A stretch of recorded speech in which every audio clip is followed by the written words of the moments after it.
Very good morning, ladies and gentlemen. Before we begin, could I please encourage all our guests sitting at the back to kindly come forward? There are empty chairs and tables right here.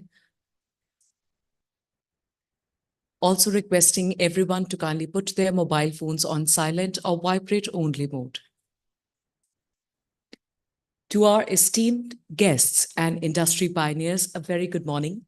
My name is Sahibjeet Kaur, and it is my pleasure to welcome you all to the second edition of BW, Recycling for a Greener Tomorrow, Conclave and Awards. The overarching theme of this conclave is En route to a zero-waste nation. And recognizing the growing inevitability of recycling, we aim to create an environment where ideas converge and we advance responsible production and consumption. Today, within the vibrant setting of this conclave, we aspire to cultivate dynamic discussions and collaborative initiatives that comprehensively propel recycling, waste management, and circularity forward. Our platform will spotlight the innovative solutions corporations have embraced to realize their green objectives. It will delve into critical subjects such as harmonizing energy and resources, ESG practices for managing waste, extended producer responsibility, circular economy, plastic waste reduction strategies, and urban mining. Join us as we navigate the cutting edge of sustainable progress and explore the transformative possibilities that lie ahead. Before we move ahead, let's quickly take a sneak peek into what lies ahead for all of us during the event.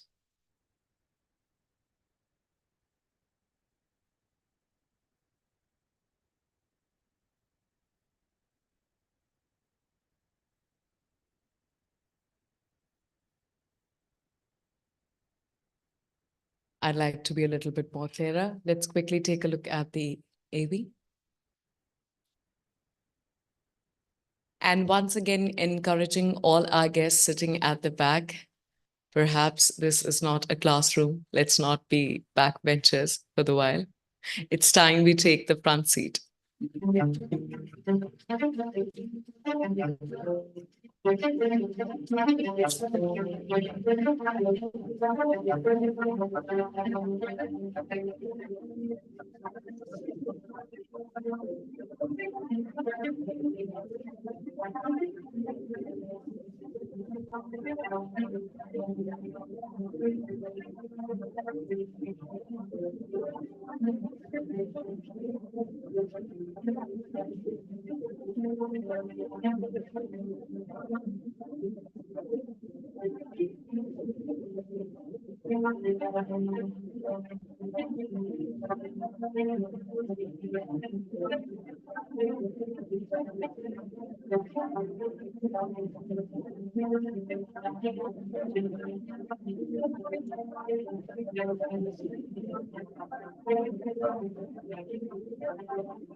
BW Businessworld, led by Dr. Anurag Batra, Chairman and Editor-in-Chief, BW Businessworld, and founder, Exchange for Media Group, is the fastest growing business media house in India. With a network across 24 niche business communities and 8 magazines, BW Businessworld is proud to be entrenched in various verticals in the domestic as well as global business ecosystem. With changing times, BW now has a massive readership in the digital space as well. BW in its portfolio has 24 niche B2B communities that organize conferences and forums to facilitate interaction between sectoral business leaders and create a conducive environment for collaboration.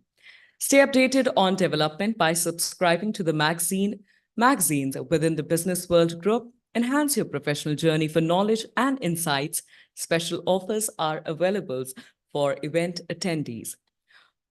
For more information, please get in touch with the concerned person at the registration counter, and also watch out for our latest issue, which hits the stands this weekend. throwing light on the rise in SME IPOs and India's leading supply chain leaders and more. This event is being streamed live across all BW Business World platforms, including our social media channels, and also on www.bwsustainabilityworld.com. I now request the team to kindly play the community AV.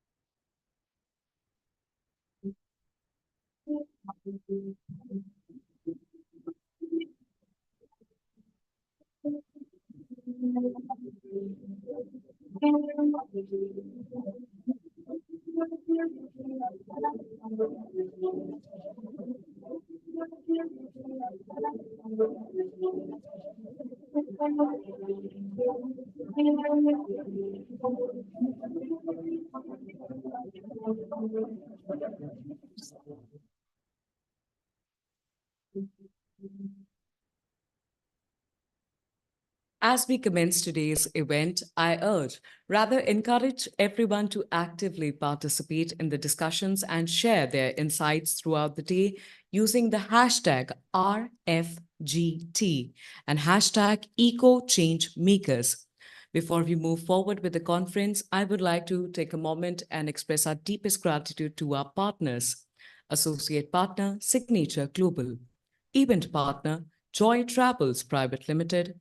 Fandrum, Beanley Coffee, The Thick Shake Factory, Realty Plus, Exchange for Media, IWM Buzz, Impact and Pitch. And now, ladies and gentlemen, to talk about Vision to Action, a recycling revolution, please put your hands together as I invite to deliver the opening address, Dr. Anurag Batra, Chairman and Editor-in-Chief, BW Businessworld and Founder, Exchange for Media.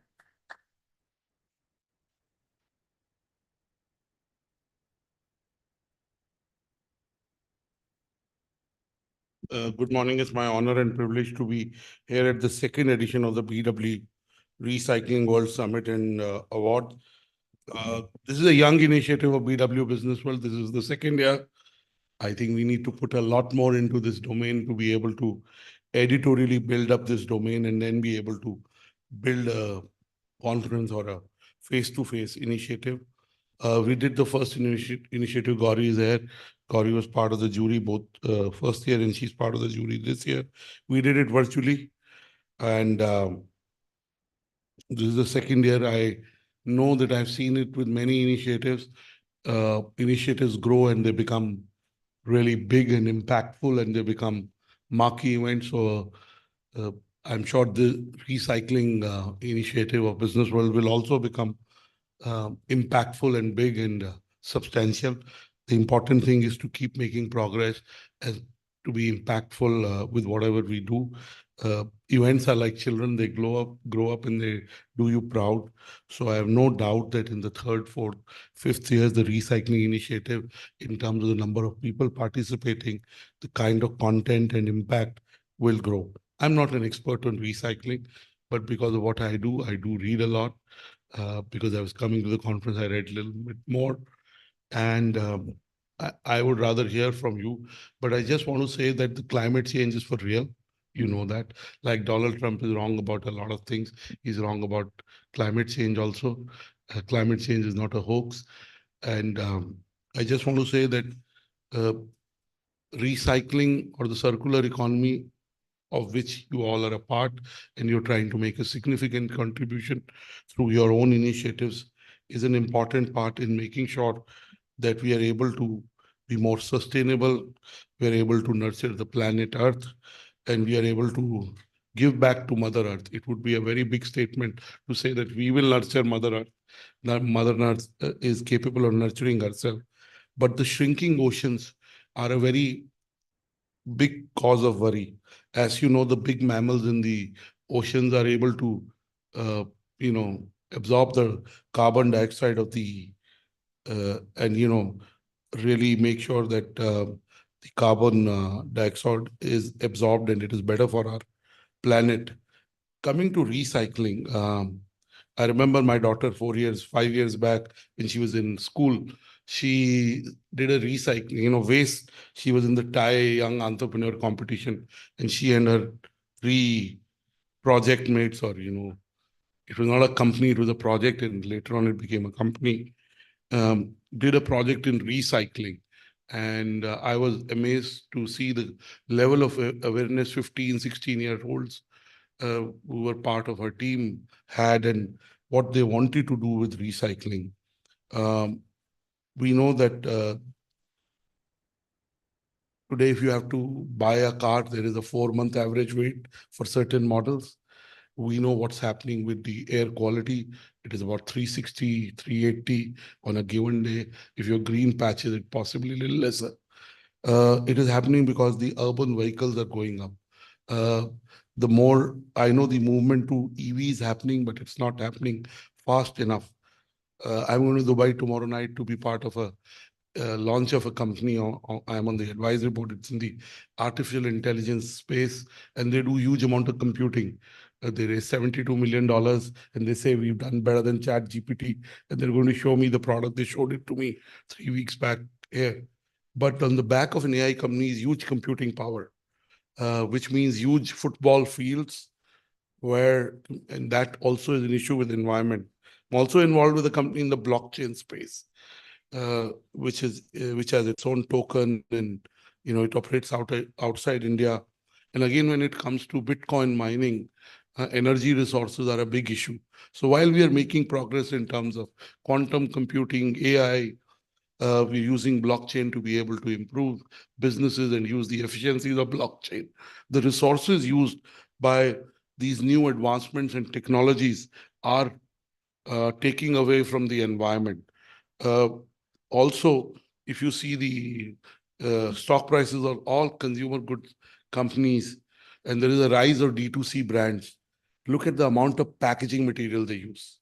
You order from a D2C brand, fantastic product, whether it's a food or something else. But look at the amount of packaging, the amount, again, a lot of brands are very sensitive about the kind of packaging. So they're using, repurposed or recycled products to pack. But the point I'm trying to make is that the consumption habits that we have and our children have and young people have, and young people are very, very sensitive to the environment, possibly much more than me. But the consumption habits are such that the amount of solid and liquid waste that we are generating is growing day by day. Also, while there are employment opportunities being created at the cluster level in villages, in rural clusters, with the growing connectivity of roads, economic zones are being created. But they're also moving to cities. You look at this density of cities, you look at the time it takes you to go from one place to another place, primarily because of the number of vehicles crammed on the roads. But all this means that the amount of solid waste that we are creating, the amount of liquid waste that we are creating, and there is still lack of awareness at home fronts and individuals, while organizations are doing enough to be able to raise the consciousness and the conversation around recycling. And then is the industrial issue of recycling. Uh, uh, Again, industries have an economic benefit in recycling. It is not just a commitment to the earth and planet. They're doing enough, but I think in India, we have a long way to go when it comes to recycling. And the good news is that there are new ideas, new technologies, new processes that are coming up that are making recycling and the initiatives around recycling more impactful. As I said, I'm not an expert on recycling, but I'd like to say that as India grows, the amount of solid waste and liquid waste will grow. It is a natural corollary. So the need for companies, individuals, initiatives that are propagating recycling and are working in the recycling ecosystem will grow. I remember a young mentee of mine, Ashish Birgi. He got married last month. I met him about 15, 17 years back. He's 34. Yeah, I met him when he was 19 or 18. And I asked him, what do you do? So he told me about 12 years back that he runs a recycling company. He was 22 then. He was collecting the, waste, and he was making some packaging with it. Again, when it comes to fashion, many people are using, existing clothes to be able to recycle them, existing materials to recycle them. So the recycling consciousness is growing. Sustainable fashion is growing. There are industries that naturally consume a lot of resources, and they need the inputs on recycling most. They need the usage of recycling processes, and building recycling as part of their strategic business uh, initiatives, and not seeing it as external to their business. Uh, but I would say that recycling will become mainstream when every child is taught recycling in the school, which is already happening. But what children learn at an early stage, they imbibe as they grow. So I really feel that while we are making an impact through doing this recycling conference and recycling awards. And as I said, I've seen many initiatives that we've started, and they started small and they've grown, but really involving more chief sustainability officers, CEOs, founders of large corporations in the recycling movement would be an objective as we move forward to the third edition.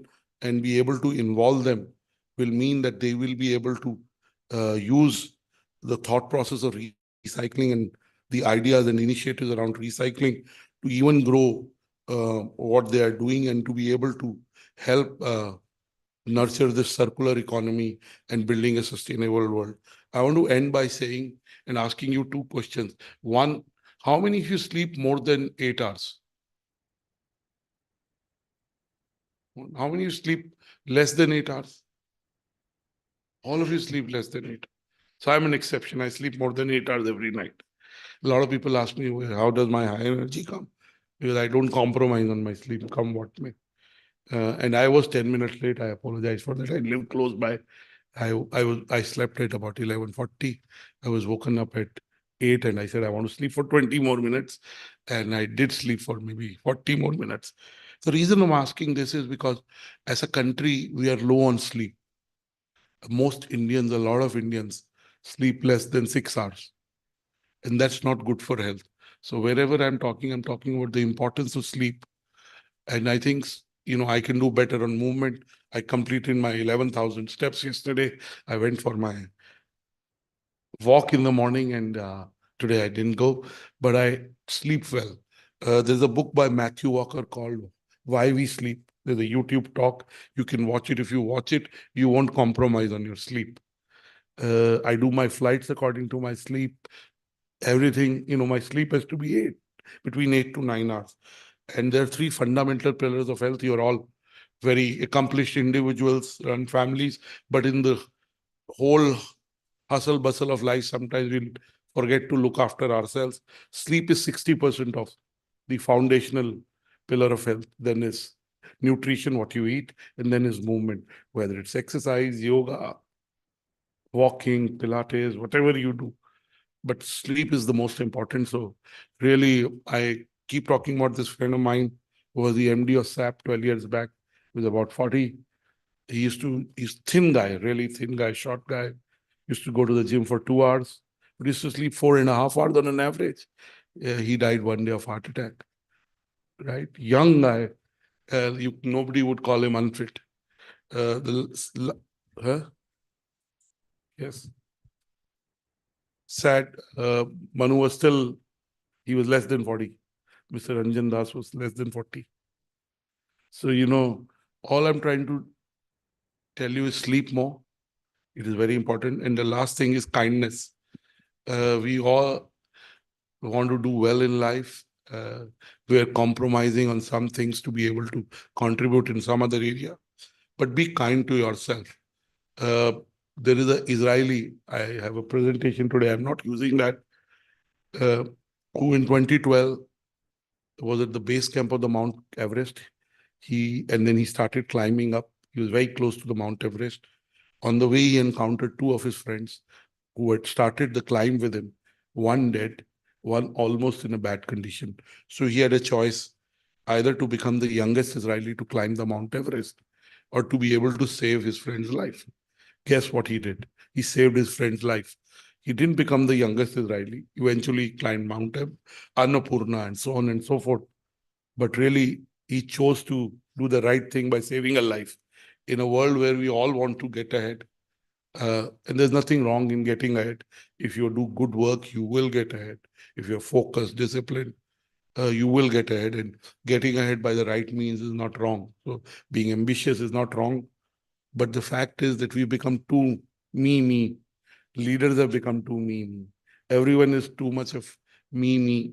So in that me, be kind to others. You can only be kind to others if you're kind to yourself. Sleeping well is part of that. So really, while we discuss recycling and sustainability and the circular economy, the individuals and the leaders who are part of it have a responsibility to be able to look after others. I don't want to stand between you and the speakers, but all the best. It's a young initiative. It is the second year. First year we did it virtually in COVID, and we are doing it without sponsors, but that's okay. We are still doing, and I promise you, in the third year, it'll be much bigger. Avantika and Priyanshi have really done a good job. They passionately work at it. We've also launched BW Sustainability World last year in September. It's again a young site, but I'm sure as we put in more efforts, we put in a bigger team, and we set a higher goal. I'm sure when you come back next year for the recycling initiative, it'll be bigger, better, and more impactful. And this year also, the quality of content is good. The content gets beyond this room through our platforms. So really, whatever you're speaking here will go beyond this platform. So all the best. Thank you for being part of the inaugural cohort. In the evening, the awards are there. I'm on the jury, but I was not involved in the process. They just put my photo, but some of you have been on the jury. I know Gauri is on the jury, and you have decided it. So really, it's through an honest process. Our awards are absolutely jury driven, whether they're perfect or not, they're honest. Perfect are only two things in the world. Lord Shiva, second is my wife, except that everyone is imperfect. But the awards are absolutely honest. And again, as the body of work grows in the third, fourth year, more number of entries comes. We have a better understanding of the domain in a deep way. We also improve the process. So just want to express my gratitude to all the jury members. Some of them will be here in the evening to be able to take out time and I think spend the whole day looking at the entries, maybe 2-3 hours before that to look at the entries and organize them. So my gratitude to you for taking out time. These are building blocks of the recycling initiative that we've started. So grateful. God bless you. I'm sure during the lunch break, we will catch up on time and catch up on conversations with each other. Thank you. God bless you.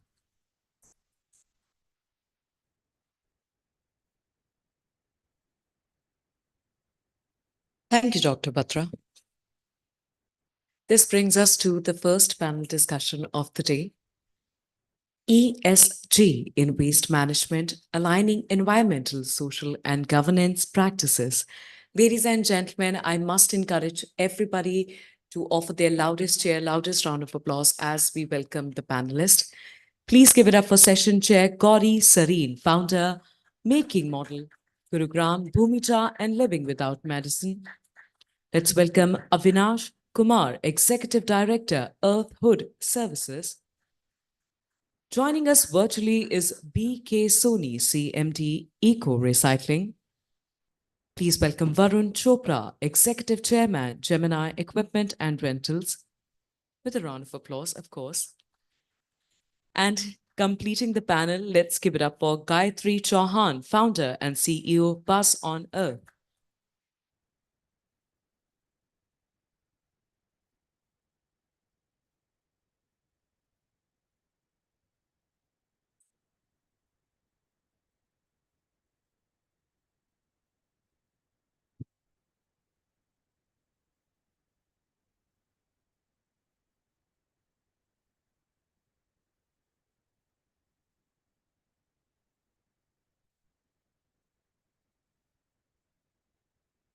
Allow me a moment as we get connected with Mr. PK Soni virtually.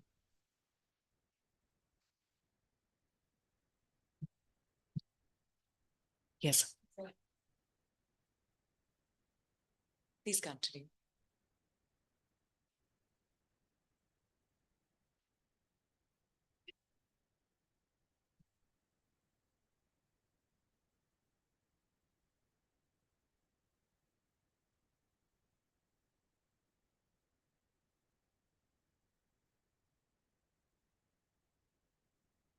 Good morning, everyone.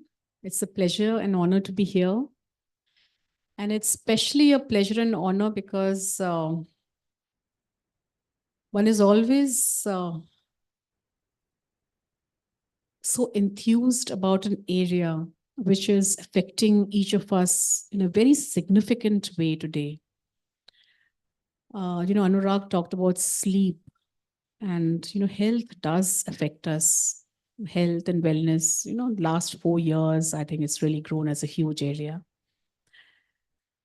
But when we start focusing on our internal health, we forget there is something outside us which is also affecting us in a huge way, and that's our environment.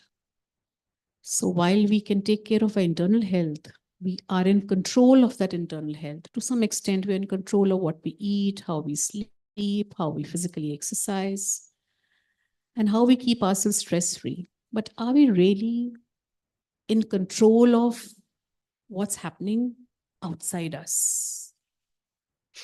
Yes and no, both. And today we are going to be really talking about how to really increase this control. And how do we really increase this control? By the way, this talk of mine is completely impromptu because this subject is so close to my heart. How do we really increase this control over our environment? One, of course, we all know about the 3 R's.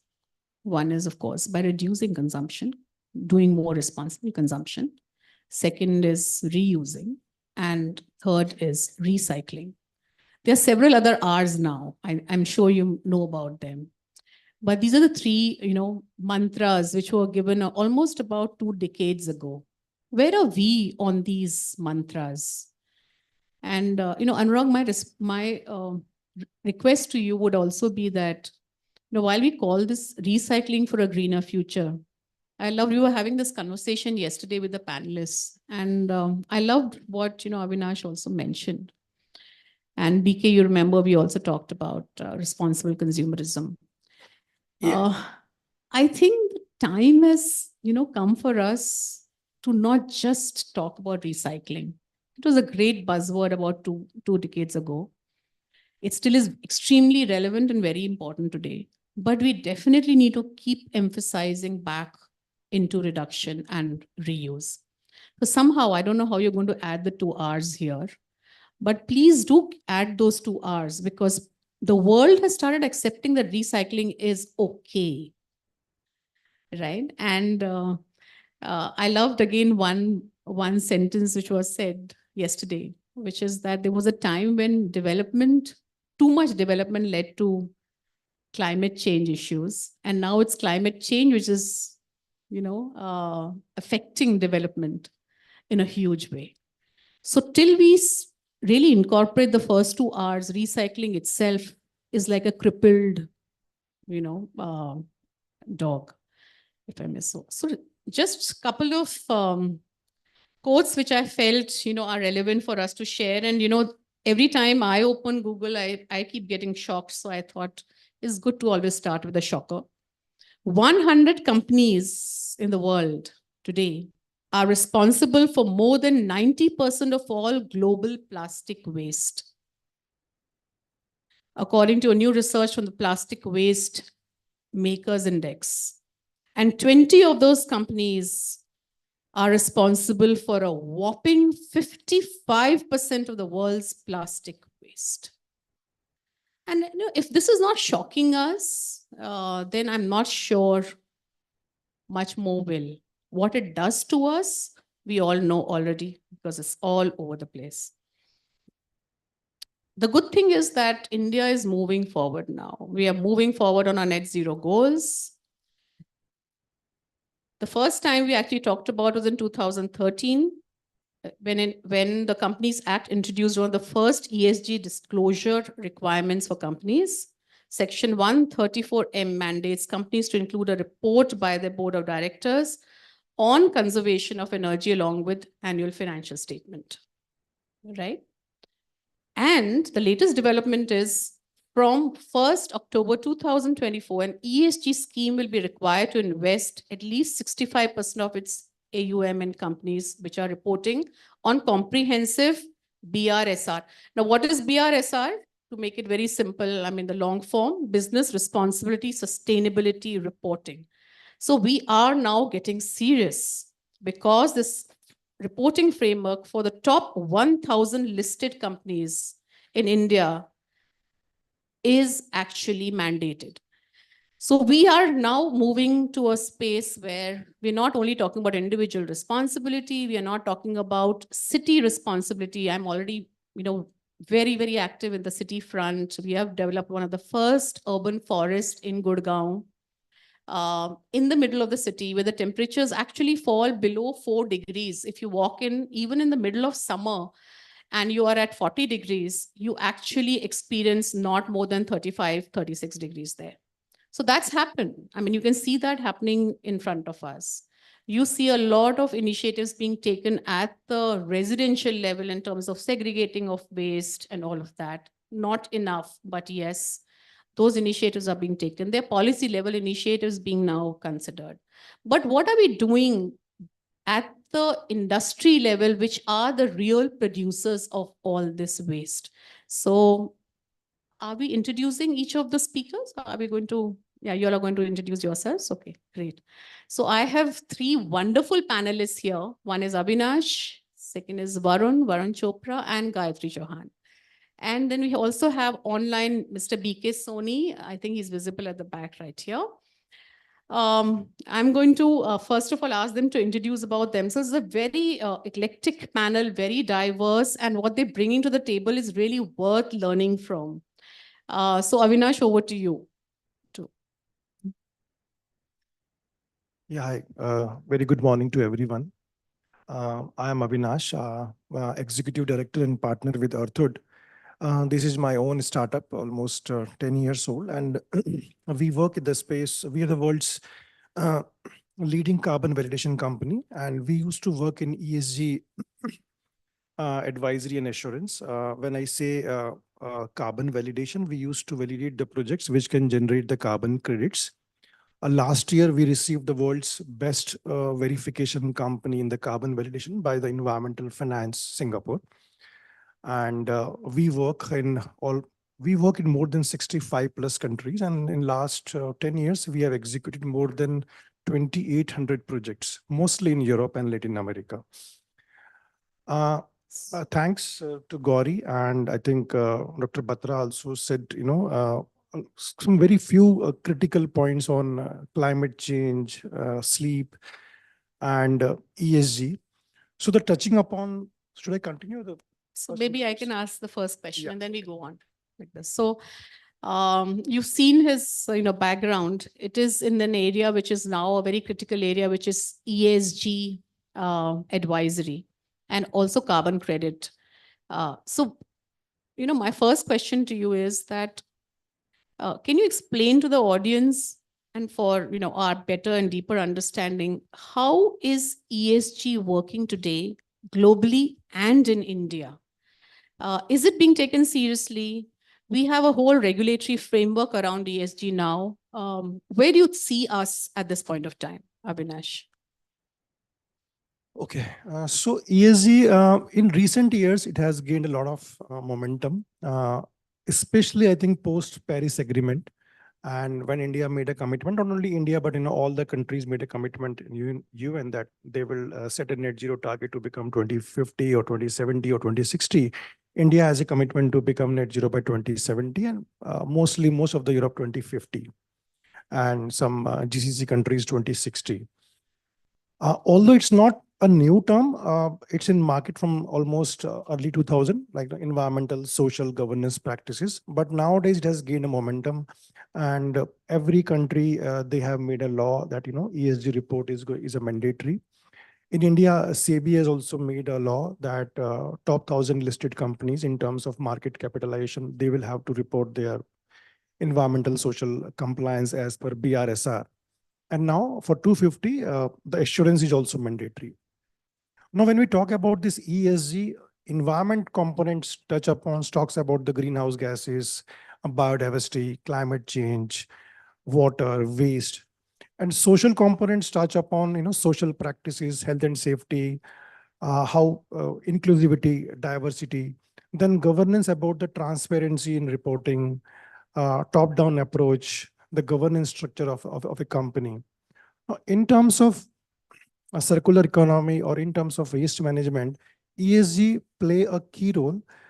Like nowadays, we are talking in terms of climate change, like, as you mentioned about the ESG and climate change. So let me give you a perspective of, how these are interrelated. India took a target of, becoming net zero by 2070, but that target is not going to happen unless we remove the carbon dioxide or we invest in projects which can avoid the carbon. So in last many years, a lot of projects has happened on the cook stove, forestry. Nowadays, the culture is coming about the carbon capture utilization, green hydrogen, shifting to different mode of transportation, solar, solars and wind. Although this point of time, they are not additional, but 10 years before that, they were additional and people were investing in solar projects or wind projects. Nowadays, offshore wind is additional projects.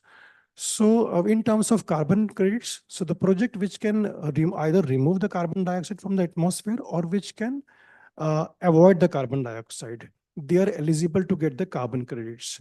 So say, for example, if you are developing a project, if like you are distributing free of cost cooking stoves to the poor people in Nigeria or somewhere in Africa or somewhere in India as well, because you are distributing free of cost, it doesn't make any business sense. So obviously, unless you get the carbon credits, it's not a business case for you. So these are additional projects. Similarly, if you are directly capturing the carbon dioxide from the atmosphere and your IRR is less than 10%, obviously it will not make a business sense for you unless you get the carbon credits. So these are basically climate finance kind of a projects, and a lot of developers from US and US, they are investing in such kind of projects. Nowadays, a new trend is coming in the regenerative agriculture, sustainable, agriculture practices. We are working with a lot of clients who are into the manufacture of, yarn, and they are promoting how we can grow the cotton in a sustainable way, so that the yarn, the fabric we produce is sustainable. Fantastic. So basically trying to avoid the waste and promote the sustainable practices. And these sustainable practices touch upon E, S, and obviously without the involvement of governance, you cannot have these kind of practices. Fantastic. That's such a lovely overview, Avinash, which you've given. And, so regenerative farming is very close to my heart. Been doing it for almost, now spreading it last 8 years practically. And just yesterday, when I was browsing through some of my emails, I discovered that this carbon credits actually coming into the regenerative farming area. So thanks for, reinforcing that. It's fantastic news for a lot of farmers who are actually working very hard in this area. So Varun, would you like to introduce yourself and speak about the very niche area that you're working in and how you are being able to bring in ESG for your customers? I thought that was a very fantastic way of extending ESG beyond your own organization. So, firstly, my congratulations and gratitude to Dr. Anurag for this pioneering effort. And thanks for having me. So Gauri, just a quick introduction about myself. My name is Varun Chopra. I'm the executive chairman of Gear. We're the only and first private equity funded material handling equipment company in India. More commonly known as, we do forklifts, right? So forklifts is better understood. So we do all movement of materials, raw material, as well as finished goods. So we have the privilege of working in large organizations We work in smelters like the Vedanta Group. We also work in large warehouses. So Flipkart, Reliance Retail, etc. This is the privilege of some of the customers that we have long-term relationships with.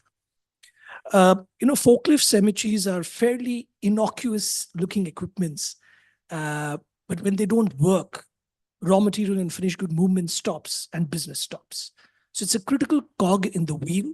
It's a part of end-to-end supply chain. The specific domain is called intralogistics.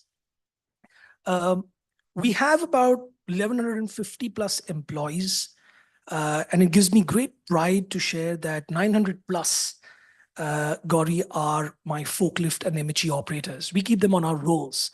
My firm belief is you can have the world's best assets, but our biggest assets are our people. And you've got to have them on your board, because you can have an asset of 1 crore plus. But if you don't have someone who's well trained on operating that asset with the highest level of understanding of the asset, as well as high focus on safety, please bear in mind the environments are very tough. Just to give you an instance, at the smelter at Jharsuguda, in summers, the outside temperature is 52 degrees Celsius. Inside it's 56 plus. And those are the environments that my operators work in. So I think it's always a very, I would say, humbling, and as well, it's a very huge responsibility that we hold, that we ensure that we have the right environment for all our operators. Now, specifically, coming to Gauri on a question on ESG, Avinash, of course, very eloquently shared his thoughts. For us in Gear, and I would like to believe that we are probably taking baby steps in that direction. I'll go reverse. I'll start first with G, which is governance. Please bear in mind that most of the employees who work in intralogistics, who work in logistics, in warehouses, even in, I would say food delivery services, etc., are blue-collared workers. And they're governed by minimum wage criteria, which varies by state in our country. So it's very important that, we don't try to, I would say, or rather put it differently, try to be extremely fair and make sure that we don't just pay at minimum wage, but do something plus. So that's something that we're doing. We actually train our operators. We have awards for our operators' children who perform academically as well as extracurriculars, etc. On the S side, on the social side, it is more about diversity and inclusion. It gives me great pride to share with you that we are probably one of the only organizations in this industry who employ women forklift operators. We train them. We're the only company in the state of Chhattisgarh who have transgenders who operate our forklifts. And I often say this, and I want to be very emphatic about this. I'm not trying to do a favor to anyone. I think it's just the right thing to do. I generally don't understand this thing about, diversity. I think it's about equality, isn't it? 50% of the population is women. And I think that's just the right thing to do. On a lighter note, my women operators don't drink and come to work. They don't chew gutta. They're a lot more disciplined. And they've got this hunger to prove themselves. And I think it's just good business sense, right? If you just look at it very, very emphatically and dispassionately. On the E side, we are the pioneers in zero-emission lithium-ion MHEs. We have the privilege of being number one.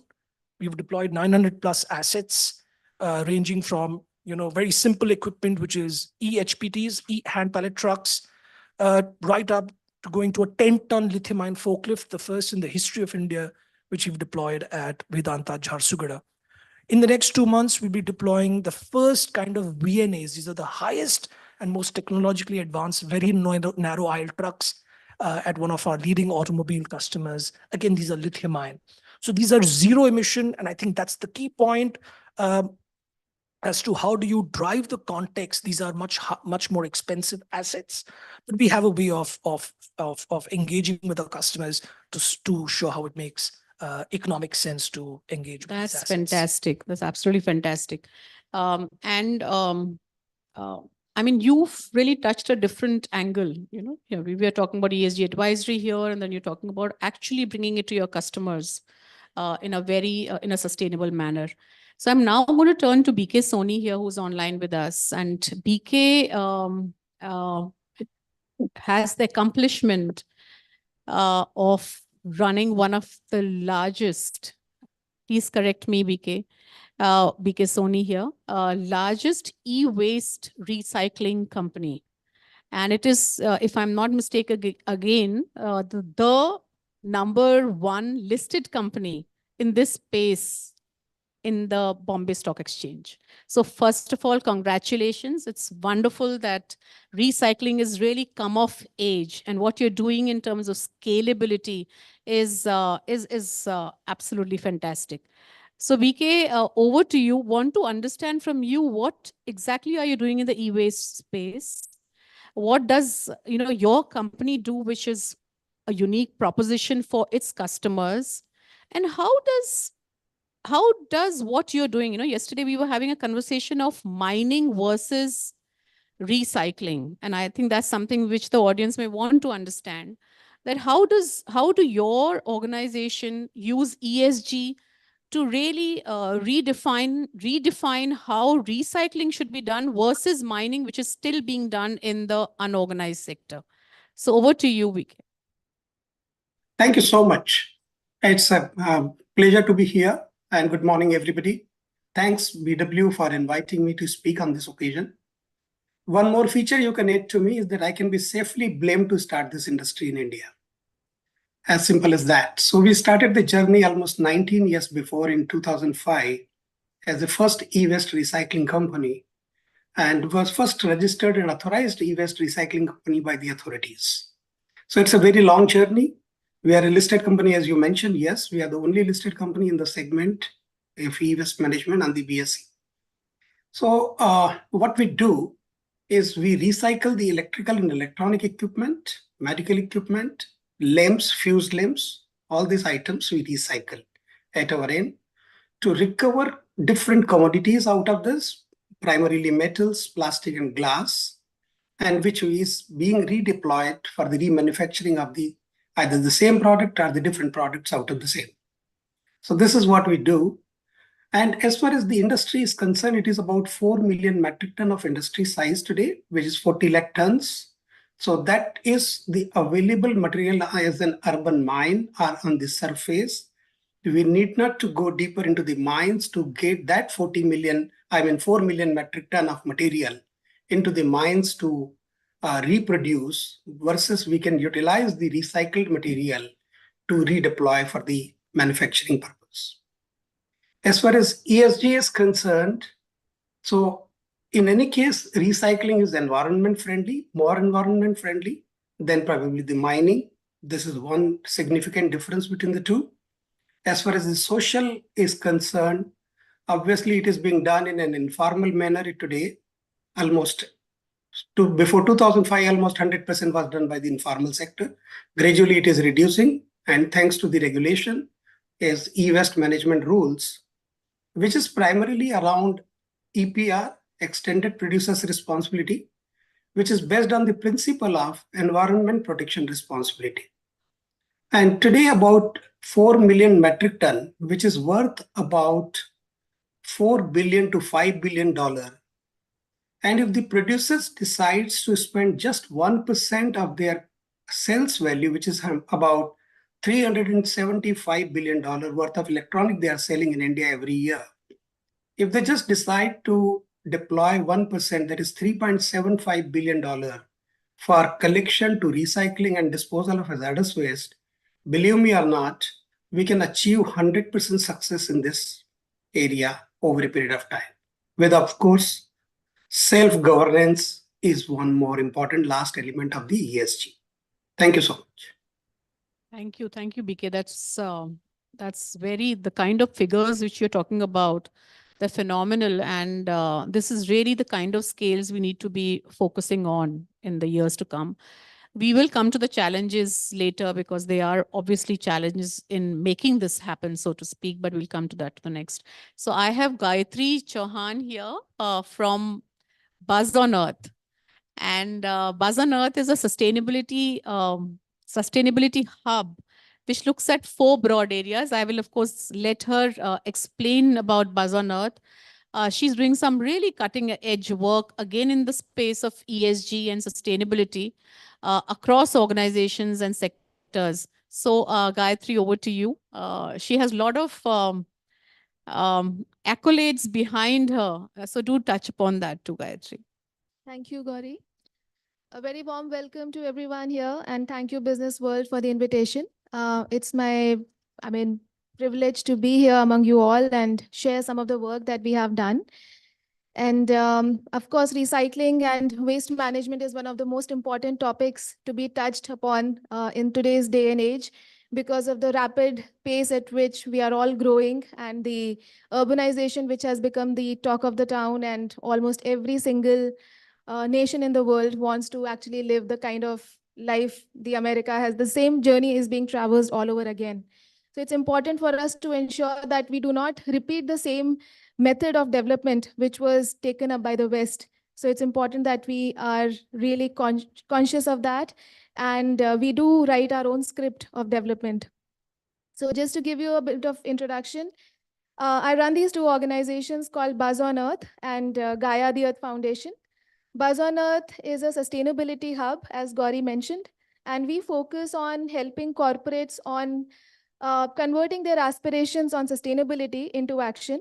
So we not only help them frame their sustainability goals and help them analyze and assess the aspects of sustainability that are material to them, but also help them realize those goals in a time-bound, effective manner in the given constraints of cost, strategy, and the business goals. And we try to ensure that the sustainability goals are not something out and beyond the business goals that the organization has.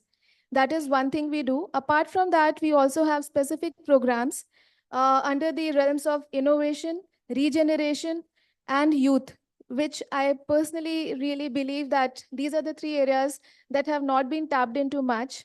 And that's what Buzz on Earth is trying to do. So talking about innovation, I'll just give a little introduction on each of the three. So on innovation, we run a program called ACE, that is Accelerator for Climate Entrepreneurship. You all can check it out. And if you are yourself an innovator, you can even apply for the category that is suited to you. The website is aceindia.in. So this initiative is actually India's showcase and demonstration for the world that what kind of innovations do exist, and specifically on waste management, materiality, and sustainability related aspects of solid waste management in specific. There are some amazing ideas and solutions that we have been able to incubate, and they're part of the whole portfolio. Second, this initiative also focuses on ensuring that collaboration happens. Most of the work that is not happening in the field of sustainability is primarily because each and every entity is trying to work in silos. And we need to create platforms where collaboration happens between the governments, businesses, innovators, investors, and the right kind of opportunities are created. So that is what Buzz on Earth focuses on through ACE India. It's a program which is also in partnership with United Nations Global Innovation Hub. And we are committed to really taking India at the forefront of innovation when it comes to climate action. So that is the work we do on innovation. The other area is regeneration. And Gauri, you have yourself created a model, demonstration here in Gurgaon. So through our not-for-profit arm called Gaia the Earth Foundation, we work on social regenerative forestry. Because forest and plantations, these two are very separate things, very different things. So the kind of tree plantations that generally people believe in, and most of the CSR money is also rooted for tree plantations, that is not going to save the world. So we need to draw the distinction between developing ecosystems. So a forest ecosystem takes care of soil, takes care of air quality, takes care of livelihoods, takes care of groundwater table, the rainwater ecosystem. All of that is taken care of just by a forest ecosystem. So we really invest and create forest, and we have a massive target. And again, this is an open invitation to all of you who are working in this space or want to be collaborative in any sense. We are on a mission to grow 1 million hectares of forest by 2030. And again, this is in partnership with United Nations Decade on Ecosystem Restoration. We are the India partners for that. And whatever initiatives we take under that will be taking India's regenerative goals forward. And just to let you all know, India has close to 98 million hectares of degraded land. And we are only talking about 1% of that. So it's still a small target and it requires a lot of collaboration again. The third area is the youth, which is again a very important aspect. We are the youngest country in the entire world. More than 50% of our people are less than 25 years of age. So with this kind of demographic population, we have to understand our power, privilege, and responsibility to ensure the youth of the nation is not led to the same consumerist path where they end up being the liability for the country's developmental goals instead of being an asset. So we have specific programs on innovation and entrepreneurial leadership for young people, also getting them involved into sustainability programs so that they happen to learn these things from a very early age and they are able to grow up to be responsible leaders. So these are some of the areas that we are touching upon Fantastic. through This is Barcelona. absolutely fantastic. I think you've done a real 360 on this. And, I was also noting the Gaia, in your, the fact that you're a woman and then there's this Gaia. There's always a Prakriti. We know about Purusha and Prakriti or Shiva and Shakti. So we always say that Shakti is really the Prakriti, which is nature. And in this whole space of consciousness, how do we really regenerate, support, and ensure that Prakriti is taken care of? And being a woman, Gayatri, you're doing that. So you're bringing a different element to it. That's important. So based on what you said, what is again closest to my heart has been reforesting, natural regenerative farming, and working with within a city and seeing how the community really responds to the needs of the environment, right? To sustain the environment. But I also know, because of having worked on the ground, both at a scale level where government is involved and at a level where we've taken up a piece of land and worked on it, I know the challenges which are involved. There are many, many challenges to really make it happen. So corporates still are organizations which are, where there is a kind of a governance structure. But in a space where the governance structure is weak, the challenges become all the more important. Having said that, I'm kind of really keen to know from Avinash and then Varun, BK. I hope he's with us still. And then, of course, Gayatri, that what are the challenges you all find in this segment in the implementation of ESG in its spirit, not just in letter, but its spirit? And we were just discussing, on the table about this whole thing called, it's called,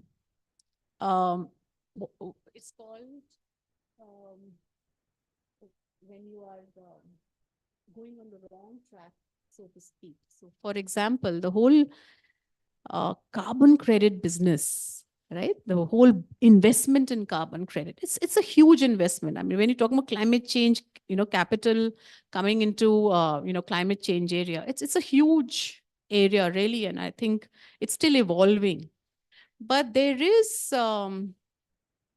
are things which are being questioned, authenticity is being questioned. There are elements which are very questionable and dubious too today in this space, right? So how do we, my first question is that what are the challenges which come in when you advise a company in ESG and you see a gap, number one?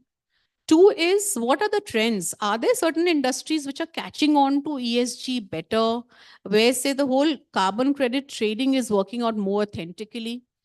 And third is, of course, what would be your recommendations in this space? That what do you see happening, evolving, maturing, and what would need to be done to, take it where it is, Avinash? Yeah. Thanks, Dr. Gauri.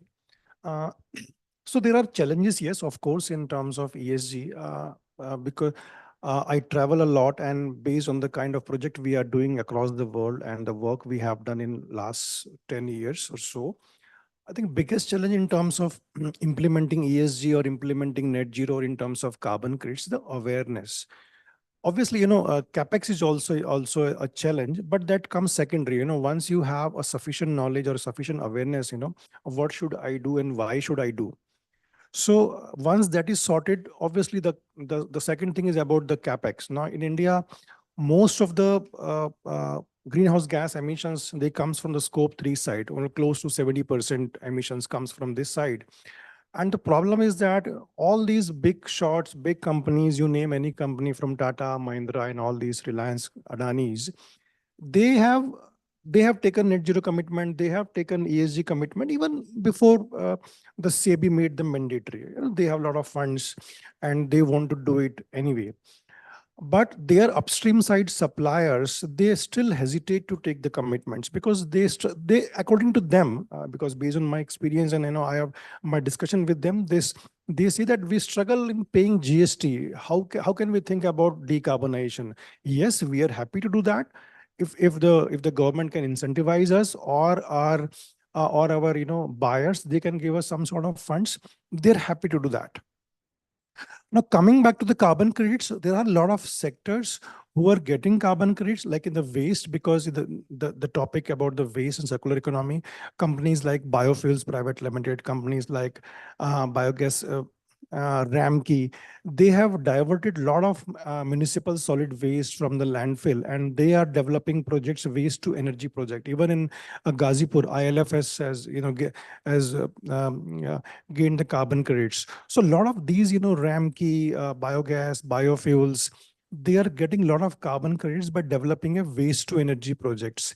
Similarly, I have seen a lot of awareness coming up nowadays. Almost last week, I was in Harda, a district in Bhopal, and there the community over there, they are doing a lot of plantation on the forestry side, and they have a commitment. They have made a commitment to grow almost 10 million trees, and now their project is registered with Vera as well.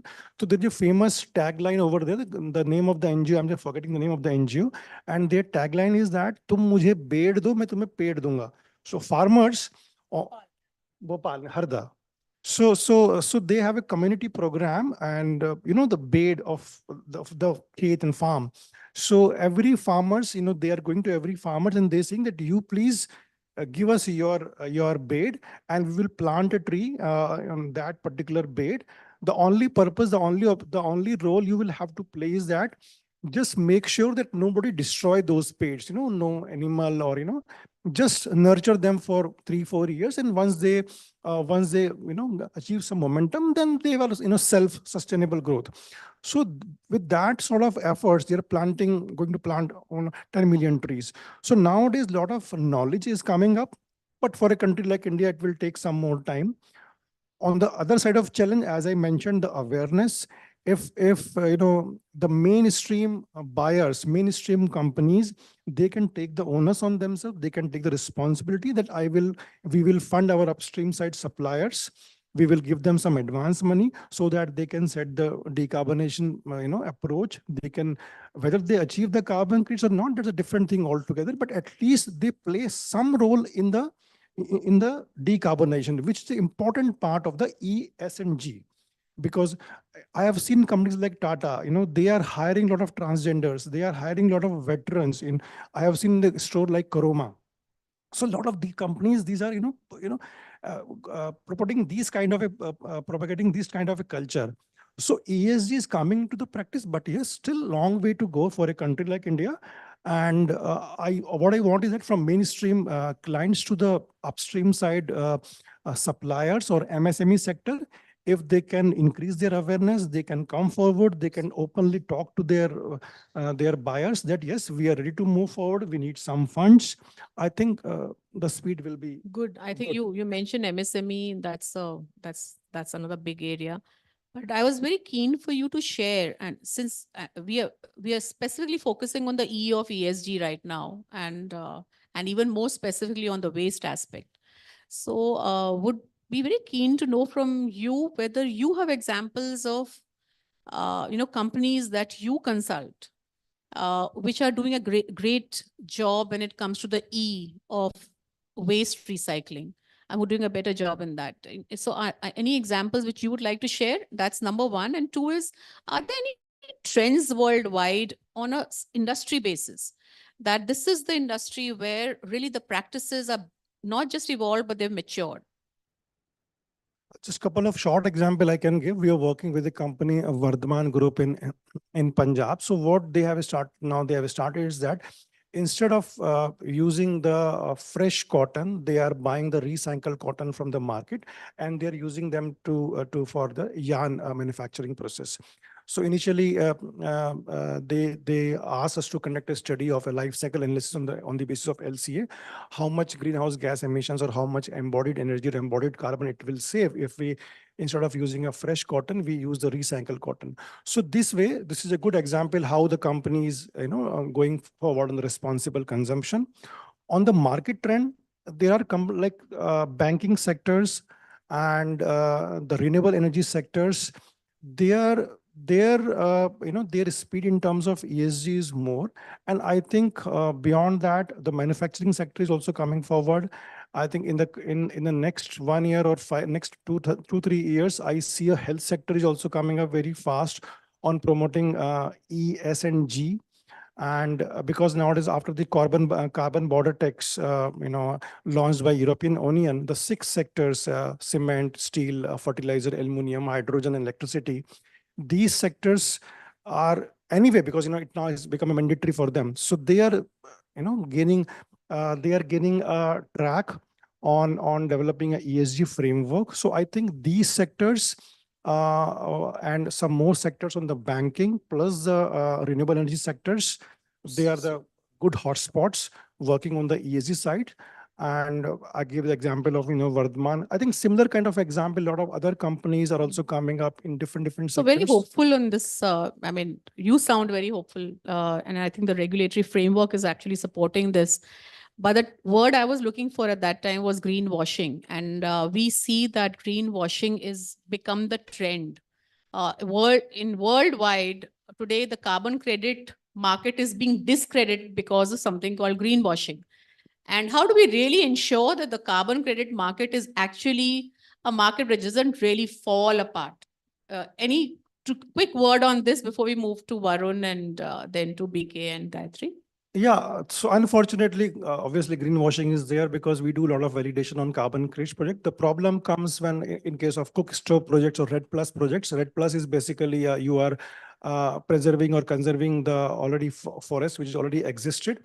Sometimes what happens, because of the climate change, fires, and, other issues related to animal harming them, or cook stoves are being distributed, but they are not being used by the actual users because, they are their behavior that don't allow them to, use something new. So because of that, there is no permanency. So because of that permanency, because of, leakage issues, a lot of greenwashing is happening. And last year, Guardian also wrote a huge article on how the greenwashing is being done.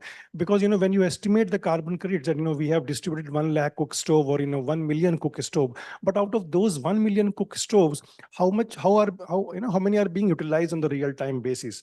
But now a new technology is coming up, DMRV. So companies are trying to put some electronic chip on these cook stoves so that real-time usage can be seen, whether after the distribution of 1 month they are still being utilized or they are being thrown away.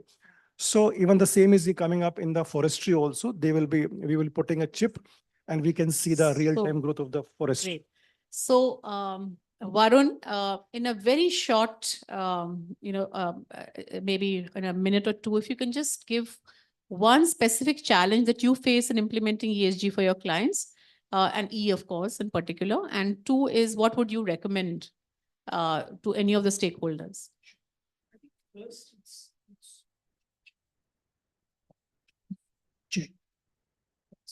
So first, I think is just the mindset, right? As in, let me give you an example. Shri Mukesh Bhai Ambani has announced 2035 as the net zero target for Reliance Group. Now that's audacious. They run the largest petrochemical plant in Jamnagar, right? So I think it's first about having that clear intent. Regulations come, everything is there at the backside. But first, I think you've got to have a very clear intent and put that stake in the ground. Very closely linked to mindset is unit economics. See, at the end of the day, net zero is great, but it has to either increase my productivity and or reduce my operating cost. And I think that's fundamental to scaling up any innovation. Now, if you just take a parallel example on EVs, right? So Tatas have currently crossed 100,000 units in 2023, which is just a drop in the ocean in the total ecosystem. But when you look at lithium ion prices over the last 3 years, there has been a significant decline. And that's coming because of various reasons. There are supply chain related as well as demand related points. But the key point is unit economics.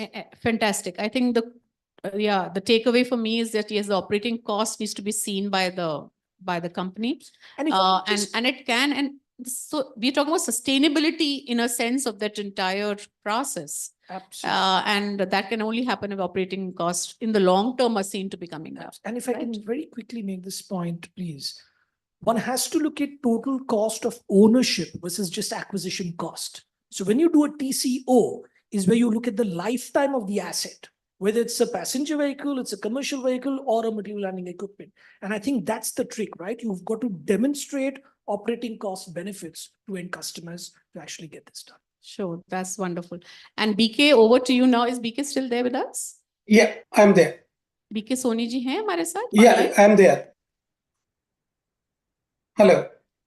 I believe not. Oh, he's. No, I'm here. Oh, you're there? Okay. Yeah. So, Gauri. BK ji, you had actually very explicitly shared about the fact that they are very clear challenges when it comes to implementation, because the scale you're talking about in terms of e-waste, recycling, and how it would really benefit back the ecosystem. Can you just share those challenges and what is your recommendation to deal with that challenge? So I will divide this challenges into 4 parts. One is legislation, and I will deal all these 4 later on. One is legislation. Second is the liability. Third is the liquidity, and fourth is the logistic. This 4 L's. And what I mean by legislation, stricter enforcement is an essential element of the success. Second is the liability. It sometimes becomes very difficult for different stakeholders to decide who is responsible for what. For collection to disposal and all these things sometimes gets diluted to a great extent. This needs to be plugged off. Third is, I'm talking about the liquidity. So investors have to look at this for promoting this industry. So that is the third part. And logistic, because we are very large country. So obviously the collection and transportation at a economic value is sometimes difficult. So legislation, liability, liquidity, and logistics are the 4 major challenges I see. As far as individuals are concerned, there are 2 challenges and 2 choices they have sometimes. One is environmental responsibility or monetary consideration. So when we want to dispose of our e-waste for consideration, cash consideration, they forget that cost of transportation to recycling is higher than the value what we can recover from the individual collections. So I will certainly request all the individual consumers who are otherwise also heads of many large organizations, so kindly consider environmental responsibility at a higher level than the cash consideration.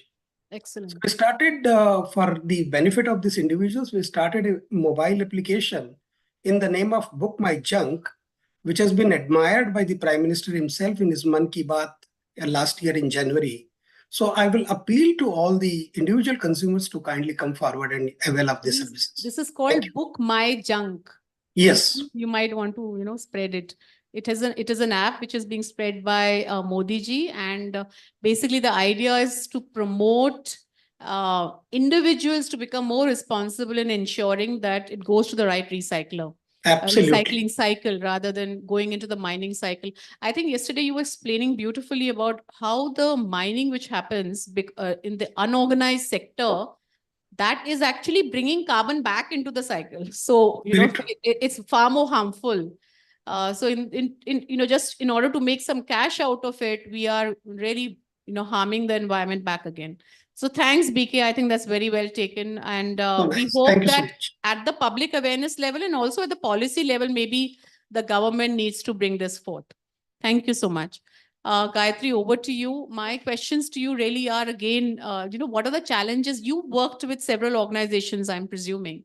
And in terms of implementation of ESG, is there enough sensitivity in organizations? Are they really genuinely interested in doing it? Do they really have a governance structure which monitors that it is being done, because Avinash, raised this whole point on whether the monitoring is happening or not, monitoring, reporting, and all of that. And what are your couple of recommendations? We are almost out of time, so in maybe a couple of minutes. Sure. So when it is about sensitivities, I think corporates have enough sensitivities and they are really at the aspiration level, they are committed and they are having strong intent.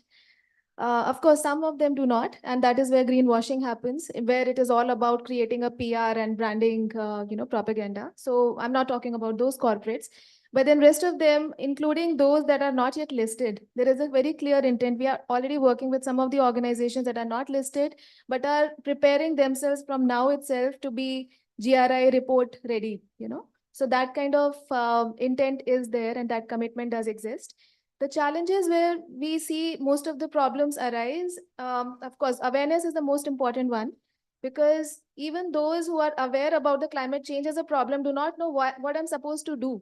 Because just knowing that this is a problem doesn't help. As a business, what are the areas that I can focus on and what kind of interventions will bring help to me, which will help my business goals as well as the sustainability goals? I think what, Avinash, Gayatri, all of you are doing really is playing that important role to bridge the gap between awareness, sensitivity, and governance structures in the ESG space and what is currently available, so to speak. You're playing that Yeah. very, very important role. And And there is one more thing which most of the points have been touched upon. Carbon credits have been very, elaborately discussed. But there's one more element of plastic credits, which I think nobody spoke about. And so I just want to bring it to the knowledge of audience. So we are also working on developing innovation credits for corporates to come and work with such agencies and organizations that are going to convert their plastic waste into usable products. So that way they will not only be benefiting those last mile rag pickers and people Sure. in the social strata who are actually getting impacted, but will also be adding business benefits to the overall. And today evening, we have a lot of them, by the way, who are going to be Yes. part of the awards ceremony. So you who are actually doing a great job of that. So, so this has been a wonderful session. I hope it's been interesting for you all. It's a very new area for many of us, and just the knowledge of what is going on in this industry and how we can be part of it. All of us are capable of being part of this this whole sector of waste management, very responsible waste management. Each of us can play a very critical role. So thank you again. And I do hope that the challenges ahead convert into opportunities. Thank you. How about a big round of applause for the panel, ladies and gentlemen? Thank you very much. Thank you to the panelists, to the session chair for taking out time and doing this. Could I please request everyone to kindly come forward for a group picture?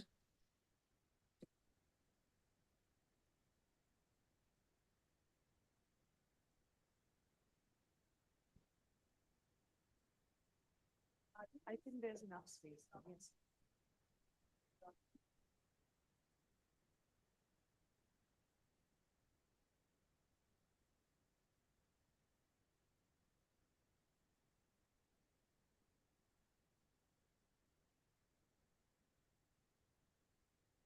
Thank you very much. This brings us to the next panel discussion for the day: harmonizing energy and resources, a sustainable approach to waste. Ladies and gentlemen, I must encourage everyone to offer their loudest cheer as we welcome the panelist. Please welcome Session Chair Binisha Payatatti, MRAI and Executive Director, International Institute of Waste Management. Let's welcome Rohit Kumar Maskara, Project Manager, Center for Environment Education, CEE. Let's welcome Omkar Siddeshwar, Engineering Lead and Founding Member, PRAIST. Let's give it up for Tanya Singhal, Founder, Minzo Carbon and Solar Arise. And completing this panel, let's give it up for Babu Padmanabhan, Founder and Chief Knowledge Officer, Steer World.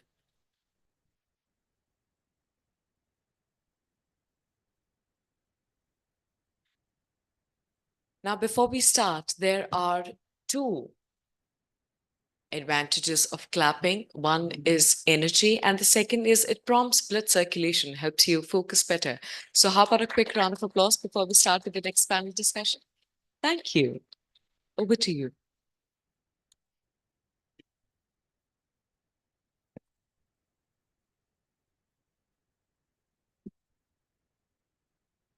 Good morning, everyone. We are still in good morning. So I know we are running short of time. So instead of having it like a question answer session in a panel mode, we decided that we would talk for 5 minutes. And at the end of our, after we make our points, we will open the panel for Q&A. And that's the mode which we are trying to follow so that we can save time. And my apologies, I might have to leave early because I have a scheduled meeting just after this session. So I'll try, I hope it will get over by 12:30, which is highly impossible, I think.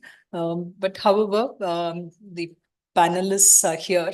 And may I request Babu that you would take over in case if I have to leave in between.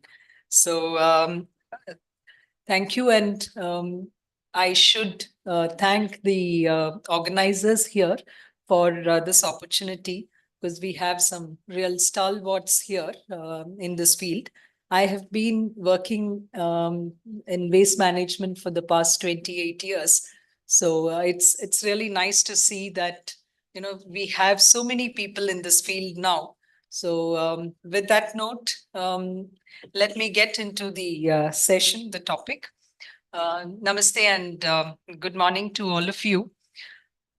I woke up today reading the headlines in the media. Garbage goes back to dustbin. A politician's quote. Many of you would have also read about it. It's regarding the latest development in one of our states. I don't want to name it, but I'm sure you know about it.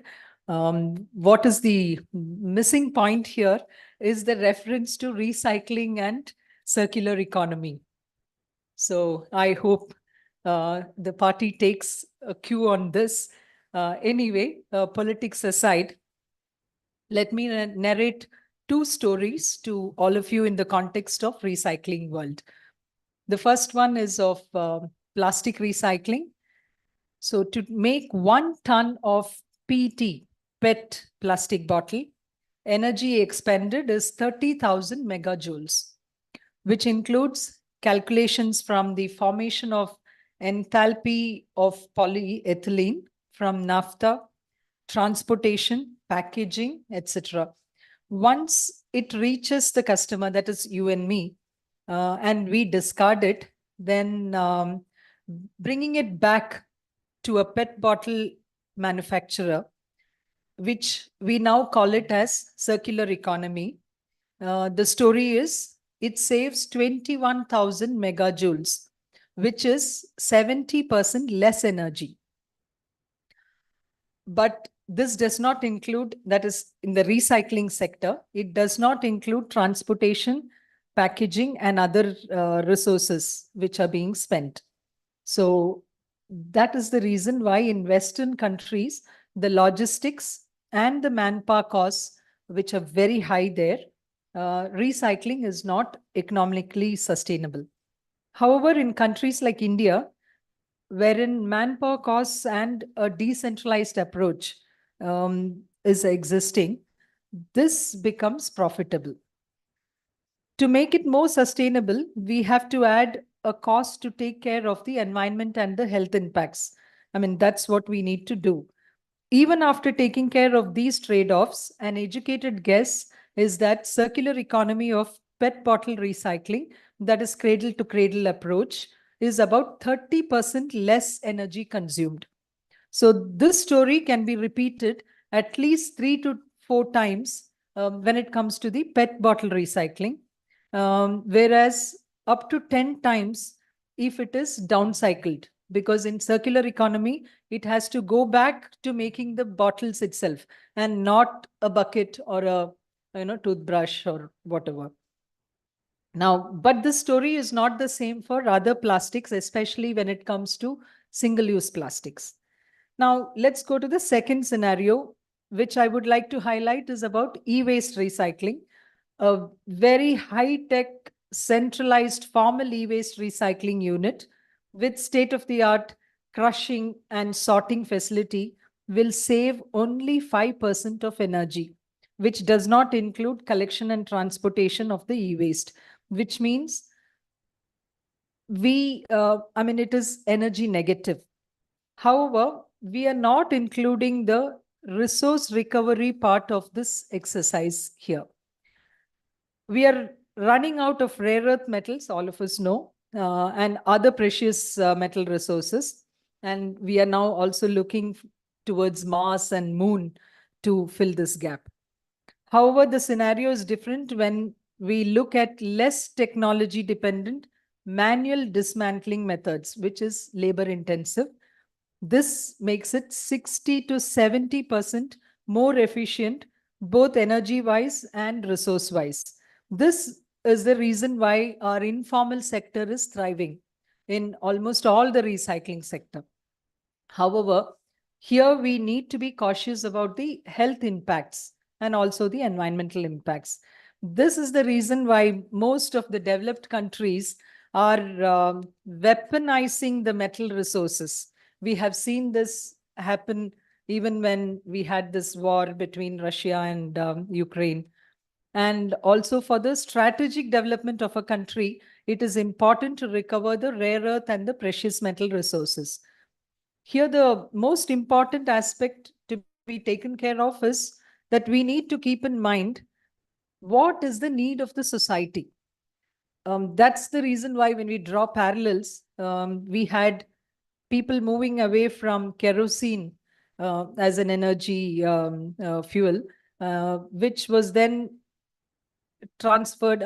We have now the LPG, which is replaced by LPG, which became the need of the hour. Similarly, rare earth metals is the need now.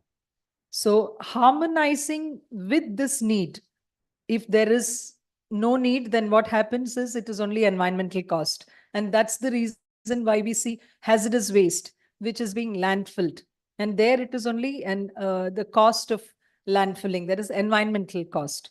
So when we really talk about harmonizing the energy and harmonizing the resources, which is what is the topic today for our discussion, then we need to look at all these aspects. It's a holistic approach that we have to follow. If in the first story, the lessons learned is that we are looking at harmonizing energy and resources. For that, it is not enough that we just look at recycling technology, but we need to look at the logistics, type of material we are recycling, and also the approach. And in the second story, the lessons learned is that we need to be conscious about the fact that sophisticated technology or high tech is not always the sustainable aspect. We have to be aware about the process of recycling to recover maximum resources. So when we look at any technology or process of recycling, we need to have a holistic approach for it to be sustainable. So these are the 2 points which I wanted to make. Let me also draw your attention to our session title, which is a bit skewed. The management word is actually missing here. It should read a sustainable approach to waste management and not sustainable approach to waste. It actually gives a completely different meaning. I actually remember some of the people referring, even today, many of them refer to Pollution Control Board as Pollution Board. I leave it at that and open the floor to the panelists to present their technologies and approaches to make recycling a sustainable venture. Thank you very much and hope to hear from all of you. Thank you.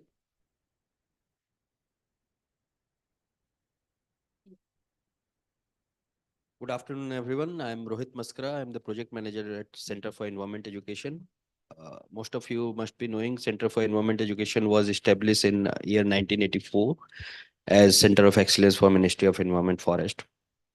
So don't get into much of the details of the organization. What we are currently doing with the support of HDFC Bank through their CSR, we are setting up MRFs and material recycling centers with the support of local ULBs, both in urban and rural areas. And in fact, first of its kind in India, you were talking about logistic and energy saving and others. So first of its kind in India, where MRF and MRC both are set up together with the support of local ULBs. In fact, just 2 days back on 25th of January, we had our first of such kind center inaugurated in Bastar, Chhattisgarh by the CM of Chhattisgarh. So this is what we are talking about, energy efficiency. You are talking about resource efficiency. There are much of the words we are talking about. So our tagline is reimagine the materials, the way we are using. First is producing, consuming, and disposing the materials. So on that theme, we are working.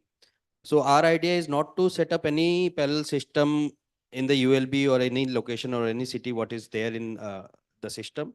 We try to strengthen the existing system. We try to integrate all the stakeholders, including the informal sectors. As we all are like learned people here, we know the informal sectors are the key players to work with the in the waste management stream. So this is what we are doing. You were talking about some data.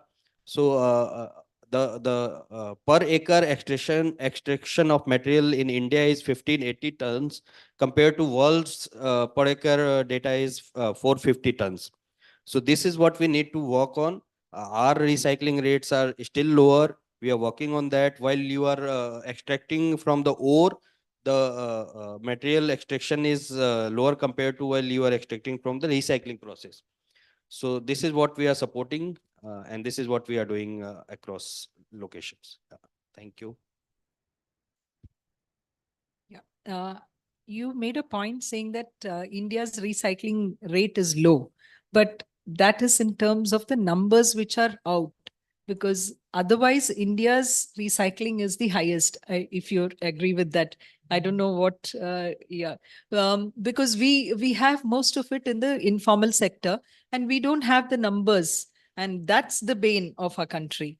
Now there are issues there, but that's a different thing. So I think if all of you agree, or maybe later, if you have some other views, you can actually come back with that. Thank you. Hi, good afternoon, everybody, and thank you for having CRAST in this esteemed panel today. My name is Onkar Siddheshwar, and I am currently the engineering lead and founding member for CRAST. Now, CRAST is basically an amalgamation of crop and waste. So, because that is exactly what we're doing, we are trying to reduce crop waste burning and trying to save the carbon that is being released into the environment every day. Now, India is the second largest farming nation in the world and generates almost 500 million tons of crop waste every year, out of which 16% is being burned currently, which releases 160 million tons of carbon dioxide into the environment. And what we are doing is we are utilizing this so-called waste and making some value-added products out of it, namely pulp and paper for packaging applications and engineered green boards for furniture applications. Now, so I would like to highlight the source, basically. The source of raw material, that is agro residue, is quite bulky, right? That is the main challenge that entrepreneurs and people working in this field are facing. And ma'am mentioned the point about decentralized working and micro units like the Amul model. That is exactly what we're trying to do. And we have commissioned our first pilot plant in Morena in Madhya Pradesh, right? And so we take our factories to the source of raw material and that basically employ the local people there and try to make the pulp at the farm itself. Yeah. And the best thing about our boards is basically that they are formaldehyde free, right? E0 formaldehyde is basically a known carcinogen which is banned in the West already, and it is also going to be mandated in India.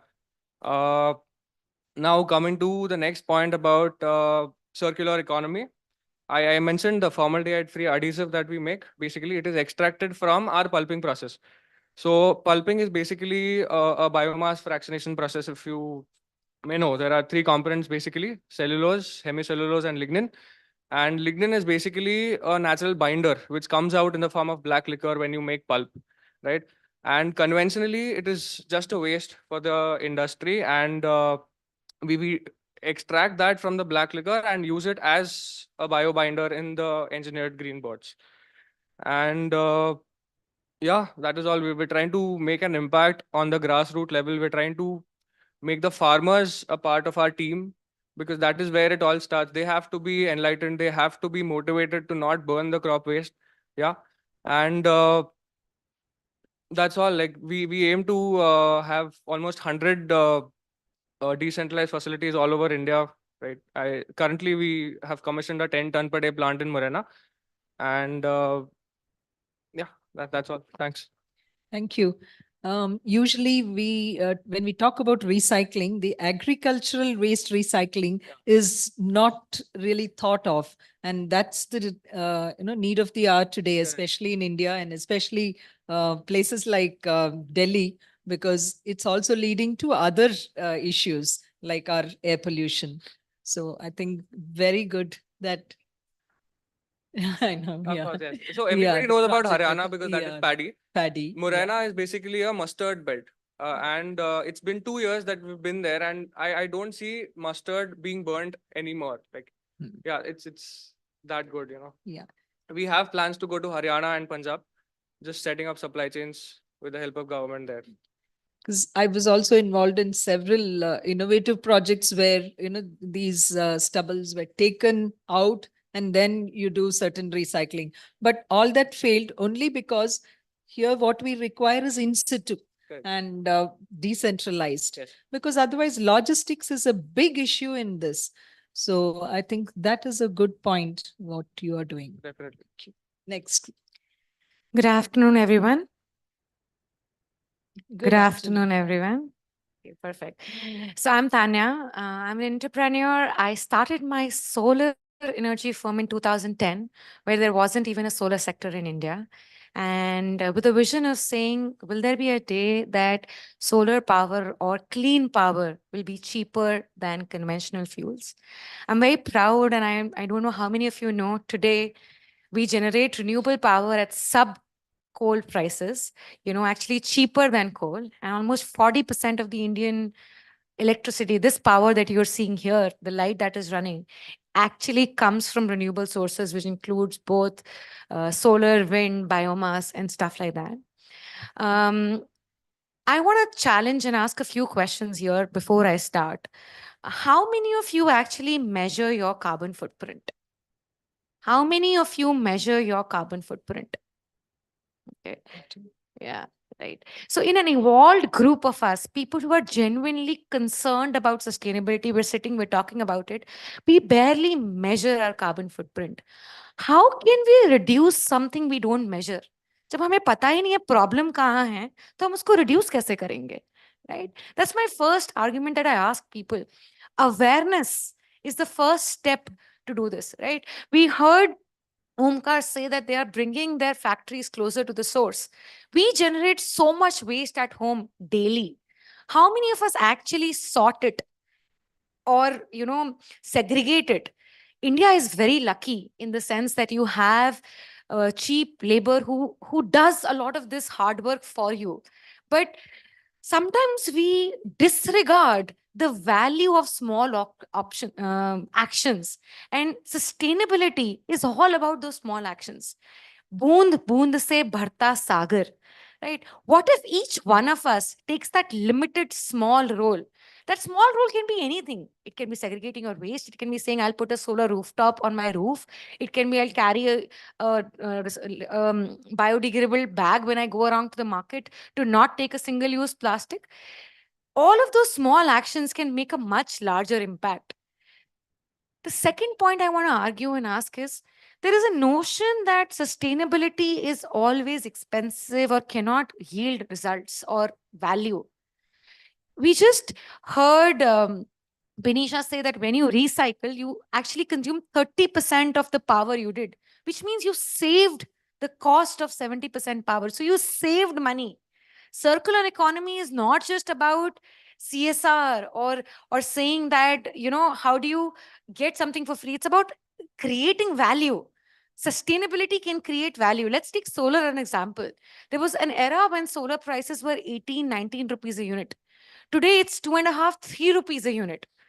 For your reference, coal generates power at 5 rupees. So you're not just generating price cheaper than coal, you are economically a viable solution. And for the sustainability to take off to the next level, we have to stop thinking about it as a CSR solution, but something that makes is an ROI solution. And that's where, very clear, capital drives everybody. And as a profitable solution for your businesses, it will drive you.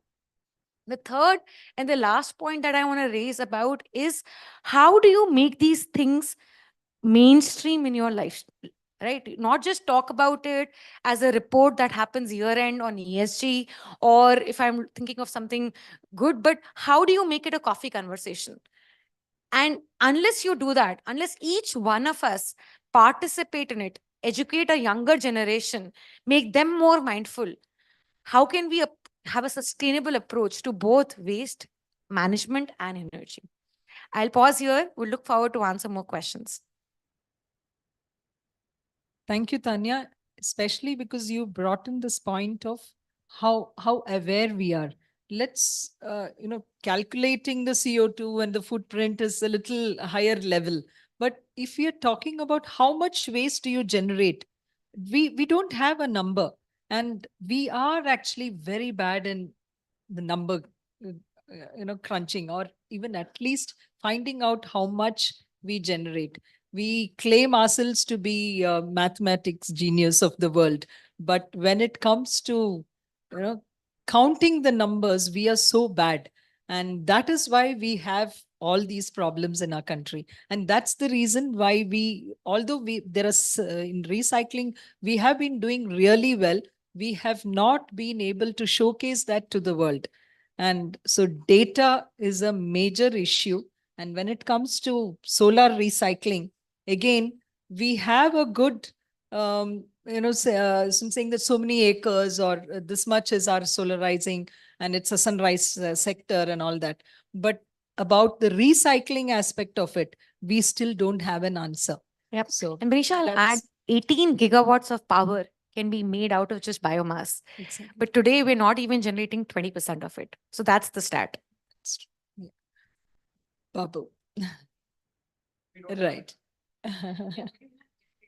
Yeah. So Babu has solutions. Let's hear. It's really good to be here again. Thank you for the opportunity. Yeah, I heard some really powerful thoughts.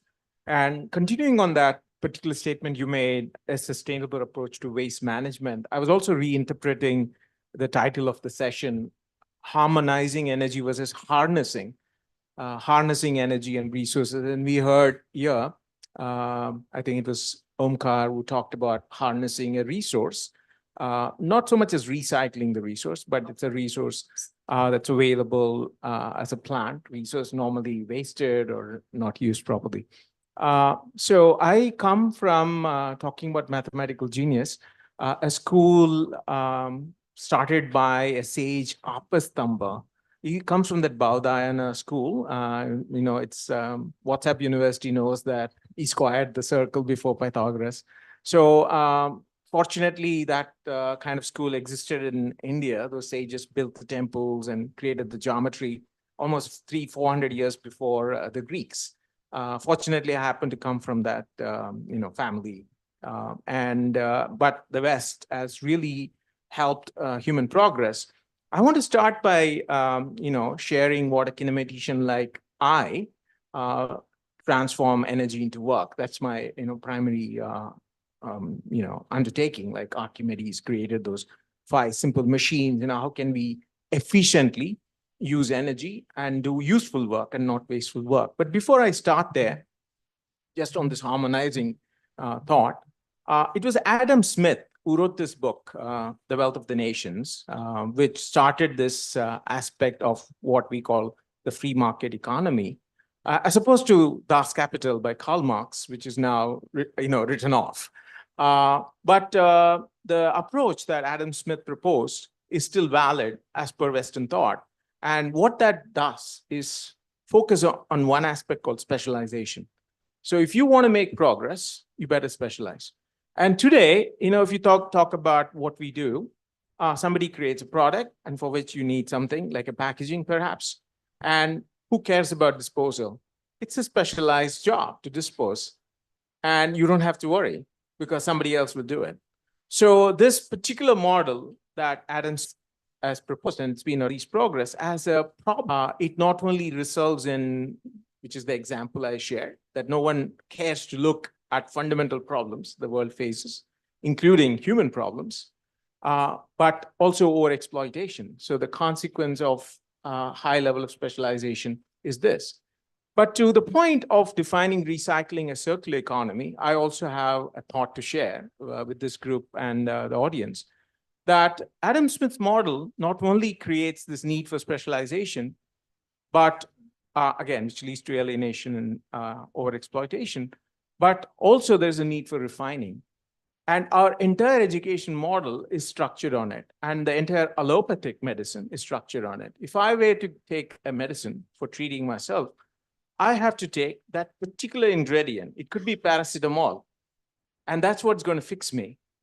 And I need to know exactly how it works on an average. So if I had to do a clinical and it worked on 65% of the people, that's good. Now, what about the remaining 34%? I don't have to worry. It worked on 65% of the people. So the world of refining, which is the approach we take, is sometimes used in waste processing and waste recycling. Everything and anything has to be refined down to its original level to be able to be reused. And that's how we even qualify ourselves in school. We start not qualified. And as you work your way through, you get different levels of qualification. So this ability to just refine and not build is certainly one approach. It's still valid. I'm not saying throw away the book called The Wealth of the Nation. But seriously, if you want to make this world a better place, we have to worry about harnessing energy and resources correctly. And one particular approach that we've been trying to work on is just like nature, when you put things together, just like Ayurveda, when you have multiple ingredients all at once in a compound, you better know the patient. An Ayurvedic physician cannot treat unless he knows the patient personally. He knows the family even, sometimes for generations, and only then the medicine would be applicable. You would even change the lifestyle of the individual. You would want to know what the person will eat and not eat. And that's not how an allopathic doctor would treat a patient. Here, you have ibuprofen, take it. It works 98% of the time. You may be the 2% who will die. So clearly, the basis of what we need are solutions that has more of our yoga principle, the more of synthesis principle, the more of ability to use all of what we have.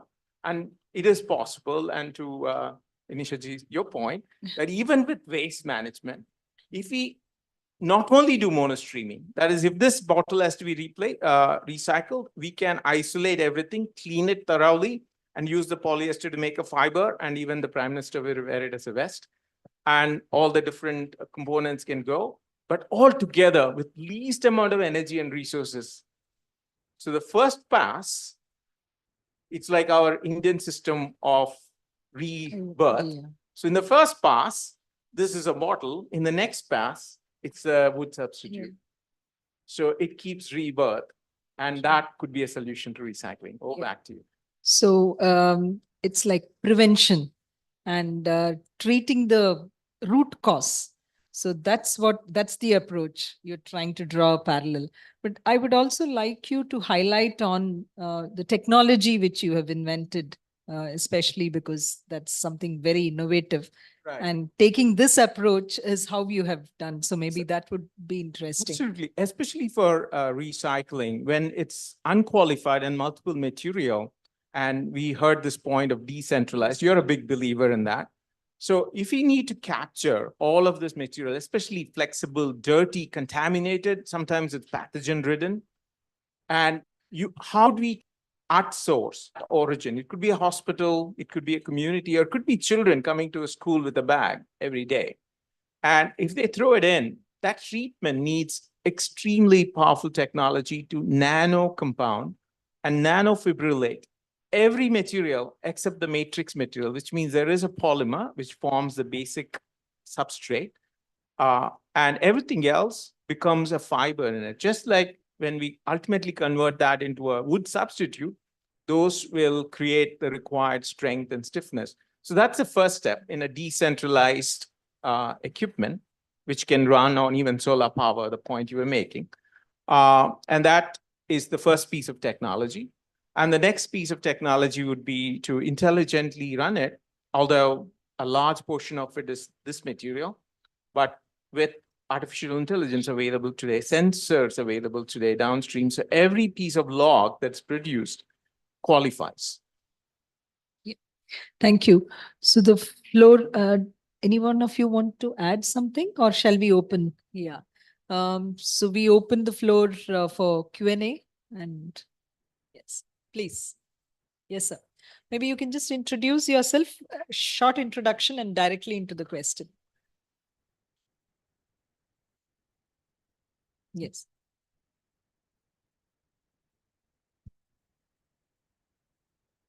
Yeah. So I will touch on these two aspects. The mustard husk is being used for generating the power. You know, I have associated with the around 4 or 5 projects where husk is being used, mustard husk or rice husk in Punjab.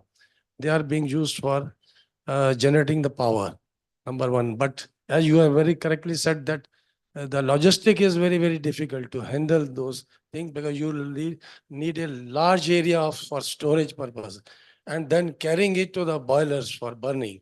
So this is one thing. This is how the waste is being carried for husk unit, and then for the solar and the waste you talked about that is generated at the house. CO2, yes, that you have to quantify, very difficult to quantify because I was associated with earlier stages, maybe 20 years back. I was also flabbergasted that it was a UNO program that where how to calculate, and there was I could understand the things, but now waste in India as well as the waste generated in Europe or USA is far two different aspects. But now you said very clearly that in Delhi, I will talk. Waste management is for the green, wet, and the dry. We are having been told by the municipality to have separate things, but the end product is goes all both are mixed together. So this is the one aspect in Delhi, especially indoor is very good, fantastic segregation, and then they are doing the incineration and all that. All the stuffs are there, but not all over India basis. So this is the one aspect we have to touch here. So you are emphasizing on the segregation aspect of waste management. Which You have done 3 points. I'm touching one by one 3 points. Is the segregation is very, very important because here I will not again name, as you said that कूड़े के पहाड़ थे यहाँ पे वो खत्म हो रहे हैं. So but कूड़े के पहाड़ in every locality there is a कूड़े का पहाड़ because those things are not being moved out. If you go to any of the European countries, or you will never see that where that kachara is going. They have got 4 buckets. They are provided green, yellow, black, and all. They are segregating, and you never know where it is going. Like in India, electronic waste was talking. Here, I'm telling you the ground reality at the ground. The kabadis buy in kilos the waste, electronic waste. They buy it to वो पैसा देते हैं कितना kilo के हिसाब से लेके जाते हैं और लोग क्या कहते हैं जो रिपेयर शॉप्स वाले उसमें से अच्छी चीजें निकाल लेते हैं बाकी और कचरा रह जाता है. They throw it in that dustbin. So there is no law, there is no legislation, there is nothing of the sort. As you have seen in the Mayapuri scrap yard, there were some. So let's also give time to the others.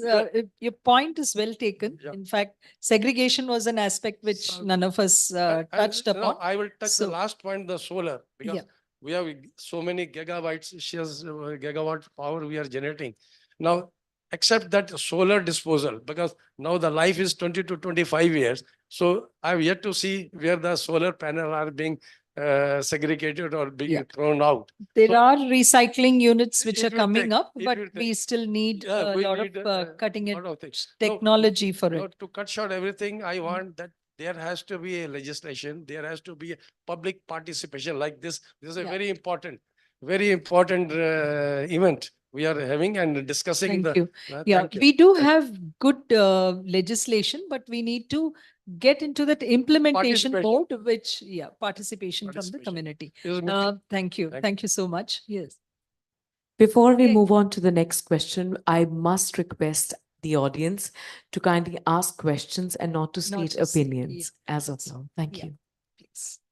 So, quick ones. In terms of stubble burning, I saw that he was, you were referring to, and you all talked about decentralized waste management.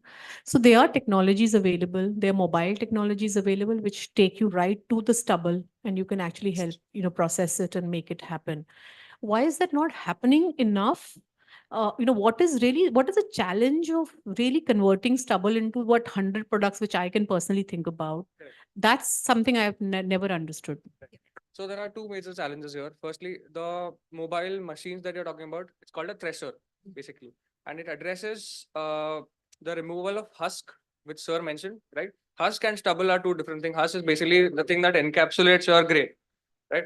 So thresher directly removes the grain and separates the husk, and you can easily transport it to wherever possible, make briquettes out of it and generate electricity. Now, when you talk about stubble, which is basically the part that is left in the ground, it has to be harvested using hands, using labor. There is no technology available as of today to pluck it from the ground, right? So that is why the farmer are just burning it using a matchstick. Second major problem is basically something called as the silica content, specifically in paddy. Right, silica basically makes it unfit for consumption for cattle, right? And it is also the reason why it is got a very low calorific value. It's got a calorific value of, I don't know, 14 megajoules per kg, which is quite less as compared to some other conventional materials like soya, right? So that is why pulping is an issue because of the silica. It cannot be used as cattle fodder again. And Yeah, there is one more thing to it, because these are technical issues which can be solved if there is a little more research in it. yeah.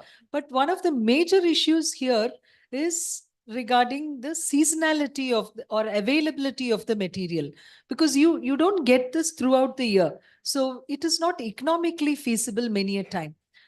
Even if you set up such mobile units, it will function only for maybe maximum 2 to 3 months. After that, it remains idle. And when any machinery remains idle, then it becomes very, very expensive. It's not only the operation cost, but by the time the next season comes, this machine cannot work because it's been idle. So this is one of the major issues on ground which we have been facing. So this is really a challenge, which we need to take care. Could we please pass on the mic to the lady? One of the IITs, they had discovered one enzyme when you decomposes on in situ. In situ, Yeah. So But what happened? Why can't that be promoted or used, or what is the challenge with that? It's not, see, because here we need to also look at other environmental aspects. Is it affecting the other? Because anything which is bio, you need to be careful as to how it is affecting the crops or the other biological. Yeah. And whether it replicates on its own, whether it will attack the fresh crops. So there are a lot of other studies which needs to be But done. these studies have been done. Are these very available, sure. published? I at least I haven't seen. I'm So not enzymes really sure. basically are like they've been proven to work well with effluent treatment, because they basically consume the sludge and the impurities before you can safely discharge impurities. But if you want to extract something, it is very difficult to do that as of today. Like there is no technology that can extract it from the enzymes again or from the microorganisms. I don't think field level studies in that. The limited point I'll try to bring here is that the amount of labor it takes to bring the stubble out, right? It's very, Yeah, very the amount of expensive. labor it takes to get the stubble out vis-a-vis the simple matchstick to burn it is that if you can compensate that there is enough policy support that your stubble will be bought, which does happen a lot in the southern Indian states though, right? There is a hidden incentive for the farmer to buy it, to actually put the effort to take that stubble out. So here everything boils back to the ROI, the economics. You cannot think about sustainability as a good to do only. You have to compensate that farmer who's putting, because for him usko roti kapda makan nahi mil raha hai, right? What will he think about sustainability in that moment? You pay him for his stubble, and then he will do the wonders of taking the effort and taking it out. That's why I was emphasizing on the approach. That is also very important. Just the technology Yeah. aspect to it. If Yeah. we can convert along with the soil, so pluck it out with machinery, with the soil, and convert it into an earth which contains nitrogenous biochar, that would be great. And that's the kind of technology we are working on. Yeah. Oh, good. I believe- You do not need to that, what do you call it, stubble to be plugged out. In situ you want. Itself there only. Not as. Due to the paucity of time, I believe we Yeah. can squeeze in one more question from the Yeah. gentleman. Yes. My name is Anil Seth, scientist. I have a question about greener tomorrow, not about recycling exactly. We can't give some incentive to needy people to use electric incinerator instead of using the wooden incinerator. Have anybody of us has used of family member? Is this particular question befitting to the panel that we have here? Could you please repeat the question? We should give some incentive. Should we give them incentive to the needy people, 5,000 rupees, 10,000 rupees to use the electric crematorium? For what? Electric crematorium? Funeral. For funeral. It is being practiced, especially like big cities. I'm sure I know about Bangalore. We are mainly going for so many of them, and it is working very well. So, yeah. Unfortunately, the time is up. Yeah. The last question maybe. Yeah. And then we close. I want to move a little away from the stubble burning. So something like, going on to the electric vehicles, something like the end of life of a lithium ion battery. How at the policy level are we ensuring? Because nobody is thinking about how are we going to sustainably dispose of the lithium ion batteries at their end of life. No, So we our- do have policies now in place, and there is also an EPR to it. So it's the extended producer responsibility. In fact, it's a very recent regulation, and the government is thinking and the battery rules exactly also very because of clearly the- comes out with it. So both are there. Yeah, so I think this Yeah, would just be adding to that, discussed. exactly because of the disposal issue, the cost has gone up because they have to factor that in, and the large scale adoption isn't happening to that degree. And you're thinking of alternatives which are more degradable, easy to dispose of. So there is a lot of work happening on that. And the EPR will definitely ensure this. So I think it's. Yeah.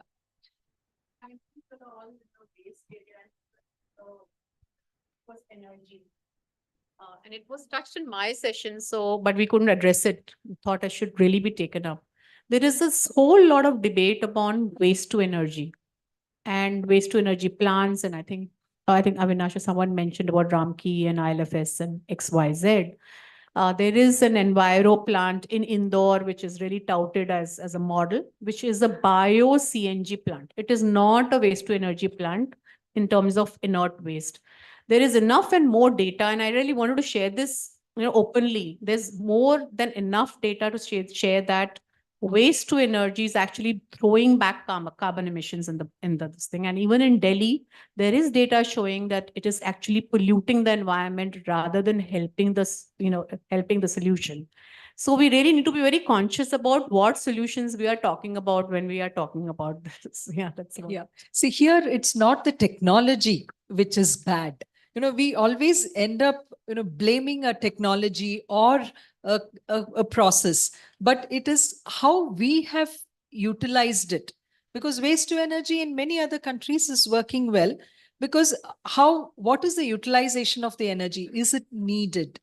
And is it needed for this society? That's where the issue is, because we don't have heating requirement in our country, or we don't have that energy being utilized in the right way, and our waste is different from the other countries, but we are also tending towards that. But if you look at the waste to energy plant of Ramki, I mean the resustainability in Hyderabad, it is working well, because that's a different context. So, it's always not really good to blame a technology. That's something which I like to add I that. would like to add one thing here, that waste to energy is completely opposite of what we are talking of circular economy and resource efficiency. So now, I see now, when we were making rules, we had given this the least priority, waste to energy and incineration.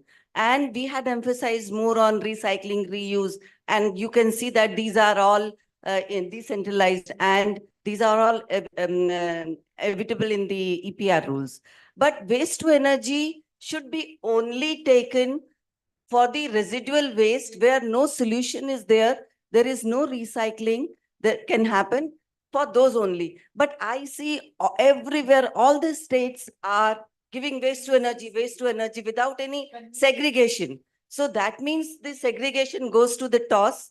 The material resource efficiency goes to the toss, but jalado or electricity. And how much electricity we are generating, we don't know. It's I pollution. must So much interject pollution. here. Thank you so very much. But the Q&A round is turning into a discussion, and we must be very mindful of everybody's time. With the same, ladies and gentlemen, let's give a big round of applause to I believe Tanya had something to add to it. Would you like to complete? Please, please, please, please take a minute. Please take a minute. Please take a minute. Just adding that, there is a potential to generate 18 gigawatts of energy in India from biomass. It just doesn't happen because the raw material doesn't reach. And that's energy which lights this. It's actually replacing coal. It's replacing fossil fuels. So I'm getting a star on my shoulder for letting you have that 1 minute, since the audience is agreeing to it. Thank you so very much. This has been an incredibly productive session. Thank you so very much. Could I please request everyone to kindly come forward for a group picture? How about a quick round of applause for them?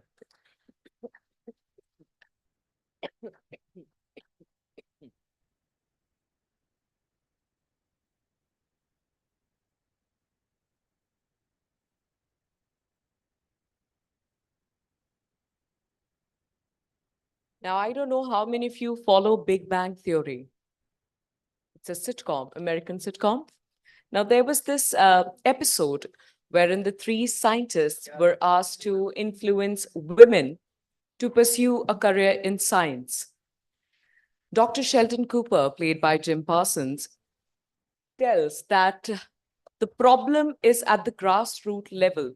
Most people try to address the problem when it reaches a certain point where taking a U-turn kind of seems impossible. So we have to start taking steps or taking cautionary steps at the grassroots level. That's exactly what we are planning to do with the next panel discussion, planning to discuss with the next panel discussion. The topic at hand is from production to recycling, unveiling effective EPR strategies. Join me as I welcome our panelists. Please give it up for the session chair, Sanchita Jindal, former advisor, Scientist G, Government of India, Ministry of Environment, Forest and Climate Change. And I must encourage everyone to welcome all the panelists with a round of applause. Let's welcome Nikita N. Jain, CEO, Vardhaman Auto Recycling.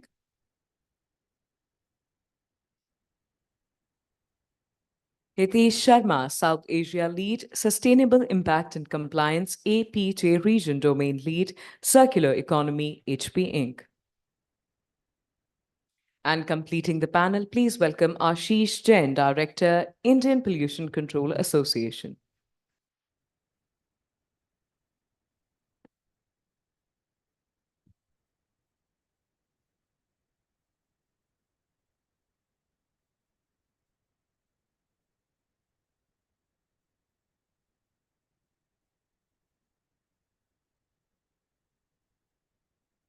So good afternoon, everyone. And I think, how much time do we have? Excuse me? 34 minutes. Okay. So good afternoon, everyone. Before getting into, because this panel, I think, is the most contentious panel, because so far we had been talking about the ESG and reporting and climate change and all those. But here we are coming to the EPR, which is the very, very ground level work, and quite an, what do you call, since it has been introduced, it has been having quite a number of problems. But before going ahead with that, I would like to give certain, what do you call, mind-blowing figures.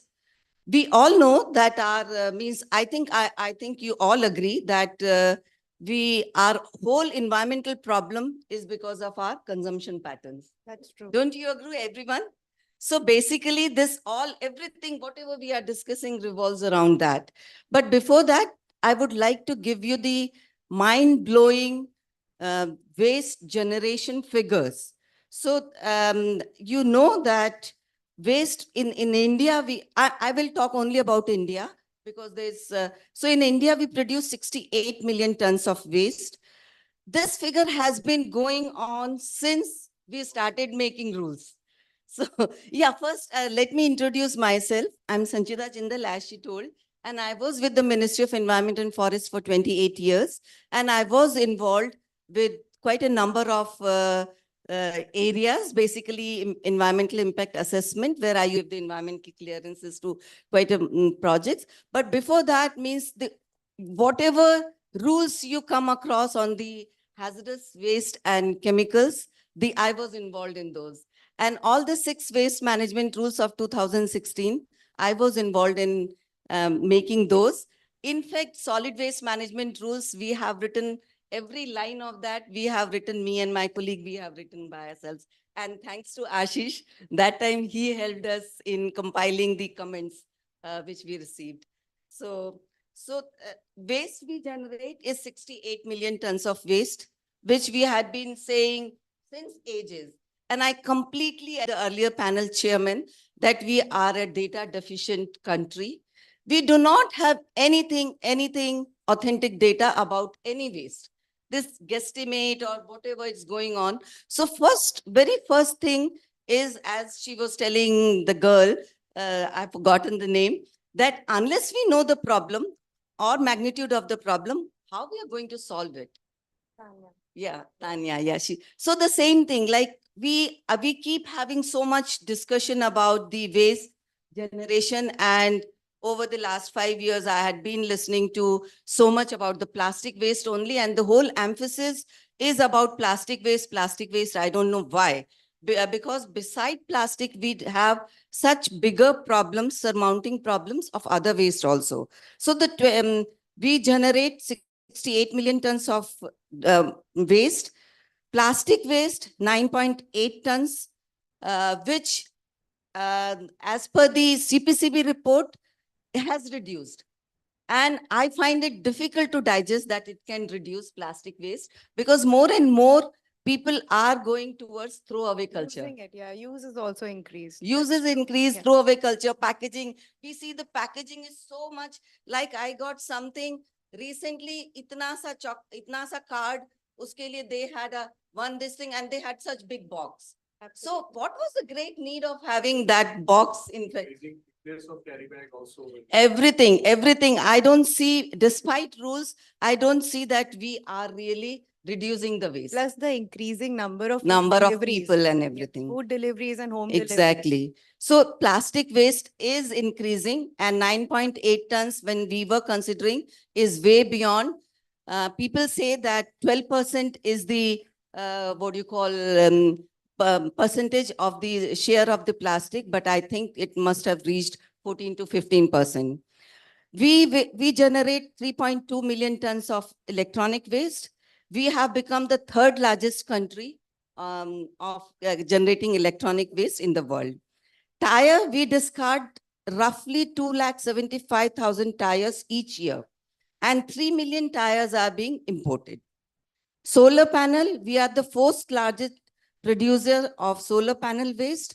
About 4.5 to 7.5 million tons is generating every day. And by it is estimated that by 2024-25, we will be having solar panel waste, which can, if we stack together, it can reach compete with the Mount Everest. Also, can I add, ma'am? Yeah. There are 25 million deregistered vehicles in India. Yeah, I'm coming to that only. Yeah, so batteries, we have 50,000 tons of batteries generated each year. And lithium-ion batteries, we know that it is going to be a bigger problem as we grow the EVs. Auto, we know that 9 lakh government vehicles are to be discarded, deregistered this year because of the 15 years this thing. Textile waste, we generate 92 million tons of textile waste every year. These are all waste, but besides that, there are bigger problem of coal ash. 175 million tons by 2030 we will be generating. With the FGD coming into, gypsum will be again a big problem.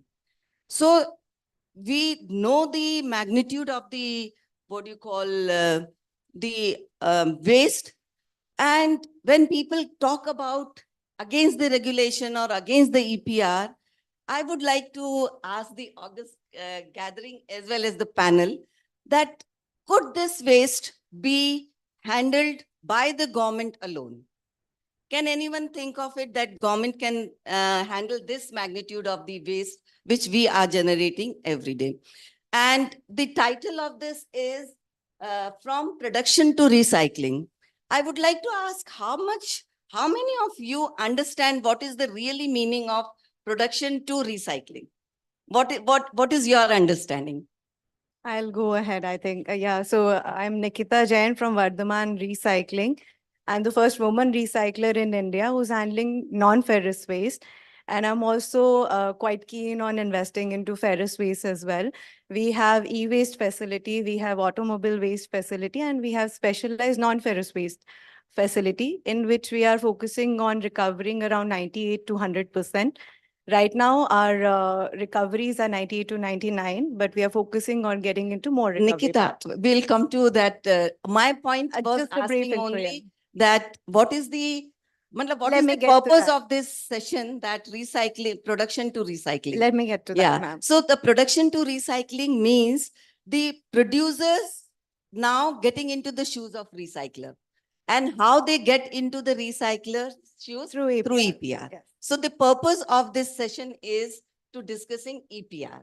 So now I would like to each one of you to introduce yourself and what kind of the domain work you are doing, because EPR is a very nascent instrument in the country. First, I would like to hear that what are the challenges, but in every panel discussion, we keep listening to only challenges, but I would like to listen solutions from you that what next should be done so that EPR can be made successful, and which is the purpose of the, and one more thing I would like to bring to this August gathering is the purpose of EPR is not to recycle or reuse or anything. Purpose of EPR was to make the product environmentally designed for the environment. So if the producer is responsible for his own product, he would definitely work towards that lesser and lesser waste is generated through his product, and the more and more it becomes recyclable. So that is the purpose of EPR, not to give the targets to recycling, reuse, and this. I think the main purpose was to close the loop of circular economy and to create a generic ecosystem in India wherein people are responsible from where it is originated. Like we've had certain laws where the producer has been responsible for the way they've been earning out of the products that they are generating. So they are the ones who become responsible for the waste generated out of those products. I think it's a very good way of coming up, and each and every product, say e-waste, battery or tires, has a very different way EPR has to go. And I think we are coming up with very enhanced and very developed laws wherein ground material is also kept in mind. But we need to improvise and work around more according to the geographical needs of India, more than reciprocating what has been there around the world, say Europe or US, because they are more developed economies. And I think they have a better understanding of waste according to penalties and incentives that is added. But in India, incentivizing is helping, but I think now penalizing should be introduced. I mean, that's my personal view. Yeah, so what I would like to again say, the penalization now, the whatever it was earlier in EPA, that going to the court and giving the notice and all, it has been demolished. Now environmental compensation is in. So penalization is big time. Now you must be knowing that NGT is penalizing the municipal bodies, the producers, right and left, and in crores, not only lakhs, in crores and crores they have, and many of them have deposited the money also. Yeah, so the penalization is a big time going on in the country. At the outset, thank you so much, ma'am, for the questions what you put in, and thank you so much, organizers, for this opportunity. Before I start, a quick risk assessment for myself. How many of the audience come from the producer community? Okay. No, So almost you're a producer. So that makes two of us. Great. Fine. I'll be more mindful. Okay.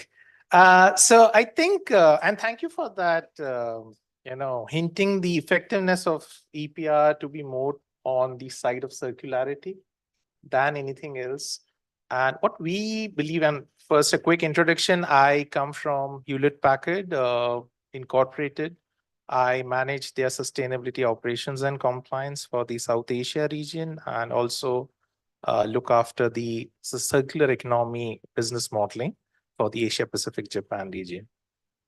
So I think coming back to the EPR and the effectiveness of it, essentially, and in fact, any strategy what we make as a producer, there are three things what we need to be mindful of, any strategy, be it EPR or any other. One is the context in which that is to be applied. The second is the characters who would have an interplay around that strategy. The characters, the contenders, right? And the last aspect is the whole idea. How does all of this really drive back the conversation, right? The content, the narrative, what it sets. So coming at the very first C, which is the context, I think for us, it's very important to understand that EPR could only be effective if and only if it's to be seen in a systemic context. It's a value chain phenomenon. Because, and especially for the kind of waste stream I come from, or I am a producer of, electronic waste, there's a value mindset associated with that waste stream, unlike many other waste streams, right?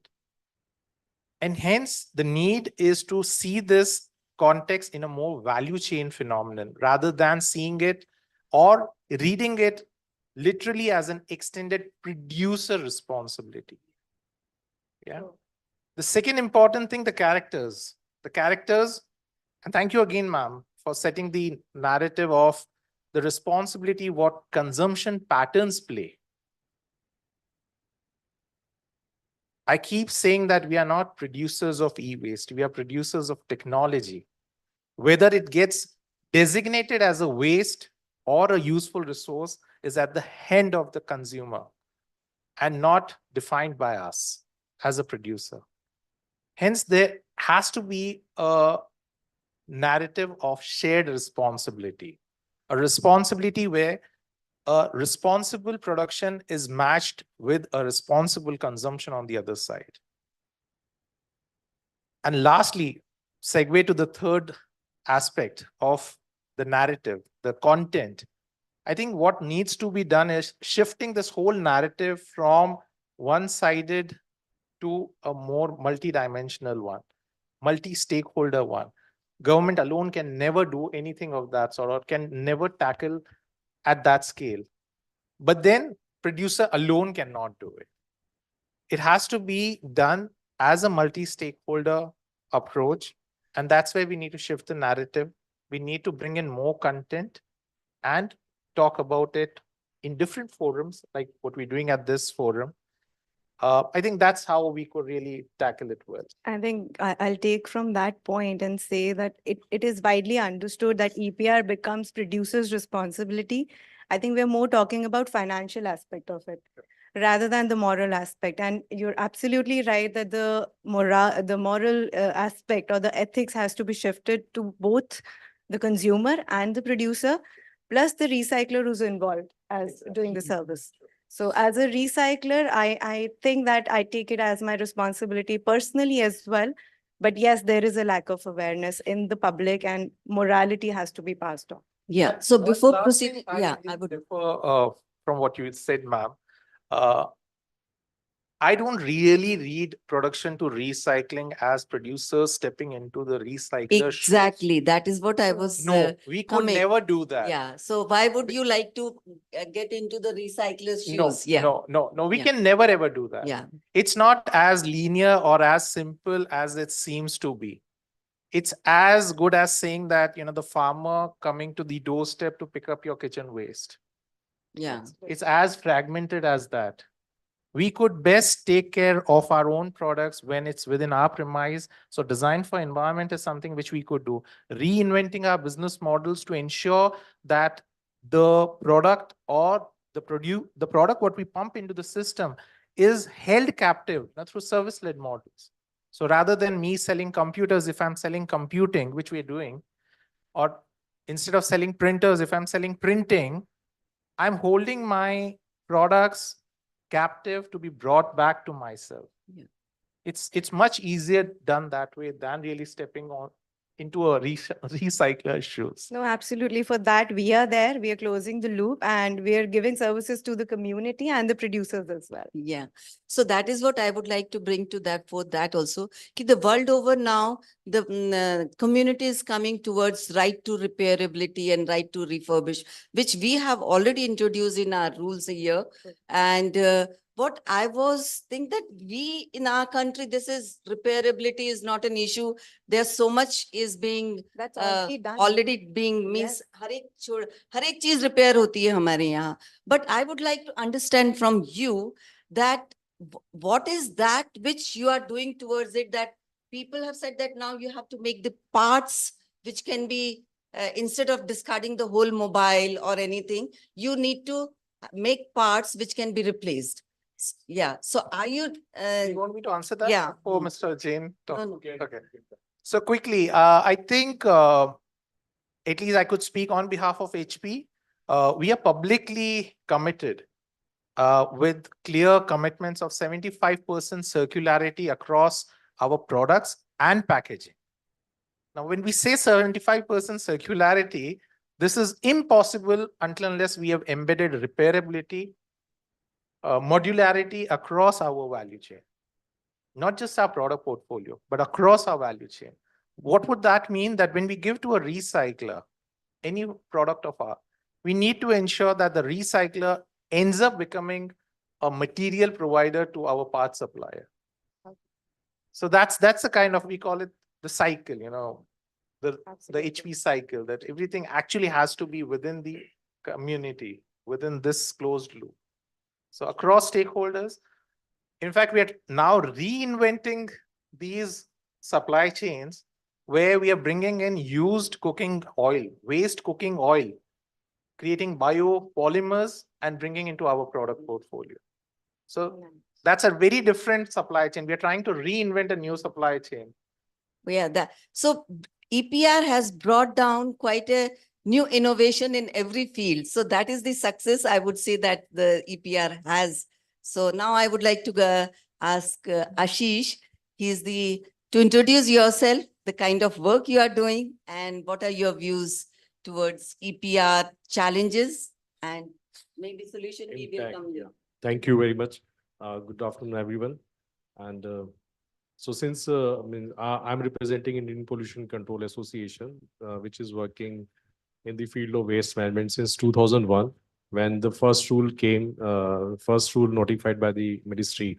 And we are also the pioneer in executing first EPR action plan for plastic waste for few brands. And then since I involved since beginning of EPR discussions, planning and execution of EPR. So my interpretation of EPR means EPR policy was brought to strengthen the collection and segregations of the tough plastic, and especially we were targeting MLP, multi-layer plastic waste. And it's very true that before 2018, rule came in 2016, but it took 2 years to finalize the action plan, because the ministry and ma'am only notified the rules and notified the policy that the producer, brand owner, importer have to submit action plan to fulfill their EPR obligations, and they have to get registered with the State Pollution Control Board. And if they do not get registration, they will not allow to continue their business. But they failed to explain how to develop an action plan. What is the methodology approach of EPR action plan? So there were a lot of discussion happening around the country, and the industries was very they were very क्या कहते हैं उसे, घबराई हुई थी कि हम action plan बनाएं कैसे, हमें कुछ उसका फॉर्मूला नहीं दिया गया, कोई फॉर्म नहीं दिया गया. So there were a lot of discussion how to prepare action plan, who will approve that action plan, and whatever we will do to fulfill my EPR obligation, whether this EPR obligation will be accepted by the government, whether they will allow us to continue our business. So a lot of brainstorm happened informally or formally from 2016 to 2018, and then one of the action plan which was prepared by us, approved by then chairman of CPCB, and then we finally start working. So when we started working on EPR, we thought that it would be very difficult to collect MLP waste, because there was no recycler at that time, and there were no consumer means who will buy this MLP. Brands were agreed to pay collection fees and segregation fees and logistic fees. And that time we started the collection of MLP or EPR of MLP of 15 rupees per kg, which is the actual cost involved in collection, segregation and recycling of MLP. Now the cost of EPR brought down to 1 rupees. I don't know how people are managing to collect, segregate, transfer, process in 1 rupees cost. So there are a lot of issue in that also.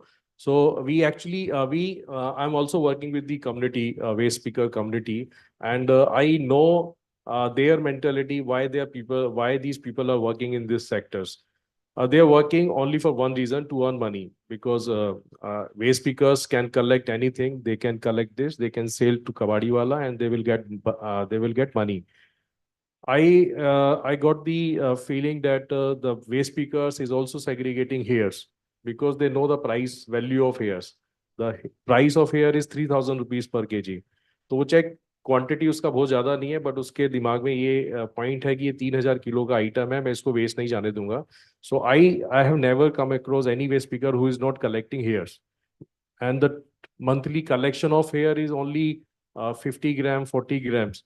तो उसको value ज्यादा नहीं मिलता है. Revenue is hardly 300 rupees 400 rupees in a month for waste picker, but the value for hair is very big. तो वो hair को बिल्कुल नहीं छोड़ता है, सारी चीजें छोड़ देगा, हेयर जरूर कलेक्ट करेगा. So we noticed this thing, and then we reached to the waste picker and told them that if you collect MLP, I will pay you 9 rupees or 10 rupees. And that 9 rupees, 10 rupees were very big amount for waste pickers to collect MLP. And we did some study how EPR policy impact the per capita income of waste picker.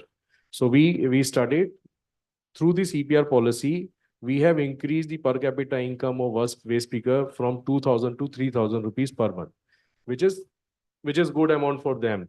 Earlier they were earning 18,000, 20,000 rupees, but once they involved in the supply chain of MLP, they started earning 25,000.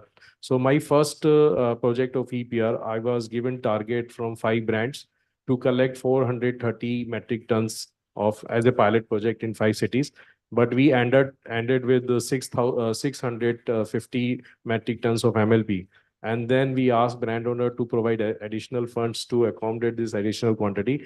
And then we came to know that collection of MLP is not a big challenge. It can be collected. Only thing is the right approach, and if the right value of material can given to the waste pickers. So my important stakeholders, the waste workers, who are involved in who has direct reach to the waste.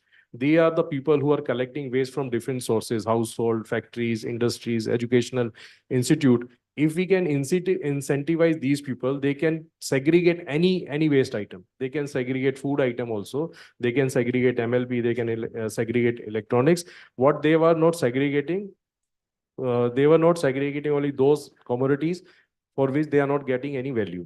So we developed the entire supply chain from waste workers to scrap dealers, aggregators, and recycler.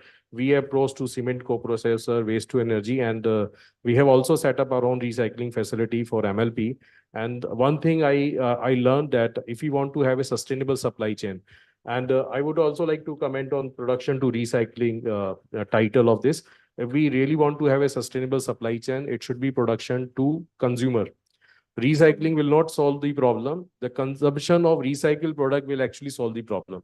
And there is a challenge, and I'm thankful to the ministry who made this mandate from 1st April 2024 that all the brands, producers, and importer have to use minimum percentage of recycled granules in their packaging, which is started with 25%. And I think this kind of policy will increase the consumption of recycled products. And if there is an increase in recycled products, there will be a demand from recycler for different waste categories. And if there is a demand for recycler from the recycler for the raw material, then the waste collector will start collecting, segregating. The recycler has to fulfill their operational capacity through creating demands. So EPR has created a very important role in development of sustainable supply chain of various waste items. Earlier, only PET bottles were collected very efficiently, effectively. And the reason is because it is controlled or managed by the big groups like Reliance and Ganesha, who are maintaining all the data. They're purchasing plastic through bills. But ऐसा नहीं है कि other waste items were not purchased or not recycled. They were also recycled. But the recycling of other plastic items like LD, SD, PP, PVC, there were a lot of informal sector and unregistered recycler involved. But through this EPR, we have seen transition of informal sector to formal sector. जब brand हमें पैसा देता है कि हमें 100 ton का EPR करना है, तो he needs all the documents. He need all the documents from purchase to recycling, logistic, ER bill. तो इसमें I would like to I just calculating the economic impact of EPR policy. Brands को फायदा हुआ है या नहीं हुआ है, वेस्ट मैनेजमेंट एजेंसी को फायदा हुआ है, मुझे नहीं पता है, बट सेंट्रल गवर्नमेंट को, स्टेट गवर्नमेंट को बहुत ज्यादा फायदा हुआ है. They have earned more than 400 crores through taxation in this supply chain. जितना भी पहले वेस्ट था, ये शायद नया सब्जेक्ट होगा स्टडी करने के लिए. More than 400 crore as a tax deposited to central government and state government through this EPR policy. Earlier, waste was collected through informal system. Waste collector ने waste उठाया, scrap dealer को बिना invoice के भेज दिया, recycler ने बिना invoice के, recycler ने बिना invoice के माल खरीद लिया, recycler ने बिना invoice के माल बेच दिया, कच्चे में सारा काम होता था. But through the intervention of EPR policy, there was a pressure from the brands, producer, importer कि उन्हें EPR क्रेडिट चाहिए. अभी GST पोर्टल जो CPCB का पोर्टल है, they have to upload all the GST. जब तक आप GST इनवॉइस नहीं करेंगे, recycler can not issue EPR credit. तो उसका जो 100% परचेज था वो GST में कन्वर्ट हो गया. इनकम टैक्स में बढ़ोतरी हो गई, बिकॉज अभी रिसाइकलर जो पहले 5 करोड़ का टर्नओवर दिखाता था, वो 100 करोड़ का टर्नओवर दिखाता है. पहले 5 करोड़ के ऊपर इनकम टैक्स देता था, ये 100 करोड़ पे इनकम टैक्स देता है. और 18% हर एक ट्रेड पे वो इनकम टैक्स जमा कर रहा है. Not only recycler submitting the GST and income tax, the waste management agency who are involved or appointed by the producer brands, they're also issuing service invoices to the brand. और जितने करोड़ का वो invoice submit करते हैं उस पर 18% जो है टैक्स जाता है. तो ये थोड़े से हिडन फैक्ट थे EPR के. एनवायरमेंट क्लीन हो रहा है, वी ऑल नो, बट सरकारों की जेबें भी भरी जा रही है इस CPR से. No, सरकारों की जेबें भरी जा रही है, but that it would be used for the नहीं, for it's us good only. अगर सरकार But के पास yeah, maybe so in that's so good. future, In fact, na? future So what I would like to understand from you, all three of you, is, or for the knowledge of the gathering, that what now you know that we have been now going on for quite some time, and we had been resolving the teething issues, but still, what is the main problem of EPR as a producer, as a recycler, as a waste agency, waste management frequent agency? change in the policy is, I think, the most challenging job for all the stakeholders involved in EPR policy. And it's good also. In one way, it's good that we are evolving our policy, and the government is taking feedback from different stakeholders seriously. And based on the feedback submitted by different stakeholders, they are bringing amendment. So it shows a very positive progress in terms of policy, doable policy. But frequent change in policy will also create a lot of hurdles and constraint, bring a lot of trust deficit among the community who are serving the nations and who are working in these sectors. So I think I found this is the biggest challenge. And rest, the pricing, I think there should be some control on pricing of EPR. Okay. And there are a lot of newcomers come. There are a lot of people who come with short gain kind of thing. So EPR is not totally related to the economics or the profitable business. It should be considered as a segment for the betterment of future, for the environment. And the product design. Yeah. Design पे काम होना चाहिए. अभी brand का सिर्फ EPR obligation पूरा करना है, उसको कंप्लायंस पूरे करना है. I don't know, none of the people, none of the stakeholder involved in EPR implementation and policy Quickly, is we are seriously running out of time, so I would like to let me listen finish. from- Is seriously concerned about the environment conditions. Okay, I think on behalf of producers, I would say the biggest challenge is the set narrative. You cannot have producer as the only affected party and everyone else in this value chain as an interested party. So I think that is what need to be changed. And in fact, No, I but think how can it be introduced into the policy? I would like to. I think the biggest leakage in the existing policy is that while a producer is targeted to reverse channelize their respective products, the bulk consumers, primarily the bulk consumers, are at their free will to give it to anyone and not go back to the same producer or producer-led agencies. They can actually tender it, open tenders, and give it to anyone. So that doesn't mean that I can't meet my compliance targets. I can very well do that. So the need is to understand whether the EPR is intended for waste management or circularity.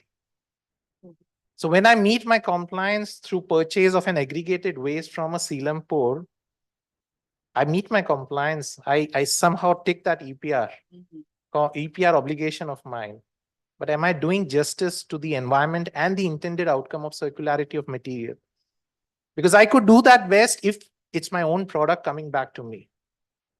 Because then I can circularize at least 72% of what comes into me. Because But I know then every nut and bolt of it. What restricts you to take back your product? The policy which allows the bulk consumer to give it to anyone and not go back to the producer-led agency. I think as a geography, it won't be very viable to bring back all the waste to one facility. Then there is carbon footprints as well that we need to take care of.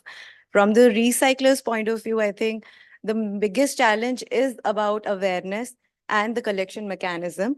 So we are targeting one by one waste. So we're collecting waste in a bulk and at random.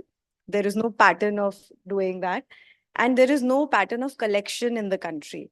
I think we need to address all the waste at one point, and we need to go, because we are mature. In the EPR system, now we are mature. We're not in 2016 anymore. I think we need to address all the waste at one go, and then not just by policies, we can address the major part of the waste into the policies. But yes, awareness part needs to be there, because no one knows the hazardous waste. No one knows the hazardous value it has. and people are just concerned about the economical value. I agree that no business can run without money, and everybody is in here for money and they have to run their homes. But the truth is that when they are aware and when they are incentivized, penalized, these need to be included in the policy, wherein we need to channelize the waste management like a city in Indore, in India is doing. Indore is doing extremely great with waste management. But at the same time, I would like to bring to this August gathering the that village. Just now it was in my this Chhattisgarh's village, which are Ambikapur. So Ambikapur, they started and everything is being done manually and they are working. So it's the model, sorry? Yeah, it's a very small town and they have started in the beginning and all the women are involved and it's doing so. So at the same time, this bigger industries and this, but Ambikapur model also should be looked into. Absolutely. Yeah. And quickly, I would just want to respond to the aspect of viability, what you brought in. Again, going back to my first point, look at in a more systemic manner. It's non-viable for me to reverse channelize. Yes. In a country like India. Yes. But you actually, when you look in a more system view and see that when it comes back to me, the intrinsic value I put back into that as a producer and give a second and a third life to that same product. Yeah. And if you see the total cost, I'm actually always on the earning side. So trust a producer when they say it's a viable thing. Okay. Oh, obviously, you guys are better with the numbers. I mean, best here. Okay, so I think the time is up and it was an amazing discussion. I think EPR cannot be discussed in 30 minutes. It's the whole day session is required. Maybe more. Maybe more, yeah. Well, to your benefit, up next is the networking lunch.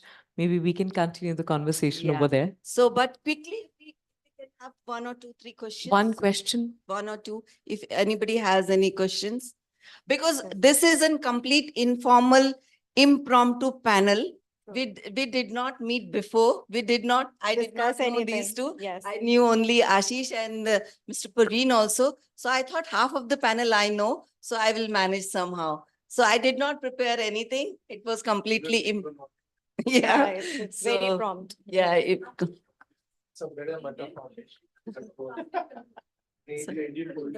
Yeah. So Hi. Hi, sir. This is Rohit here. I represent Recycle. We've been doing some work in Uttarakhand. Question, please, huh? Yes. My question is to Mr. Ashish, and my question would be: should we not explore robust collection mechanism for waste recovery, such as deposit refund system, which just not just heighten the accountability with producers, but also put in a charge or penalizes the consumer as well? So models which are existing, there are rules, there are PWM 2016 rules suggest that, models like deposit refund system can be accommodated within the EPR mechanism. So how should we explore to make EPR more robust and put accountability with producers as well as consumers? See, India is a country of diversity, or no one solution will work in India. So our solutions will vary from location to location, geography to geography, and even from the income status of the community. Suppose I'm serving the high income group, my collection system should be different. If I'm serving the JJ cluster, my collection system should be different. So what the model which you are proposing, you are proposing for very limited people. And the collection system, so one system has to be there, door-to-door collection. So even it should be from the government, the ULB or the private company, each household should get services of door-to-door collection. If we start collecting waste from each household, maybe 40% waste remain uncollected because we do not have sufficient fund, manpower, logistics system to serve the entire country. So if we start collecting 100%, so there will be no littering. अगर अभी हम जैसे ma'am ने शुरू में बात करी थी कि प्लास्टिक के ऊपर इतनी चर्चा क्यों होती है, प्लास्टिक के ऊपर इतनी चर्चा इसलिए होती है क्योंकि आप जब भी कभी किसी शहर में जाएंगे आपको सबसे ज्यादा जो वेस्ट बिखरा हुआ दिखेगा वो प्लास्टिक दिखेगा, और वो इसलिए दिखता है क्योंकि हमारी लिटरिंग हैबिट्स हैं, उसका लाइट वेट है, वो फ्लो अवे हो जाता है. और हमें सारा प्लास्टिक दिखता नहीं है, हमें सिर्फ लो वैल्यू या जीरो कमर्शियल वैल्यू प्लास्टिक ही दिखाई देता है. But हाँ. sorry to interject, is it not somewhere the producer's responsibility? A consumer at the end will buy what is being supplied into the market. We cannot bring all responsibility to the producer. 100%. It's a environments belong not environments Belongs not to belong to everybody. only producers. Yes. Environment belongs to me as well. So if I want to live a very healthy and sustainable life, I should take the responsibility to look after my environment, and the environment should belongs to everybody.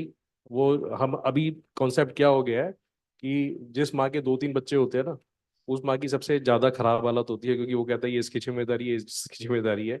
तो एक हम अपने normal talks में कहते हैं हमारी माँ, हमारी धरती माँ. हम जिस दिन अपनी माँ, मेरी धरती माँ कहना शुरू कर देंगे, I think we will solve the entire problem. Yeah, so the point he is bringing is what, and yeah, Ultimately, it lies with the consumption and the consumption Exactly. demand. yeah. If a consumer demands a glass bottle with water, it would be provided by the producer. But And if, there are No, companies. but the if there's point no is the such consumer- demand, if there's No. no such demand, The Let's say point we're is sitting- that the consumer is not aware, fully aware of what exactly is harmful. So in if you see in EPR rules, this is again the responsibility of producer to make the consumer aware of the constituents as well as how to collect it, how to dispose it, what are the health benefits or harmful this thing. So this is again, but which I see that, so I keep in my all my panel discussions or presentations, I keep only emphasizing on two things: segregate, segregate, segregate. This is the backbone of whole everything waste management, whether it's EPR or everything. And secondly, the awareness. Zero awareness, with awareness, zero littering will come, zero littering. I guess Yeah. we are catching hold of one person, that is the producer, because we cannot catch hold of crores of people. Like, we No, can be whatever creating we can do, awareness. whatever Yeah. can be done. So there's it one can be, person yeah. who takes up the responsibility. We cannot ask for 100 crore. And people to take secondly, one I would like to emphasize is the life cycle analysis.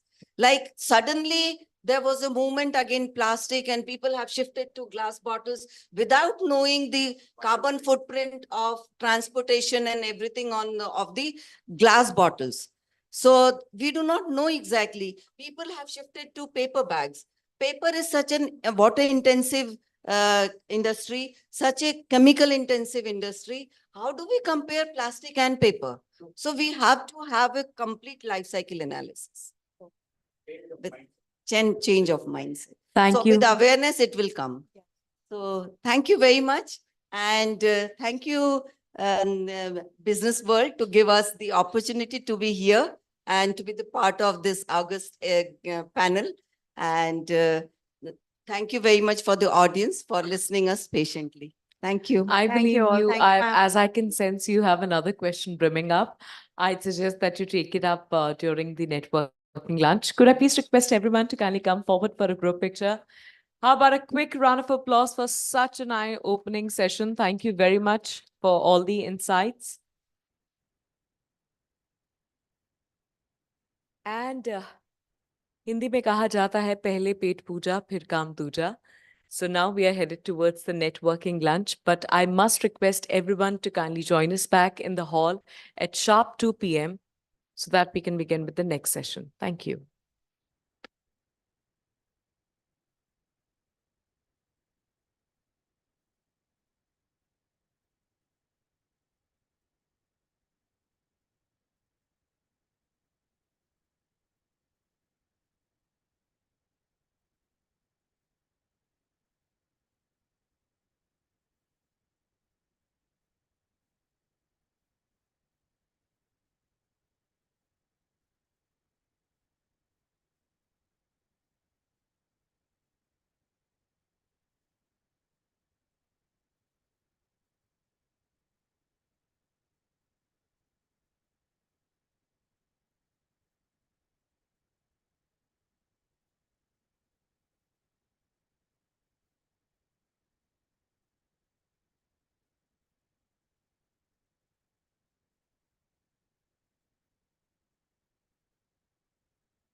生産されたプラスチックの65%がリサイクルされているということです。そして、管理が不適切な廃棄物に関しては 1.4%、そして、分離されているプラスチック廃棄物のうちの8%から28%ぐらいが、環境中に放出されているということです。Right. So, in addition to the above problems, we have a bigger problem, which is the reports claims that the companies exploit the misuse of the laws and skipping the law, dumping the waste of the law into the river. それから、それに加えまして、非常に一つ大きな問題があります。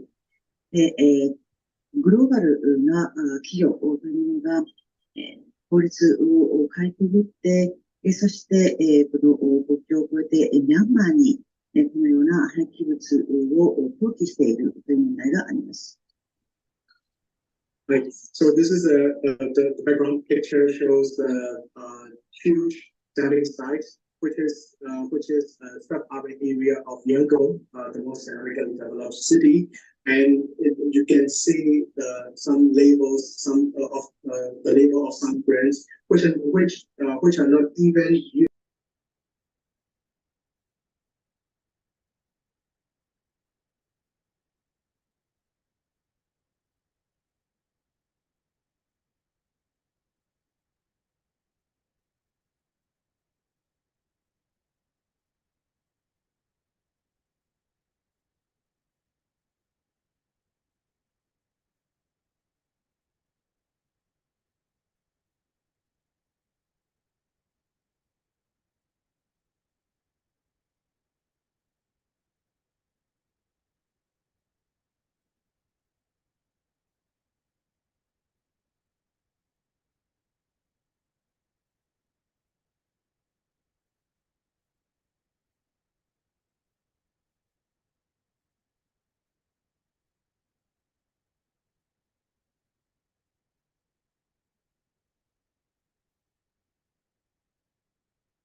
Requesting everyone to kindly start settling down as shortly we shall resume the event.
Kartike?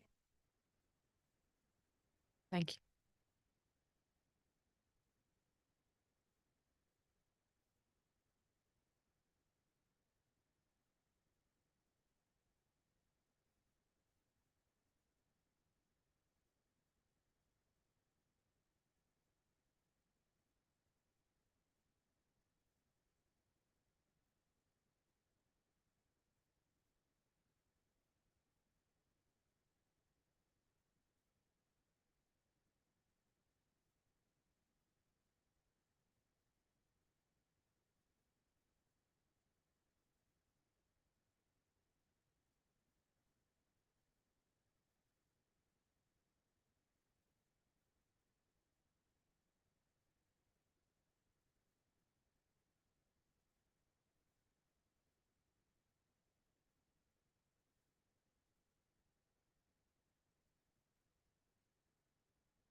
Well, if any of your colleagues or your friends or acquaintances are still out there, I'd suggest you call them or drop them a quick WhatsApp asking them to come inside so that we can resume the event.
Welcome back, ladies and gentlemen. I hope that you all enjoyed your lunch.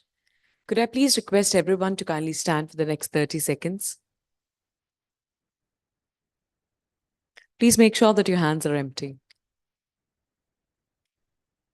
Speaking from experience, it's given that post-lunch sessions can be a little bit dizzy, a little bit unenthusiastic, but we wouldn't want to be the case as of now. So could I please encourage everyone to kindly clap for the next 30 seconds? It'll help us stay awake. A little louder, perhaps. That is for your benefit. I mean, as loud as you can be. We still have 15 more seconds to go. And I promise it's not a ruse for me to get an applause for myself. Little louder. Let's bring in some energy in this room. Come on. Take a deep breath. Relax. Kindly be seated. Thank you very much. Now, before we move ahead, I will once again encourage, in case you're planning to post any pictures, videos, or any comments related to this event across any of your social media platforms, please do not forget to use the hashtag RFGT. This brings us to our next panel discussion. The topic at hand is Beyond Recycling, Circular Innovations for a Sustainable Waste Future. Please put your hands together as I invite Session Chair, Dr. Sunil Pandey, Director, Environment and Waste Management, TERI. We just practiced it. Let's welcome Sonia Nain, Head Sustainability Projects, the Kabadiwala. Let's welcome Sudhir Singh Pundir, COO, 3R Zero Waste.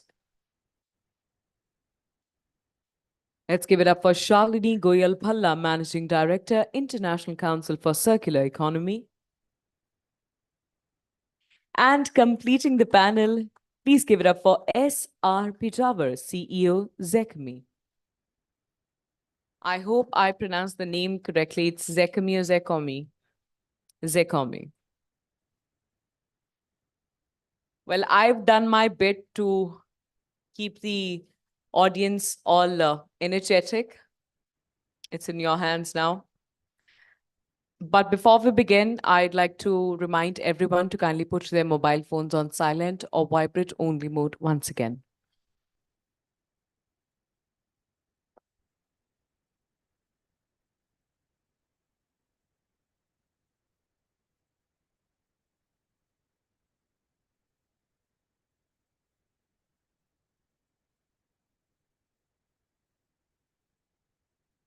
And good afternoon. I hope you had good lunch as also expected by MC. And a little context, since we are looking at circular economy. It's coming now? Since we are looking at circular economy, and circular economy is essentially about designing out waste. So one element of that is basically material recovery and recycling, but that's not all. It looks at designs, it looks at products, it looks at packaging, how they can be minimized, how they can be reduced, how they can use less and less resources, which is also linked to resource efficiency, and with the same kind of quality output.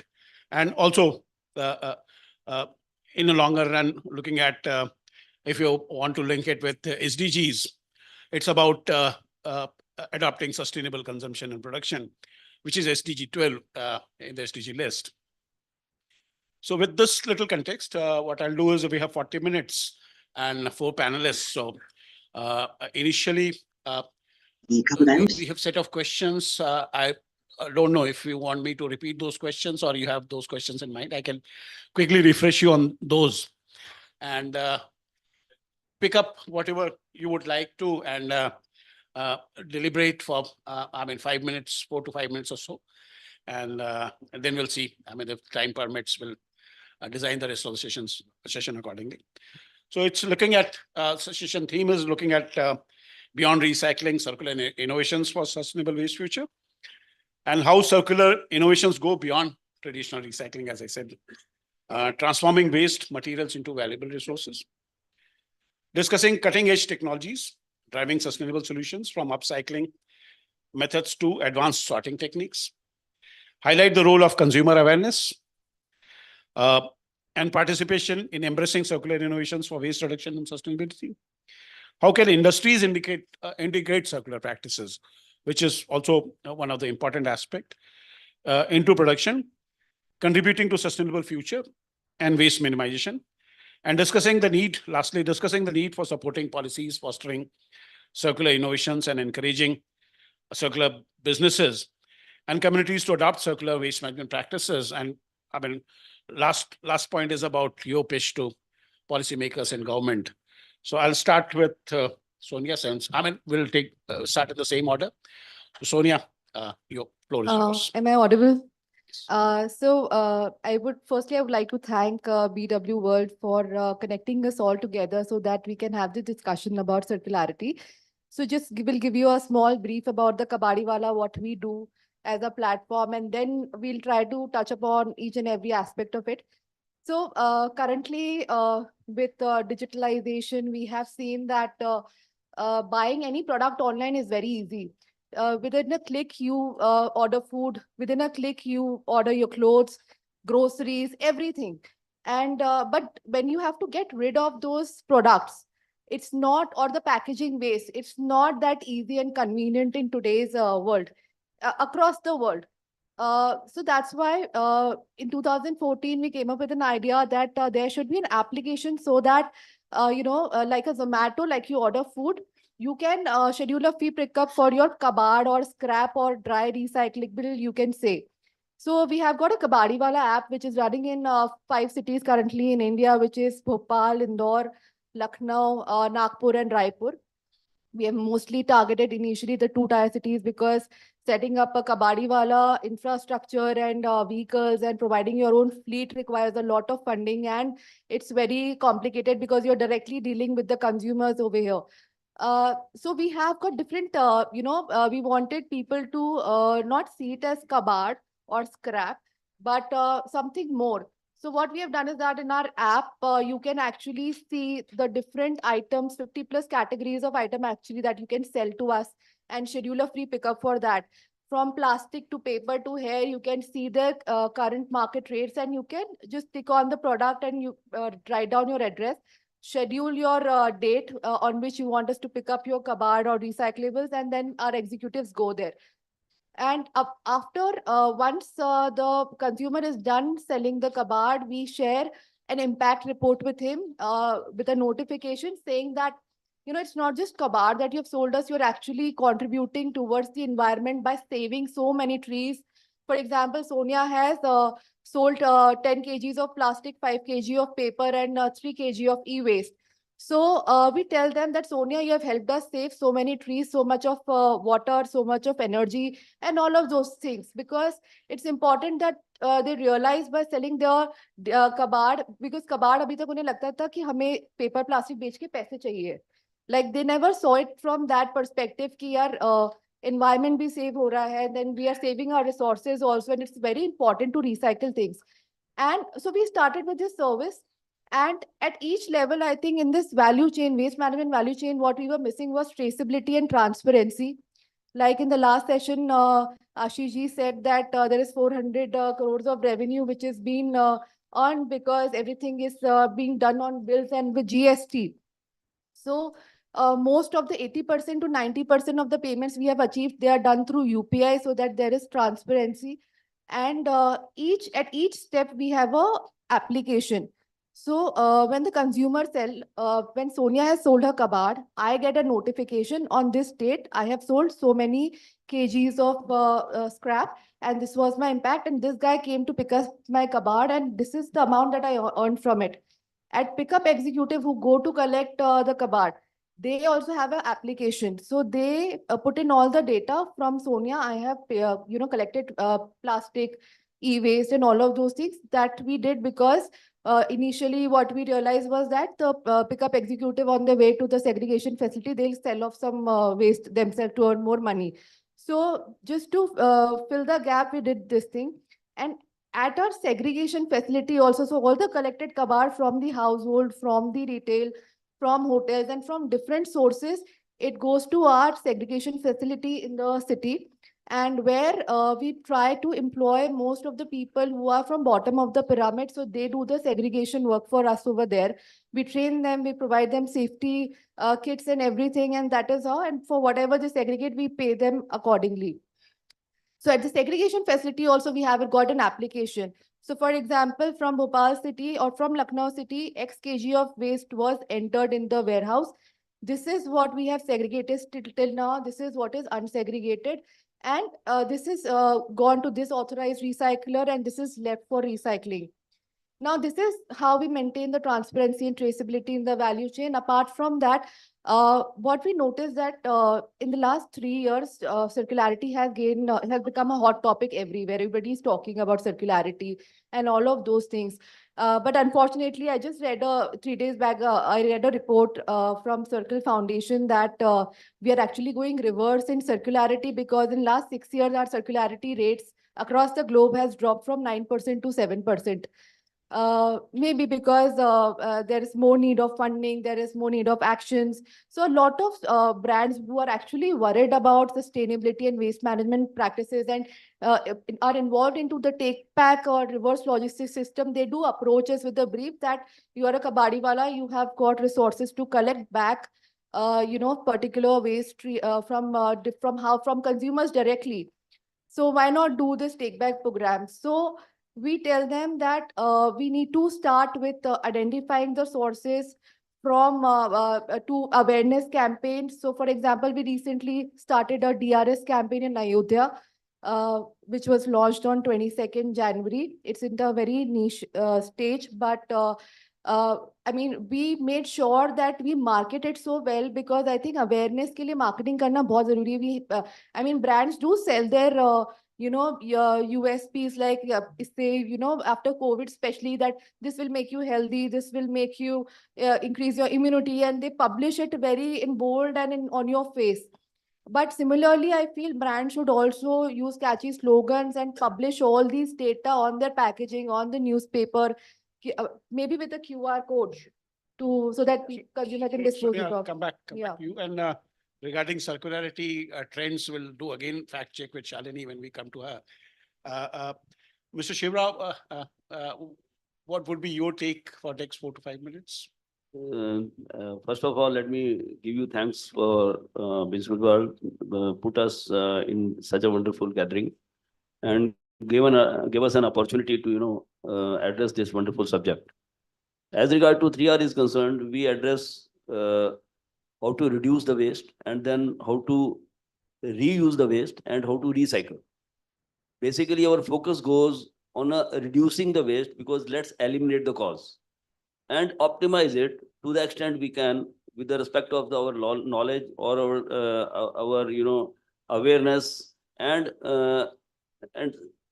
I mean, the last of it is that whatever we are using, we should be aware of what is going to be the future of this particular I mean the item we are using. Unless we are very clear that unless we close the loop, when we start using an item, unless we close the loop, then I think we are lost. I mean, in case I'm using plastic, I must know what is going to be the future of this, where I'm supposed to dispose it of, and how in case I'm able to complete my usage with this, and what can be the reuse of this particular thing. And after that, in case everything is exhausted, then we need to think of recycling it. And apart from that, even in recycling, we are talking about that how to do the value addition. Value addition in the sense, whatever the waste we are having, we are talking of upcycling. Upcycling, like one example, like we made a sofa, out of some waste. We made some hangings or some very good decorative pieces.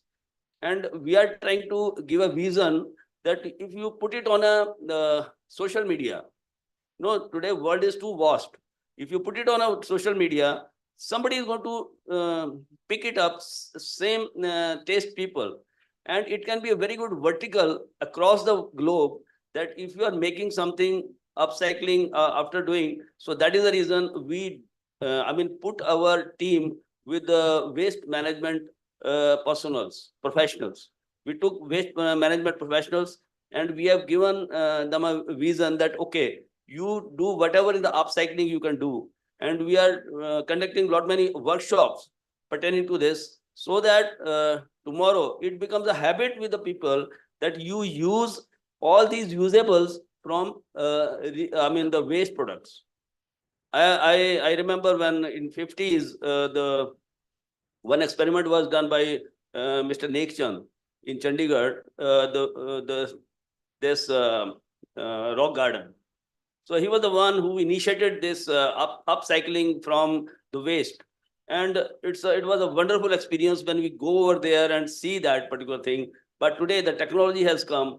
Now many other things have come into in our minds that we can make this, we can make this, we can make this. You must have seen a lot of small leather goods. People are making key rings. People are making some very good useful things. So that is the vision we are trying to induce, that it is not waste, it is a resource.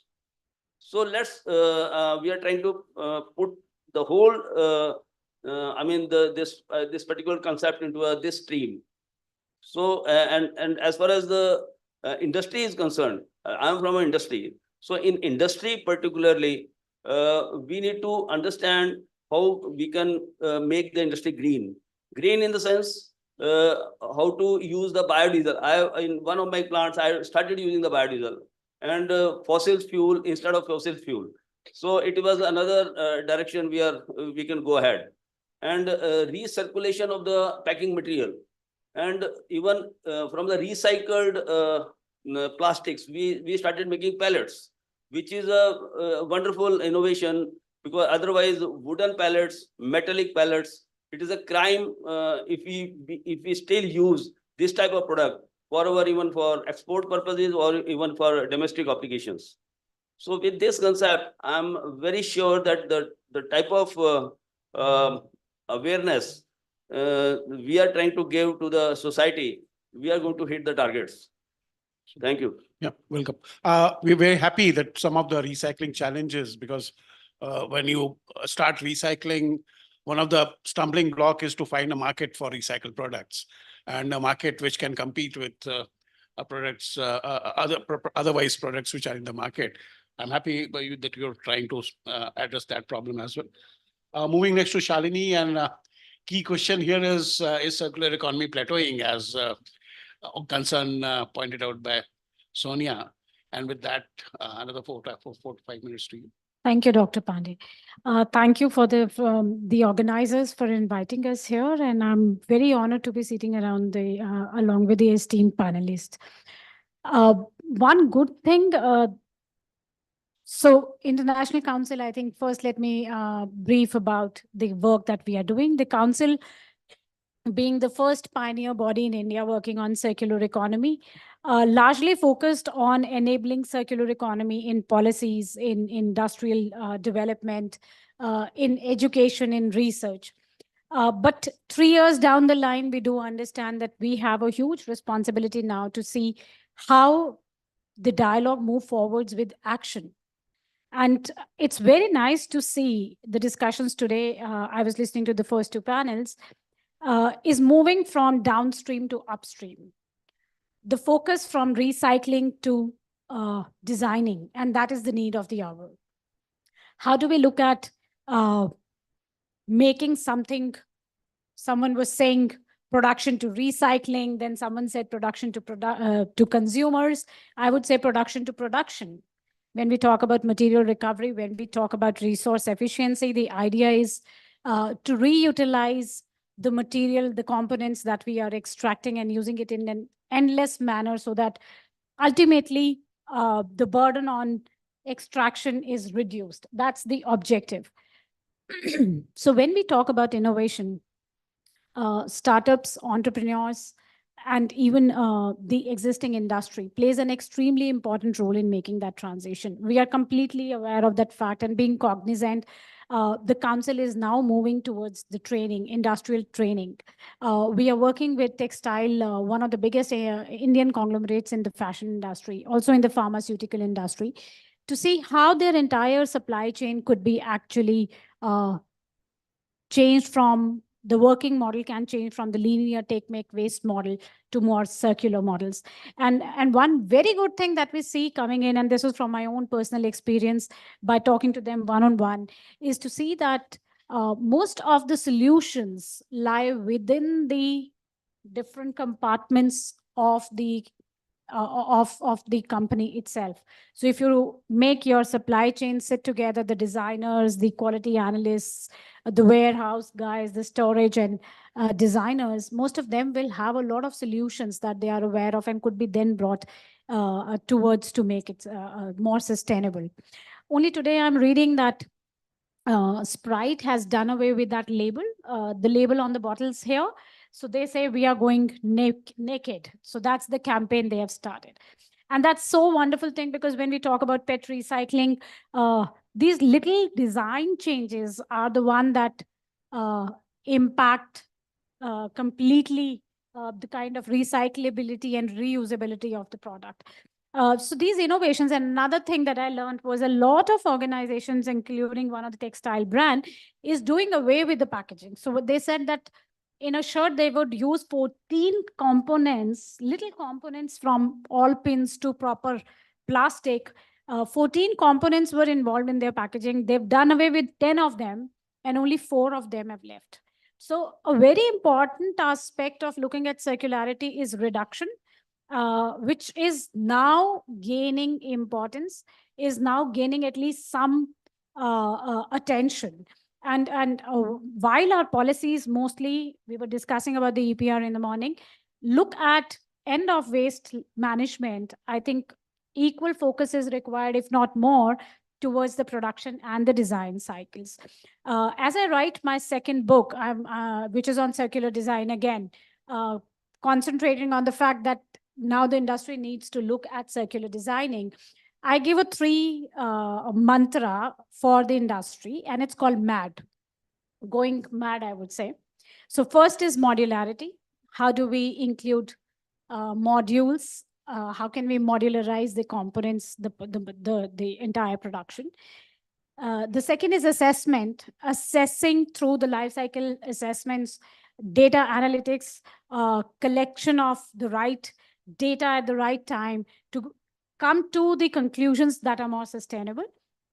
And D is the design. So focus on the design phase, which would then look at making your entire production cycles more sustainable. I think that's all for now. I'll continue in the next question. Thanks very much, Shalini. And it's heartening to know that industry is started to look at circularity as a business option, as a business opportunity. I'll come back again, a common question on the same issue to all of you after Mr. Pajawar. And it's a coincidence that on a sustainability subject, all the panelists, including moderator, their name starts with S. So Mr. Pajawar, your take on transparency in businesses. First name is Sarvottam. Sarvottam is a better way to address you. Yes. Your take on transparency and Yes. traceability. At the outside, again, as everyone saying, this is a commending, platform. Again, we have guru like Sanchita and, everyone here, like Shalini is driving the fostering education awareness and driving the principles. We are interconnected again, connected with Sunil again many times in these conferences where they bring all this research.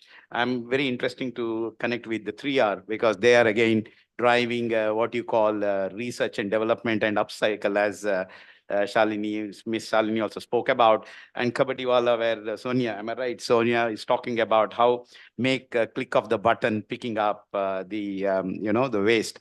So again, if you go date back around 3 decades, because I started my journey around 3 decades back compared to all the young people here. When I was driving the business, we are all talking about ESG, but that time it is called economic social governance. So because whenever you look at the profit comes in the top. So I was told by my chief executives, Rana Talwar has just expired around 3-4 days back.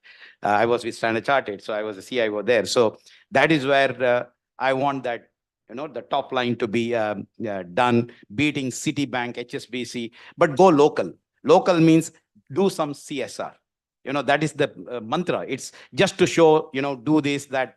It doesn't mean that we are talking about the brand, but that is what everyone was talking about.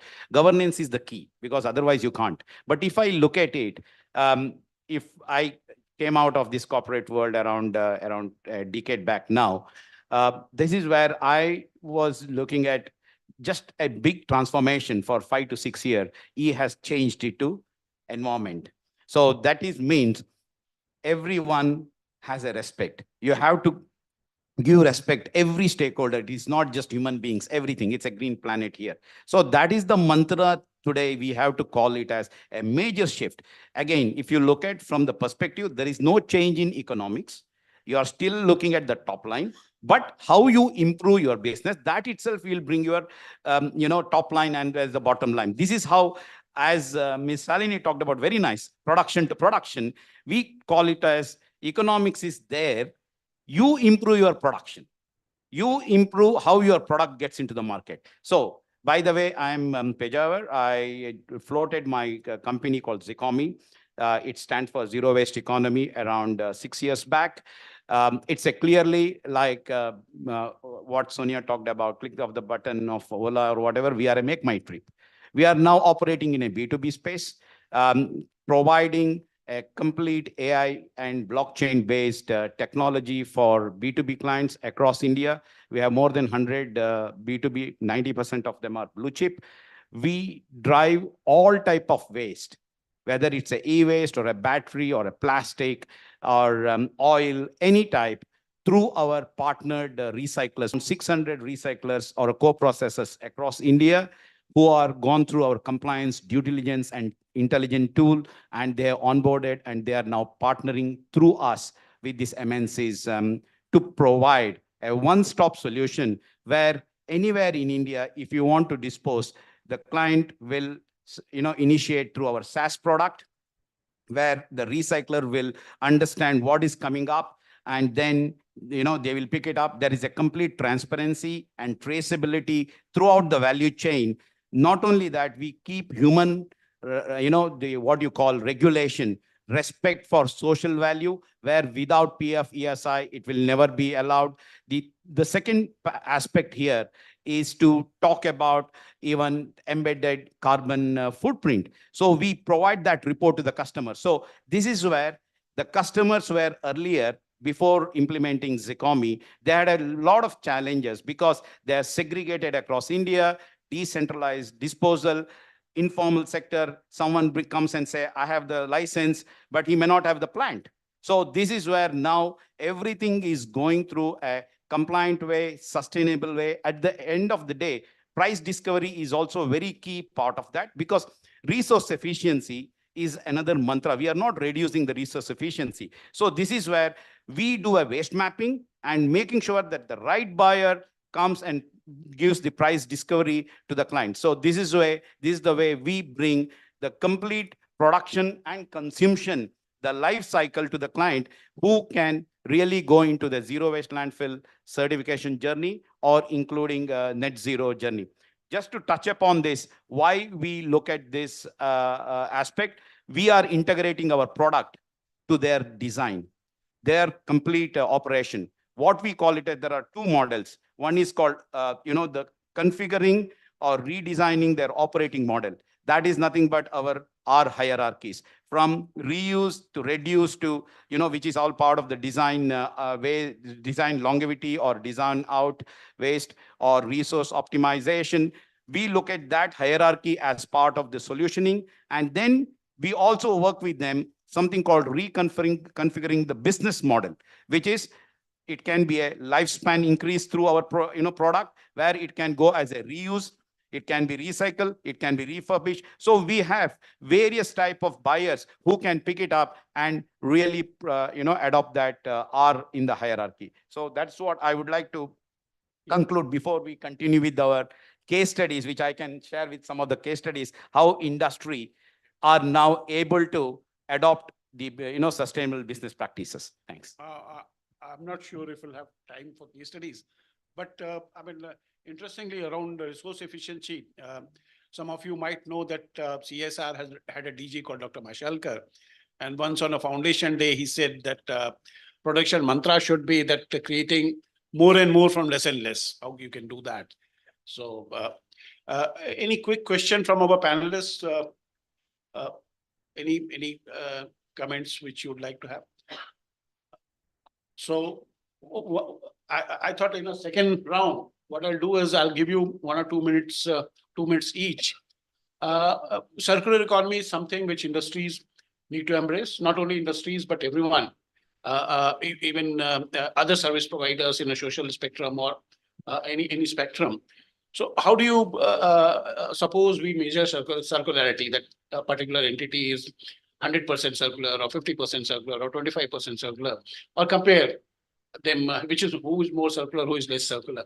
So quick 1 or 2 minutes on that, and keep looking at the time which we have in hand. So I'll take upon from Sonia what she talked about, the circular index, that gap report, which talks about gone from 9.2 to 7.1%. If I look at it, there is an encouraging perspective of that, which is nothing but a lot of technology disruptors are coming and businesses are ready for it. They have to collaborate. That's a very key for us, because previously it was greenwashing, ticking the box, saying that I've given him, done.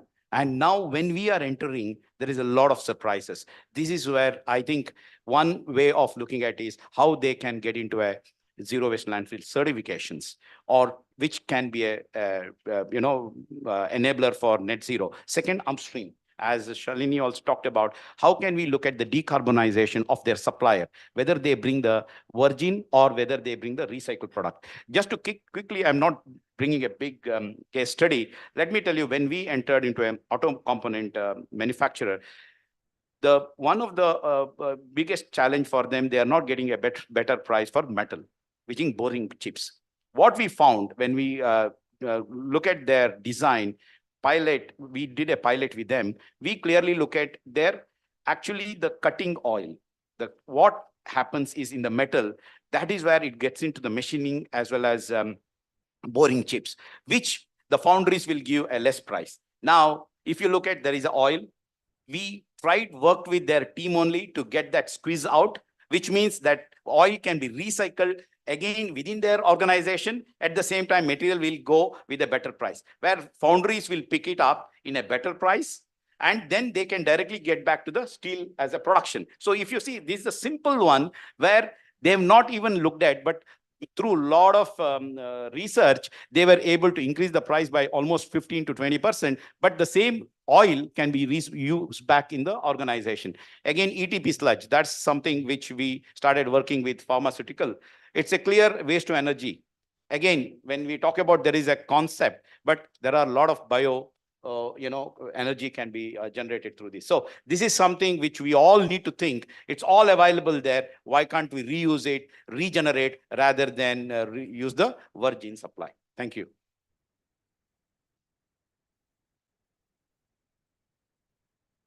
As I mentioned, sir, I think when we talk about industry taking this initiative and doing it, the first and the foremost thing that comes is the data.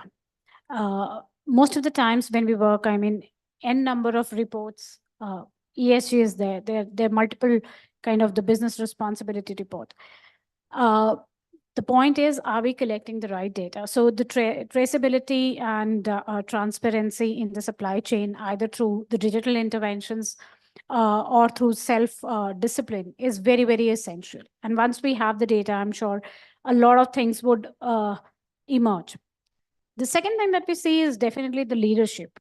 So is the leadership looking at making this transition from a responsible production house way, or they're looking only from the compliance perspective? I think if it is the former, it would lead to a long sustainable change in the company.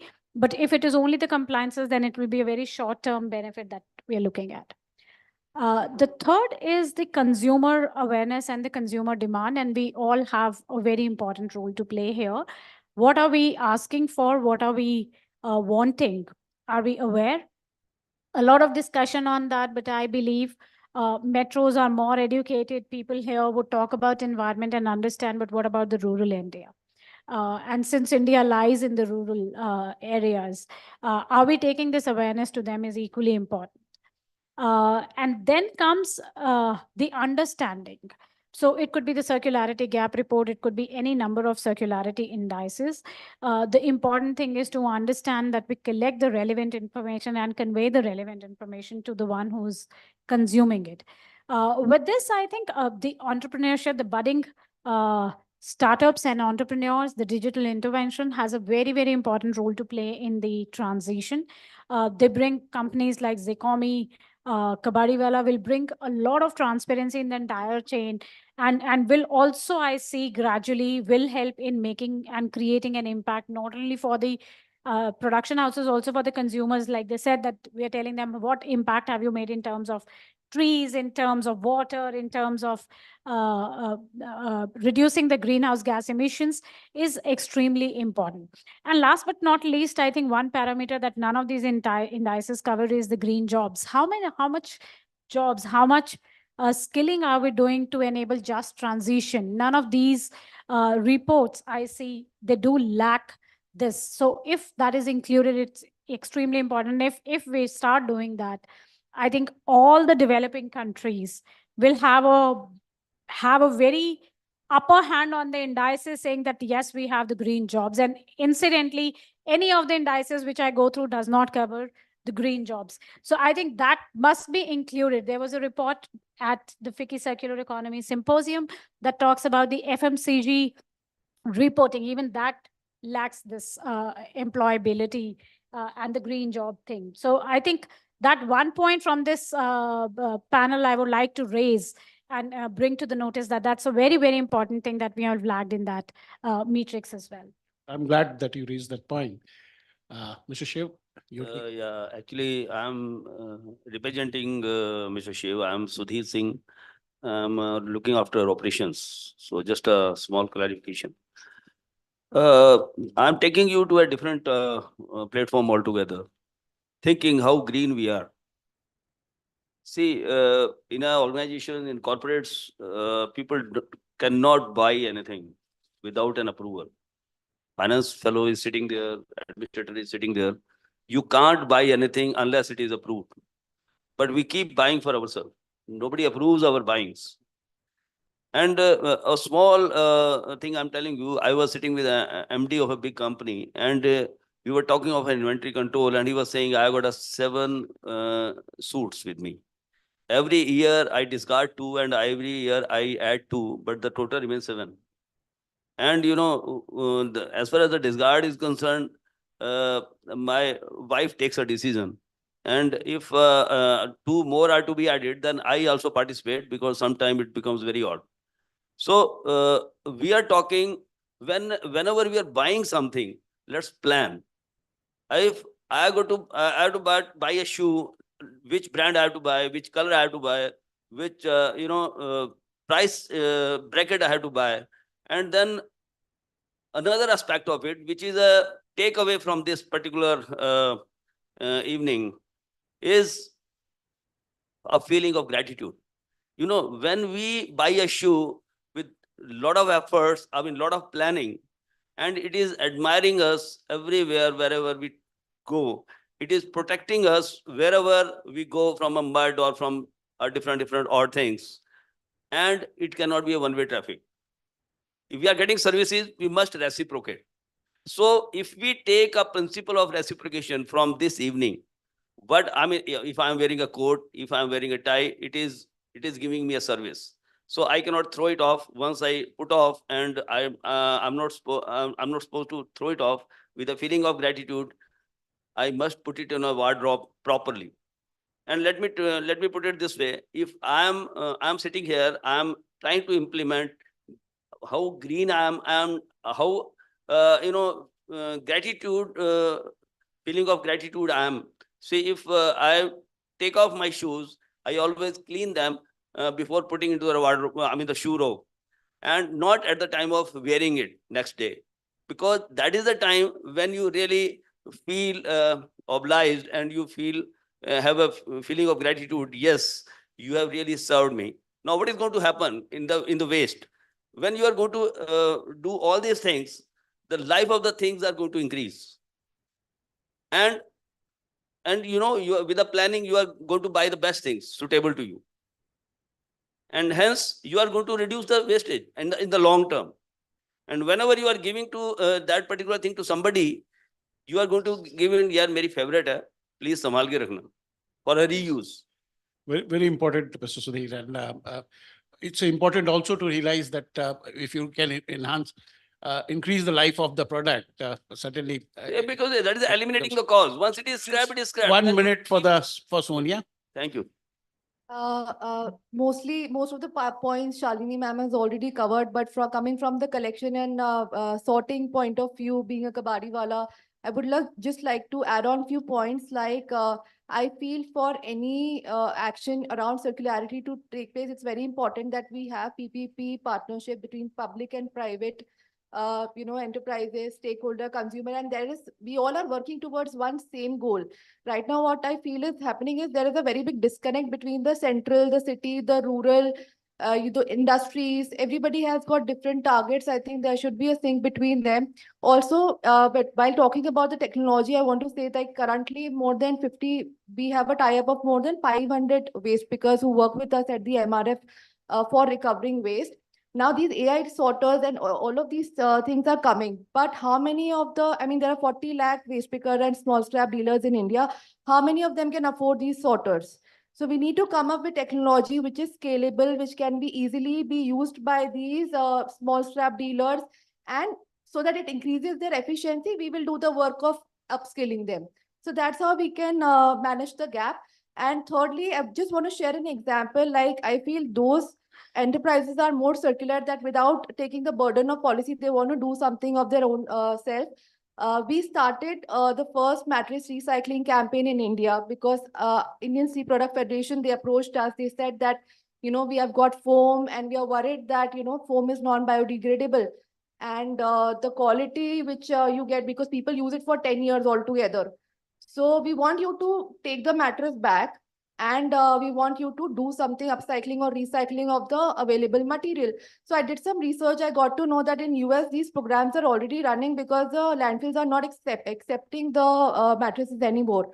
But what happened there is that people pay for the collectors that, these many dollars I'll pay you, just come and collect my old mattress. But I know in India, coming from a kabadiwala, this thing that for old mattress also doesn't matter. It has got 1 kg of material left into it, it's burned or it's wet or whatever condition, people will expect some value to it. So we gave them some few suggestions, like give them an incentive ki, theek hai, for double mattress, you will get 1200 rupees ka voucher, which they can redeem on your brand, on the purchase of new mattress. For single bed, you will get 600 rupees. So they'll redeem on your brand. So initially we need to give them, the consumer, some motivation so that they start following these disposal practices. And then we found out recyclers coir can be used in compost, they can be used in making ropes or something like that. Textile ka to waste ka kuch nahi ho sakta, because that kind of textile waste is not accepted by any of the recyclers currently in India. So foam, a lot of foam can be recycled, though again used as a filler for carpet underlays or something like that. So I think more and more research and enterprises and organizations and brands should come up and initiate such initiative, irrespective of what actually you're getting out of it. Ek baar start karke dheere dheere we can modify it, we can learn from the learning, we can gather the data, and then maybe implement it more nicely later on. Thank you, Sonia. Very interesting aspects. And in zipped form, because we had very limited time, and I'm happy that we almost finished on time. Let's give them a loud round of applause. Excellent remarks by our panelists. So I'll close it formally here. I must congratulate you. Thank you for keeping in mind the paucity of time and being very mindful of everybody else's time. Could I please request everyone to kindly come forward for a group picture?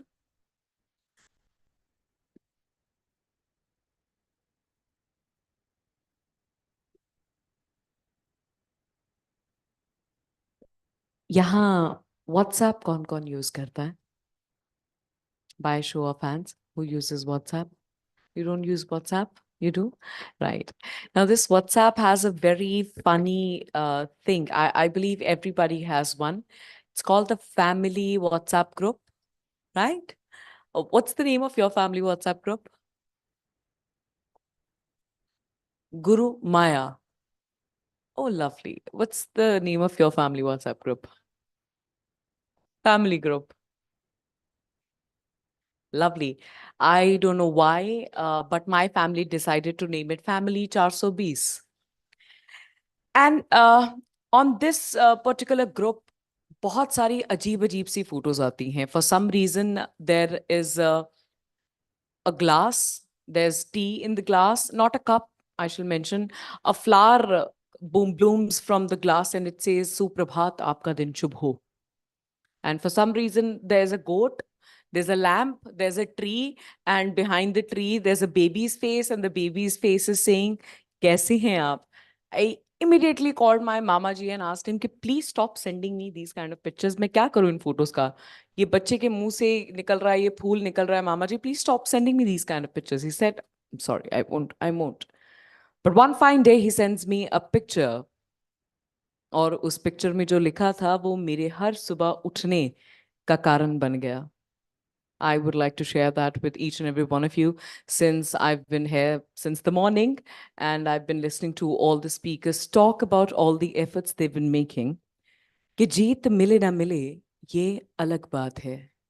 जीत मिले ना मिले ये अलग बात है, पर मैं कोशिश भी ना करूं ये तो गलत बात है.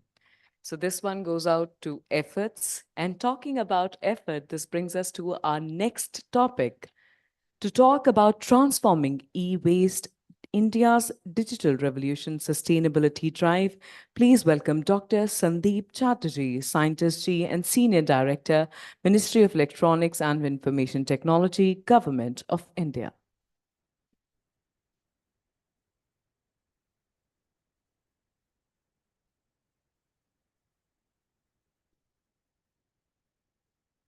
Good afternoon. I'm glad that BW Business World has initiated dialogue on this very important topic. And for many occasions, I think we have shared our views what Ministry of Electronics and IT is doing. But we should start from another different narrative. India is actually aspiring a $7 trillion economy if you go by the our finance report yesterday. And this $7 trillion economy, 25% will be the digital economy. And as you all know, digital economy without electronics is not possible. Okay? And if you see our success from last 9 years in Digital India program, what our ministry is pushing, to have each citizen having a smartphone so that governance can be given seamlessly. We also promote digital payment so that unbanked population or semi-rural area can have access to some form of banking. And you must have seen that how India stack through Aadhaar and Jan Dhan account and UPI has transformed our entire ecosystem and the business around this. And I should not coin all those numbers. I think all you know.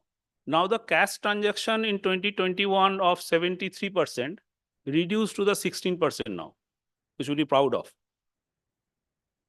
And if you see the penetration of our internet, it is almost 83% of our population. So mostly it is done by the smartphone. And parallelly, if we have already signed WTO regime or ITA 1 or ITA 2, that globalization was teaching us that one zone will be concentrating on manufacturing, another zone will be concentrating on software development. The way present world is not going. So we want manufacturing here. That is for sure. And we have shown what is our strength in manufacturing. If you see the mobile manufacturing, we are the second largest now. So one unit has shown that if you have a PLI type of setup, if you have a specs type of setup, or support from the government, our Indians can also show manufacturing. Another very ambitious plan of government of India is the semiconductor manufacturing ecosystem. What we are calling, rather you see one number, we are having almost 500 million smartphones, but that are being used by 300 million citizens, because one are having 2 or 3. So if really you have to have the 1400 million population smartphone, one smartphone, okay? So that means at least you have to produce 2000 or 2500 smartphone, or produce or procure, because each citizen should have a smartphone. And do you know what smartphone, how it is developed? In your school life, you must have heard of periodic table, okay? 69 elements of the periodic tables are used to function a smartphone. Whatever the skin you are playing with, here and there is some function. We should not know about the physics, chemistry of that. But there are 9 different rare earth elements are there. So we can afford a smartphone. But if the person from Bihar or Manipur, if you are really interested to give the smartphone, what is the material? Whatever we are doing from Government of India, if you are going in that space, I know it will be accelerated further. If you are going to the economic development in this space, we are already consuming 30 billion tons of material. 30 billion tons of material. And if you are accelerating further, you are approaching 2000 smartphone. I do not see where from you will get the material. Okay? So only mantra for a sustainable business is circular economy. Okay? And another thing you must have seen, if you are having a OEM, original equipment manufacturers, there is an inherent inbuilt obsolescence they are encouraging, so that you can get your phone another 2 years, 3 years, software will not be updated, some of the parts will not be there. If you are really interested, then also you cannot repair your phone. You will be going for another unit. So this smartphone is the smartest technology at the present days. You are changing in 2-3 years time. Okay. And another thing I should mention, in developed country, how it has been done, there is a legal provision which is called right to repair. If you are not having that legal provision here, you cannot ensure that OEM will be providing you the spare parts or the different type of design, so that you can repair your material. Though in electronic waste rule, refurbishment is encouraging. So we are in a very difficult situation. So if you are enhancing the electronic waste by means of not providing a good service, because servicing from a authorized center is costlier. They're putting this costlier because you should be encouraged to go for a new phone or new tab. So this is one issue. And if you see some data, 2021, 3,000 tons of gold was extracted from Mother Earth. 10% is used in electronics product. That is, 300 tons. Our market share in electronics is 5.2% globally. So that means you are having at least 17 tons of gold. And that is costing around, or rather market is around $5 billion. So if you see in that way, there are 69 elements. So what we require, we have to be placed, because e-waste management earlier thought that if you are producing, then end of the life management will be sufficient. Now it is not going like that. You have to take the upstream as well. Your design should be so that your recyclability or the refurbishability can be done easily. So these things needs a attention. So thinking all those, Niti Aayog 2021 come out with the 11 different verticals where circular economy action plan has been come out. So action plan for e-waste, our ministry has drafted. So we are talking about sustainable product. In our country, we have no definition of circular economy index because we are giving PLI. We are supporting specs. Can you fix the C index so that if you have a C index, you will be getting a 26% of the subsidy. If you do not have a C index, you will get 25%. Okay? And we do not have really, can you do the semiconductor manufacturing in the country? We require a different type of skill set of manpower. So then only this is possible. So why it is not coming to India? There are many reasons. It is not only the government, subsidy or some different type of duty structure. These small things will not help. So we should have an entire ecosystem. And also the material. If you see the semiconductor chip making, lot of materials are required. We are depending on the different supply chain from the different countries. And due to the global scenario, war between the Ukraine and Russia and other parts, we are facing really a challenge. So the circular economy is the only mantra for addressing this. Our ministry, because as you all know, the rules, implementation, it is a job of Ministry of Environment and Forest. So they are framing a rule. There are 3 versions of the rule. One was in 2012, then 16, now it is 2023, there is a 3rd version of the rule. They are now ensuring, in 2016, they are ensuring there should be a collection target. We are happy, now they are talking about recycling target. And now they are doing a digital by design, everything should be online. So in online, we will be at least accumulating some figure at this stage. What is the secondary raw material? What is the gold? What is the plastics available through CPCB website? It's a good move. Now, what is required? 3 things are required, which our ministry is doing. One is affordable technology. Entire, developed countries' technology may not work in our country. We have enough manpower, so the dismantling can be manually. But when you are coming to the printed circuit board, when you are coming to the lithium-ion battery, when you are talking about spent magnet, when you are talking about engineering plastics, when you are talking about solar panel, each and every product or component requires a different technology, which we have developed. We have developed when the countries was not having any rule also.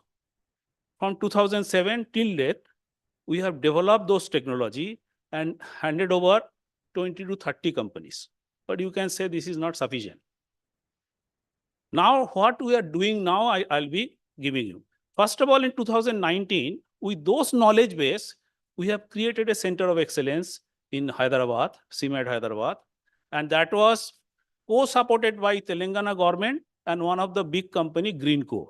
This is a participative model where you are creating startup companies. We have an engagement with IIT Hyderabad. So first time in the world, MTech in e-waste management and engineering have been started. I am also taking I'm also a faculty there. So this is the only course in the world that giving a MTech. Why you have created that? So that we can infuse startup to our CMAT system, COE.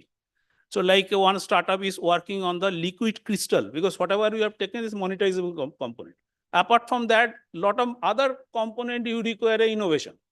Like I'm now disclosing one innovation, plastics, generally used for a road construction.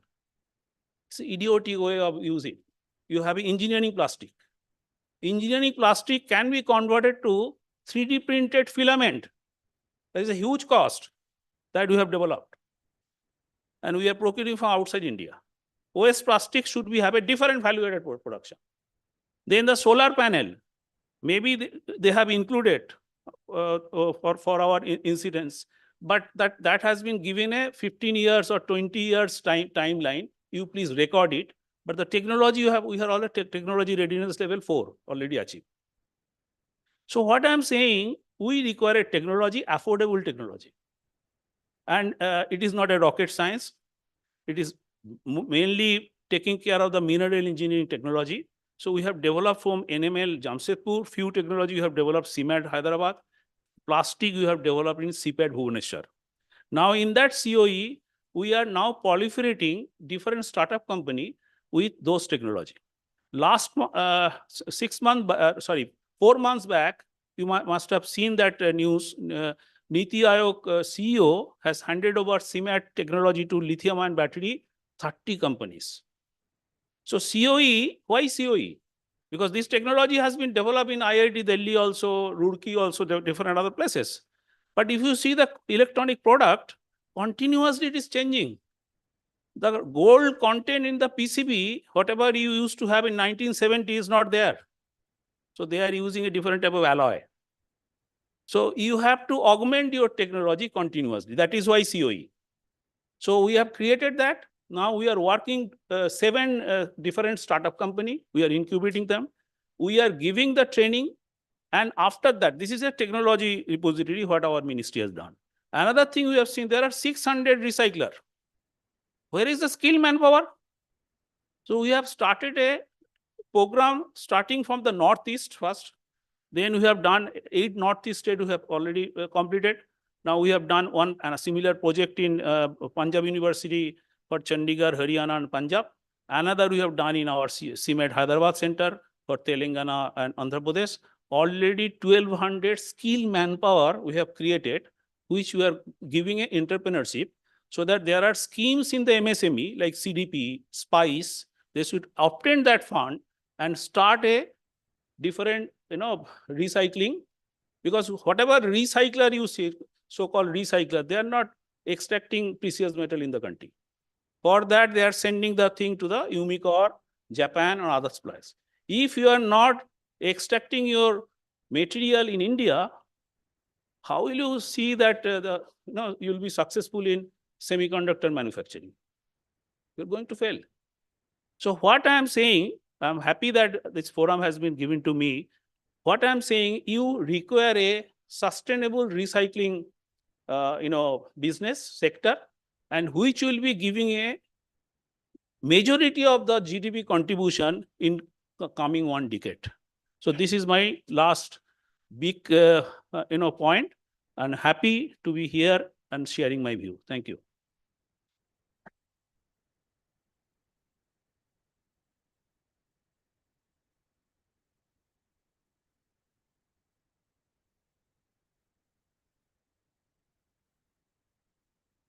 Thank you, Dr. Chatterjee. Everybody has mobile phones, I'm pretty sure. Let's quickly open our Instagrams. Let's do this activity. If you're not using Instagram, maybe Facebook or just the front camera. Look at your faces.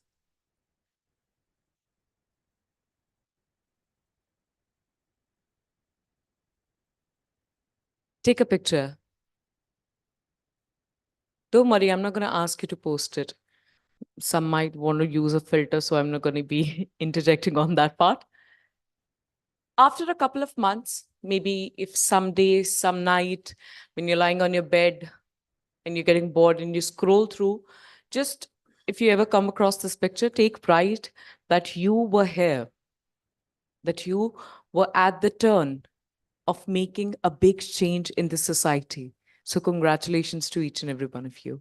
This brings us to our next panel discussion, plastic waste reduction strategies from packaging to consumer behavior. Ladies and gentlemen, joining us, session chair, please give it up for Sudhir Mishra, founder and managing partner, Trust Legal, noted environment lawyer.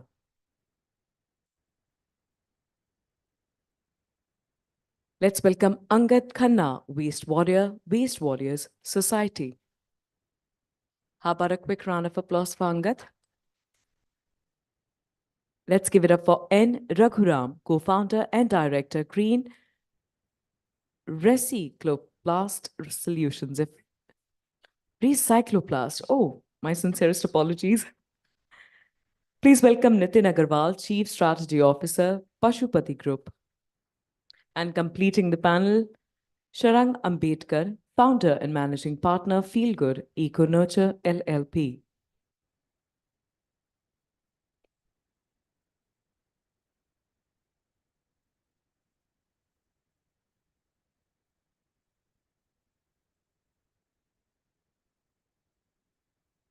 Before we begin, I must say I love the energy that this particular panel has just brought onto the stage. I'm hoping that this is infectious enough to warm up the audience as well. Yeah. Good afternoon, everybody. And it's a very small audience, but yes, my panelists look all geared up for a very high octane half an hour, which we'll have. So this is a very important topic, plastic waste reduction, dramatic topic, I would say. And why I'm saying this, because for last almost 5 years, I have been working on this issue as a lawyer. Most of the petitions which are going before National Green Tribunal or even in the Supreme Court, where the packaging is a major issue, I'm handling it on behalf of a lot of multinationals. I can name one, Tetra Pak. So I'm the lawyer who is representing them in NGT, Uttarakhand, NGT, NGT Delhi, then Chennai, then high courts, various high courts, and even in Supreme Court. So I'm aware about this entire thing. And it was 2019 when this became a movement kind of thing. And we were also advising a lot of e-commerce companies, how they package, how they reduce the packaging. And I'll tell you, I had the fortune of going to a World Sustainability Conclave. And coupled with that, there was a packaging conference which was happening in Bologna in Italy in 2020, just before the pandemic. And there I realized that India is doing much better on plastic waste reduction, packaging, what we have told through the court interventions, through pollution control boards, through the responsible companies which are going to speak here. Our packaging has reduced for a lot of the kind of technological boom we are facing in this country and the e-commerce revolution which is happening. It's a very early stage. In fact, a lot of people are asking, because I practice in dual jurisdiction. I spend 60 days in London as a door tenant in as a barrister there, and 300 days almost here. People ask that you had a plastic law in India, which came in July 2022, if I remember correctly, and how this transition happened so fast that your sabji wala, ready wala, all these people don't give you plastic anymore. So for a country of 140 million, this is a question which people are asking. I think it's a success how we have handled our plastic. I'm an optimist, so I'll start with this approach. I'll tell you the background. For 23 years, I've been practicing environmental law, climate change. I run a firm, Trust Legal, which is the only firm where even law firms come for advice to us. I've been part of most of the laws which have been made on forest, wildlife, biodiversity in this country. And I take a special effort to come and participate in these conferences, because I thought that this will give me some idea. I can contribute something. So I have a very august panel, very working panel. And I'll start with Anga. You can start and share your observation. Where are we on the strategy on the plastic waste reduction? Yeah, thank you, Businessworld, for inviting me to this panel. I represent Waste Warriors. Just a small little brief for those who don't know who Waste Warriors is. We are a decade-old organization that's been working in Uttarakhand and Himachal, the Indian Himalayan region, which is one of the most eco-sensitive zones to climate change in India. And we have been actually working with local communities on inclusive, participatory, and sustainable solutions to waste management. There's a lot of talk when we come to plastic waste reduction on who is to blame. Is it the consumer? Is it the producer? You know, I think it's a inclusive environment where everyone needs to work together. So that's the ethos of what Waste Warrior also does, is we bring all these stakeholders together in making models that works for everybody. So it's not like it is a producer's responsibility to look at what is the impact of their packaging or even production, and is also on the consumer to be aware on what is the impact of what they're consuming, right? So Waste Warriors brings together CSR and brings together local communities and the government in these waste management reduction, waste management projects, right? So we do a lot of work with the communities on plastic waste reduction. We talk a lot about recycling, and while a lot of we have MRFs and waste banks that divert the waste into recycling chains, I think there's really less conversation on reduction, right? Do we really need some packaging? Do we really need some of those products? Like this is, for example, a Sustain Me conference. Do we really need this bottle, right? Like, I mean, why can't we carry our own water bottle, right? Why can't we set up like water stations across India that, and promote reduction? So I think there's a way less talk on reduction.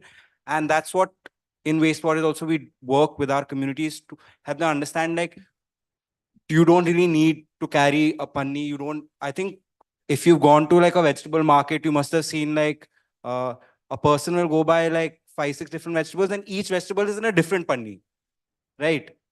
I mean, one is you can carry that panni, reuse that panni, it's plastic, right? Or you can carry your own cloth bag, right? So it's about really understanding. And of course, you talked about like in I think 2021, there was a single-use plastic ban that's come into place. And sure, it might be evident in some places, but trust me, I think you can, if you do an audit, you will see the panni still being used in a lot of places, right? So it's important for people to understand, and one is for producers also and CSR, corporates, the government to spread awareness. Do people really know that plastic waste stays in the environment for 500 years and the impact of that, right? So it's very important for consumers to be given that information and also be given opportunities to be able to reduce their waste consumption and generation. And through zero waste stores, using menstrual cups or cloth pads, there are multiple ways. But I think there needs to be more dialogue on reduction.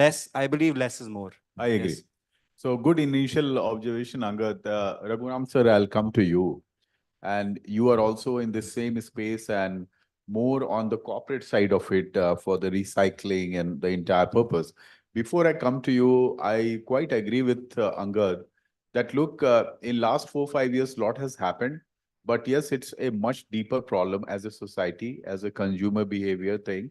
And I still believe that the corporates are now slowly waking up to it, because we have gone from from a legal perspective, I'm telling you, I was part of the first generation of environmental lawyering in this country when Forest Bench in the Supreme Court used to hear matters on every Friday for 3 hours. So let's see the perspective where we are. We might be the 5th largest economy. We might have the most robust corporates coming up, but we are the same people who went to Dubai and COP and said we can't deal without coal. As much as we celebrate that, but that's the first problem. So what we used to do in 1999 to 2012, we had a robust Supreme Court, various high courts, where people like Angad used to file petitions. Like there'll be dozens of petitions on Dehradun and Corbett and other issues which I was filing, and they used to be heard. Now they are not heard. So now there is no Forest Bench, and in effect, even National Green Tribunal is also not functional in the same manner. So it's a climate where corporate responsibility on recycling, environment, sustainability, net zero is the only large hope for a country of our size. Where do you fit in? Good afternoon, distinguished panel members and members distinguished. And thank you very much, Businessworld, for giving me an opportunity to present my case here in the strategy for packaging and consumer behavior. Yeah. I basically come from a printing and a packaging background. I worked for an MNC company for about 2.5 decades. And now I have started a recycling company, a startup company, which I co-founded with 2 of my fellow directors. And the focus on our company is we will work out suitable, sustainable solutions in the field of multi-layer plastics. That's the focus area. Because we have been producing multi-layer plastics all through our life. So it's basically, we have taken up the responsibility and ownership to find out suitable solutions to address the pain areas of multi-layer recycling. And I'm happy to announce that till date, we have saved close to about 600 plus metric tons of multi-layer plastics being sent to cement plant for incineration. And we have come out with very unique items. That is, not only we just recycle, but we also produce some value-added items. Like, for example, we make writing pads for school children, which we can say that, this is made out of MLP plastics. And we also make storage pallets and various kinds of innovative products. And we're continuously innovating and coming out with unique products, which can be made out of multi-layer plastics. Now, coming to the field of packaging, since I come from a packaging background, obviously, we find that there are certain quick fix solutions we have found, and that has created more complications. And, I would like to bring to this audience, some of the quick fixes which we tried to make just by reducing the plastic consumption. We said that one-time use plastic cups, plastic glasses and plastic cups, we wanted to do away with. And we said, yes, no, this is not good for the environment. Plastics is very bad. And then we said, okay, fine, let's go for some paper cups. And even in the venue center here, we have water which is being served in paper cup with an LD coating. So what we have done is a material which earlier was easily recyclable. Now we have a paper cup, we have a LD coating in it, and posing adequate challenges, we don't know what to do with it. What is LD coating, sir? Low density polyethylene coating inside a paper cup. Right, right. So it cannot be just separated out. The plastic cannot be separated. It's a very thin layer of plastic which we coat. And today, now we are cutting huge amount of trees to make that paper cups and not making it viable for a recycler. So we are not thinking through the process of making the packaging material and ensuring that that packaging material is actually recyclable.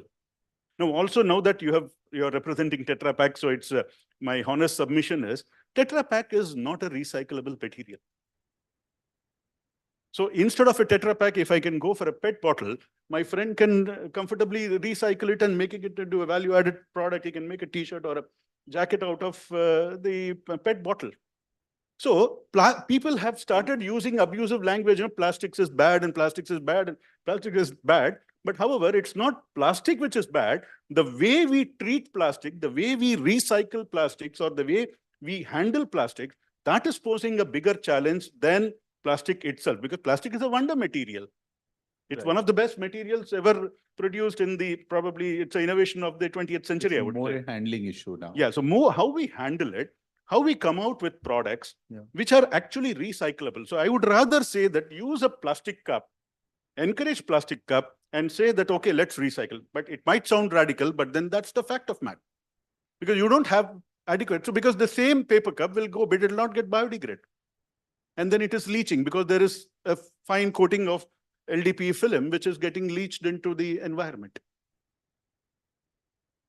So same thing which we did for, let's say, a product like gutka packaging. Now, gutka packaging, because of the plastic, we said that, it's causing carcinogenic, and then, so what we have done, we have gone for an aluminum foil-based material, and that aluminum foil-based material is not recyclable. So what happens is there is no taker, then hence all the gutka, it gets into the water bodies or it gets into the landfills, creating a havoc. So the whole perspective is just, it's like, from the frying pan to the fire. Oh, you are so right. People So like us need unless to and until understand we even come more. out with a solution which really says the government of India should say that, is this material recyclable? Can it be recycled and can we produce something else out of it? If not, then this packaging material does not qualify. Can we come out with that kind of a proactive kind of I would say, action plan so that, it really makes impact. And that's how we will be in a position to bring in sustainable. And as a recycler, I would like to have more and more product which I can recycle and come out with value-added product. And thereby, I can save the planet from more of the ecological disturbance. I don't need to go and cut trees to make storage pallets. I don't need to cut trees to make paper cups. So we can reduce and we can create more impact. Very relevant. Okay. Thank you. Well, thanks a lot. Good initial observations. And what we are actually moving towards. So Nitinji, it's your turn. And you are a strategist. And tell us, and it's a good part that we have from the civil society representatives and we have corporates and somebody who has a 2.5 decade of experience. And when he says that you can't recycle or something, I'll have a separate discussion with him on that. Because the problem is, as a country, we were always historically very good recycler. And this is also something I've heard in conferences outside the country. वो डालडे का डिब्बा और पुराने मर्तबान, we used to keep it. Milkman, milkmaid. And वो उसमें खजूर रखे जाते थे, निमकियां रखी जाती थी. हम तो 100 साल तक चलाते थे. और पुराने संदूक. We were not the thrower kind of people. ये throw करने का concept, when the international companies have come here, we have started doing more. When at the mountain caps, you find these small plastic packaging and all kind of products and the tin canisters. What do we do, Nitesh? What are you, in which space you are? Introduce us about the company, and also where do you fit in on recycling and plastic debate? Thank you, Businessworld, for having us here. I represent Pashupati Group. We are one of the leading recycler of plastic waste in India, with 8 facilities across India today, 4 in Uttarakhand, 3 in Rajasthan, and 1 is in Telangana. We are processing more than 700 tons of plastic waste per day. And we are moving towards achieving a capacity of 300,000 tons of feedstock every year. We are working in the domain of PET recycling, polyolefins recycling, PP, SDP, and LDP, and some other kind of plastics, and making valuable products of recyclates from all these wastes. Coming on to the topic. And sir, I'll ask you, you said 4 states. So yeah, how many states you'll go like Uber, Ola, Zomato? I want you to go faster. Okay. Coming on to the topic, your question. See, when we're talking about the circularity, it has some fundamental pillars of this, in my view. Innovation, collaboration, value addition, and creating sustainable business models. Every one of us, every stakeholder has something to do, something to contribute. This starts from the brand owners who manufacture these products. When we talk about the plastics, for example, then we have a demand from the consumers who consume these products, and then we let it off into the environment ecosystem. Then we have policymakers who govern and control all this value chain. We have collection system across us, around us, which work in a particular way in India. And then we have recyclers who try to recycle this thing and bring it again back into the mainstream. So every one of us has a role to play in this and has a responsibility. It cannot be done by only someone on his own. So when we come across the brand owner's perspective, they have their responsibilities in terms of designing. The fundamental design is very important in India. Then they have some kind of policies which they can promote to bring all these waste back to their collection centers, and then they can get it off in a proper way in place of littering around. They can have some kind of incentive schemes which they can start in terms of refilling, reusing, and recollection kind of thing.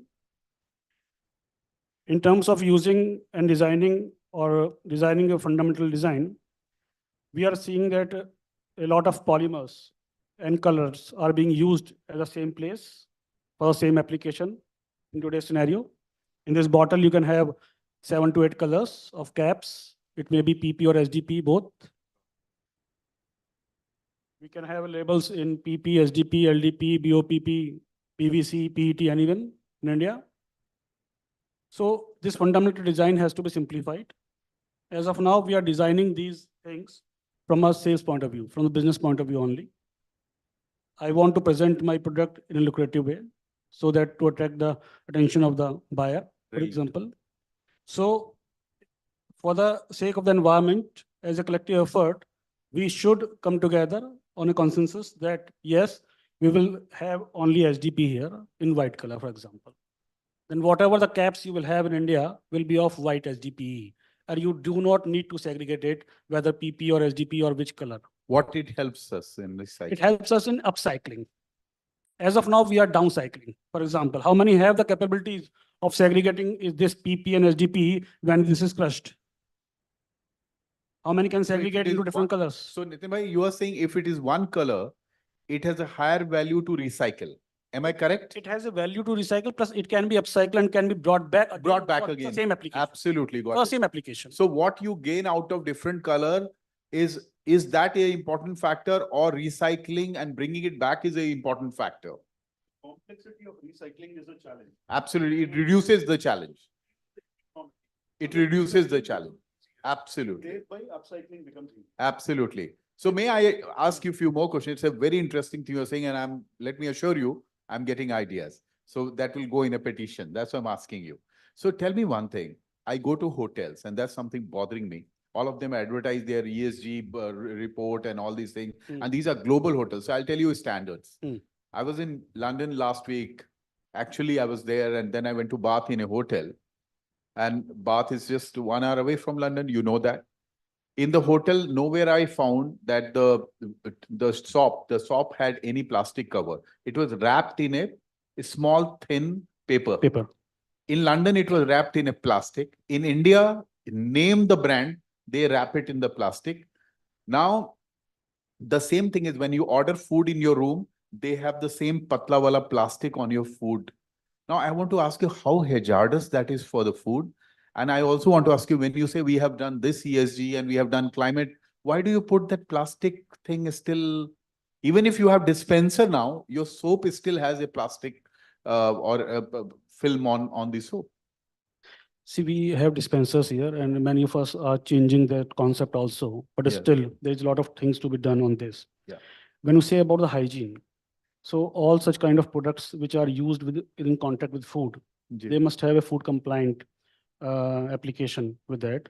They must be compliant with the food uses by FDA or EFSA or whatever it is. So all those things are possible when you are able to upcycle the things. The basic challenge in India is Understood. currently now segregation now. I am having a challenge of getting proper feedstock. I have money. I can put up facilities. I can bring in technologies from US. I can bring in technologies from Europe. But what I will do? Where is the feedstock? Where is the correct quality of feedstock available in India, which I can recycle or upcycle and can bring it back again to the mainstream? This wrapper, if we define it in India as a legislation that this will be HDP only. So during the recycling of this PET, this will come up as a floating material. And you can recycle 100% of this. As of now, about 30% is only being recycled as a floating material. Rest all goes to the landfills. Because it has PVC, it has PET, everything is there. You cannot recycle it then. So important thing is about the design. How can we compromise and can bring it to the table as a consumer, as a brand owners, as a legislator, that yes, we will define these systems in our designing concept, which will be bound on all the manufacturers. So is something happening on this or nothing is happening on this? Things are happening, but in bit and pieces at some levels only. And most of things are at discussion levels across the major brands. So there is an organization called Paryavaran Gatividhi. Have you heard of it? I have heard. I have been talking on various platforms also. So Paryavaran Gatividhi is the part of RSS, whose job is to guide the environment climate change in this country. We all understand that that's the guiding principle behind the government which is in the country. So Paryavaran Gatividhi has 3 principles today, and I'm aware about it because I had the fortune of working with them. Ped, Pani, Plastics. They are working on 3 principles right now for the last 4 years. And even the Environment Ministry has to listen to them. Now, whatever you're saying, I have to crystallize it and try to make a presentation, maybe ask your input and everybody's input. Because if I'm doing a panel, I like that it should come out to something more concrete, not just a discussion. So very good points you are making. Yeah. Similarly, the important responsibility is from the consumer side. Yes. Consumer can work in 2-3 ways. One is his personal behavior. How I'm allowing the environment around me, how I'm segregating the waste at my home. It starts from ourselves first. How I'm disposing my waste. What are my purchasing habits? How more I am overspending unnecessarily. That is very important. Yeah. Which type of products I am purchasing, whether this company is promoting recyclates. Yeah. So what are my choices in terms of procurement or purchasing? All those things are important. Thank you. So let me just bring Sarang. I know we asked you to have a disproportionate time because you have hit the nail. Sarang, what are your thoughts? And you run a eco club. You are the youngest, if I may say so. You when I was your age, I used to think that we'll change everything. And let me tell you, a lot of good things have happened. When we got independence in this country, we had 9% of forest cover. Today, we have 17% of forest cover. You had almost Tiger was, last Tiger would have been there, but in 1975, Project Tiger came. We have the highest tiger population, which protects our forest also. We have protected our national park, wildlife sanctuaries, and the Project Tigers because of the supreme work done by the local communities. Also, the governments have played an active role, and the Supreme Court directly was monitoring it. Unfortunately, we are losing on that 5-6 things, but then the access to the government is like never before. You can take an idea to the government will listen to you. That's also there. Where do you fit in? So thank you, first of all, for BW for inviting me. My name is Sharang. I have founded this company called as Feel Good Eco Nurture in the pandemic. Just for managing the plastic waste that was coming into my house. That's how the idea had started. And now we are recycling almost, say, around 2 to 3 tons per day. Wow. Not a very big scale, but some part is taken care of as our own responsibilities. So where we fit in this ecosystem is where we are doing the on-ground work. We are connected with a lot of government agencies, NGOs, who are giving us the plastic waste. And this waste management has a lot of technology-driven software people in the field now. Just like there was Kabadiwala just before this, or Recycle, who are giving us a good amount of plastic waste where we can purchase directly from the app. It's as easy as calling a taxi. So some apps like this are helping startups like us to bring back the waste into the ecosystem and promote circular economy. So that's what we are doing. Mainly focusing on multi-layered plastics again, because there is many less people who are focusing on multi-layered plastics. And from the consumer side of view, what we try to do is for big corporates, we don't sell the material, we do a barter. We always try to promote barter into it, where we take the waste from their facilities.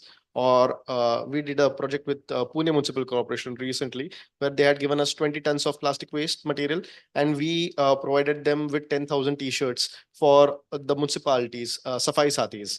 So from recycling PET into yarns and then into t-shirts. So that was a barter. No, not a single rupee was involved into that. So we are trying to promote such circularity, where we are also promoting circular economy and also at the same time recycling the waste plastics for the municipality, which is a headache for them also.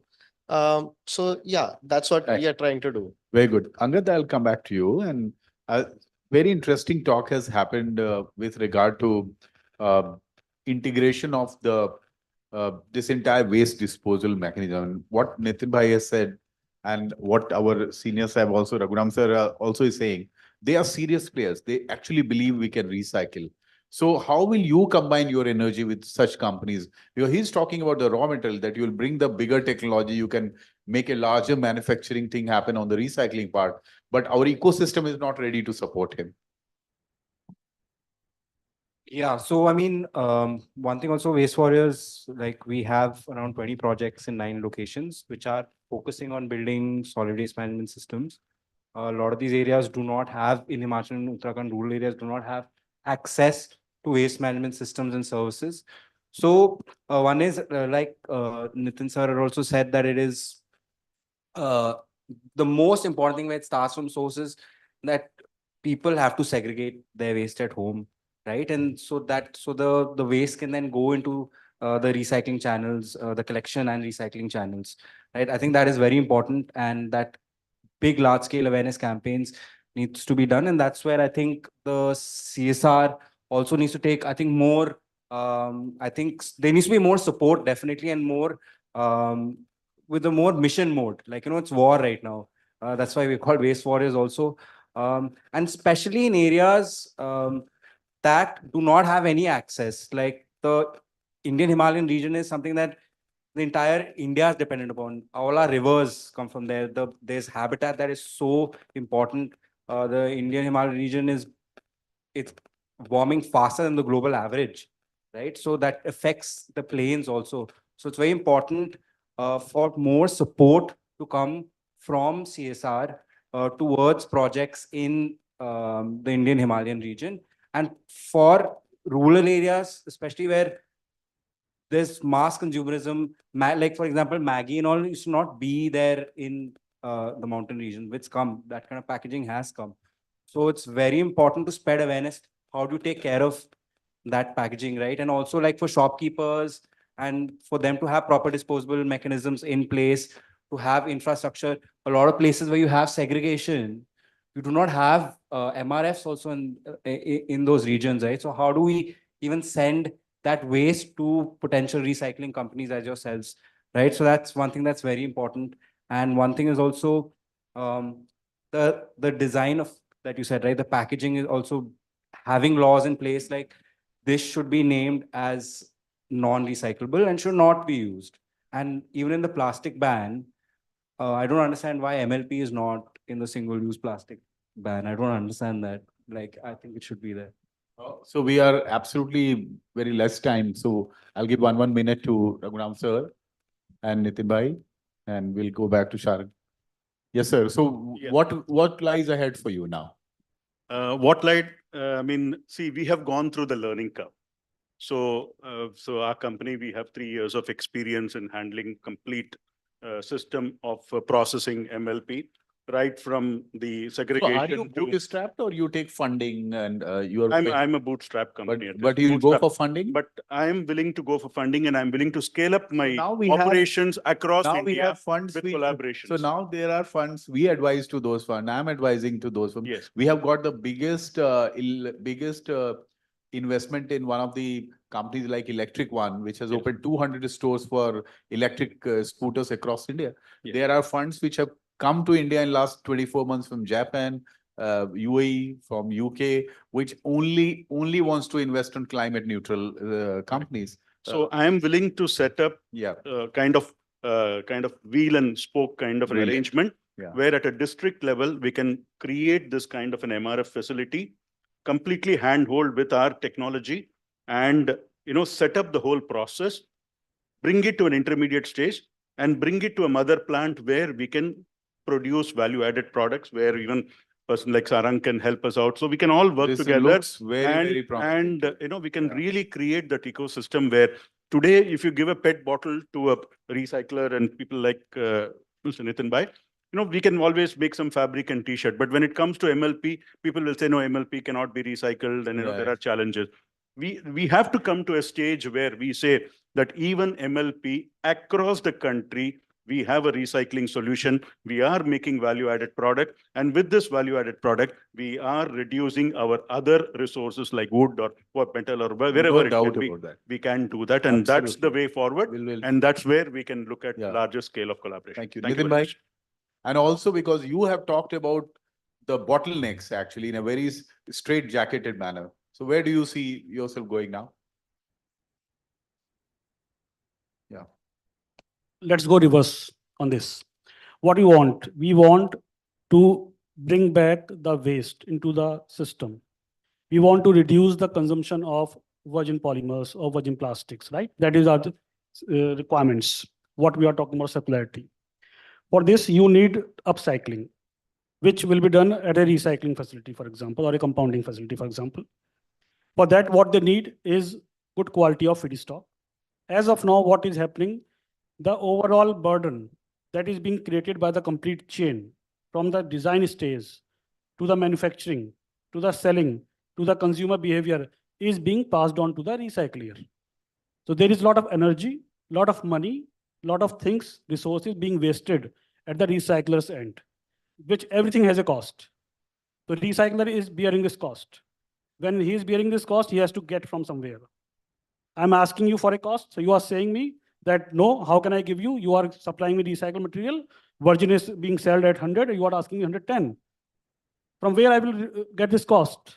Because this cost is because of the complete value chain behavior from design stage till the waste is coming to my facility, right?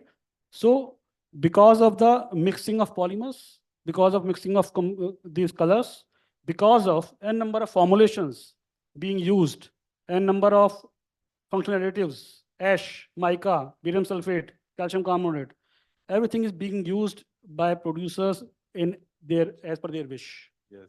Right? No standardization. No standardization is there across the waste. Right? So your product becomes costly, and then you are being told that it's a recycled product and you're asking for more money for that. There is a mindset in India right now. Yeah, it is. Everyone needs delta. Right. How much you are giving me a delta? 20 rupees, 20%, 30%. If virgin is 100, 70, 80, how can I give it? So we have to bring it on a platform. This is my personal view on this, that we have to create a platform across India wherein we bring in the stakeholders from the producers family, from consumer people, and then recyclers and government people. We can bring it many things on the table. Agree. And this And can then- only happen at 8 p.m. when Prime Minister Modi comes and says, "Aaj se सारे के सारे ढक्कन एक colour के होंगे." Yes. बस So वही तरीके से होगा. we come to these conferences, we speak about many things and we go away. It won't go away. Don't worry. I'm assuring you. Right? So in we my need, conferences, it won't so we happen. need to really work on this Yeah, on a we'll serious work. note. We'll work. Then only we can bring it towards circularity. Yes. Thank you. We have all the stakeholders, so nobody will skip this. Yeah, Sharon. Yeah. As Last correctly- word. Yeah, as correctly said by Nitin sir, the standardization should be made so that some things like where we are using MLPs and other materials have also a standard material, and plastic is not given a bad word like don't throw away.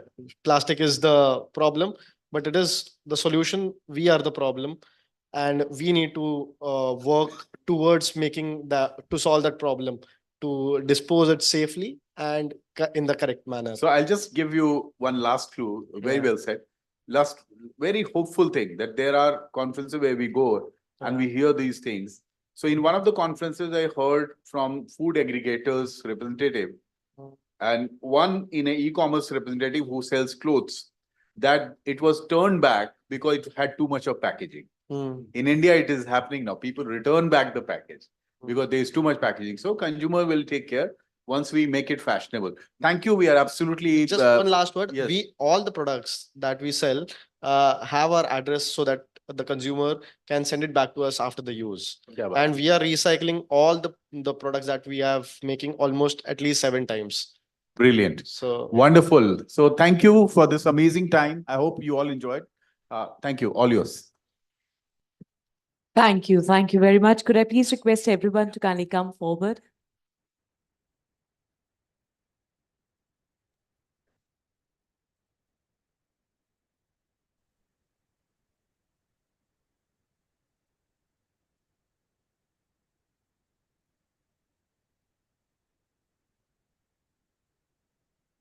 Questions? Right. I think the gentleman is asking for a question. Could I please request you all to kindly take your seats for another 5 minutes, perhaps? But we are absolutely out of time for this one. I must request you to kindly briefly put up your question. Just one question and rest you can ask us outside. Yeah. Can we please pass a mic to the gentleman? You can ask, we can hear it.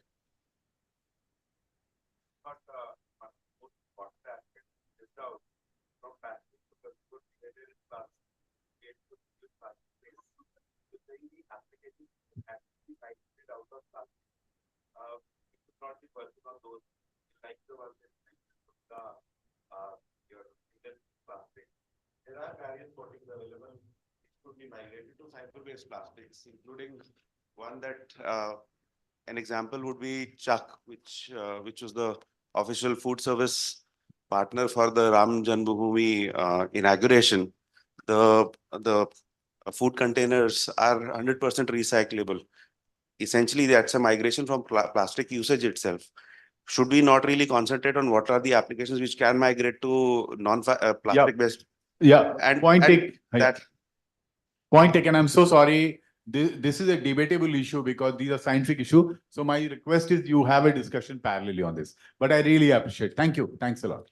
Thank you very much. You all have been way too kind. Thank you so much. Thank you.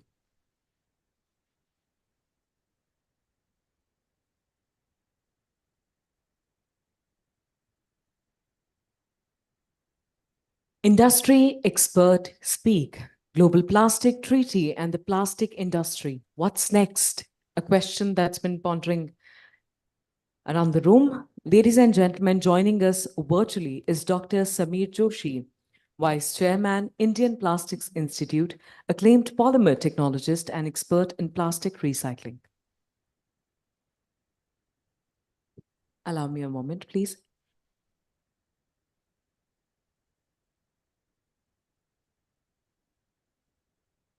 Hi, can you see me? Can you hear me? Namaskar, everybody. And I bring greetings to BW Business World and all the gracious changemakers present here. The Global Plastic Treaty. I'm going to talk here very brief about what it is and how it will affect the entire plastic industry in the years to come. In March 2022, at the resumed fifth session of the UN Environment Assembly.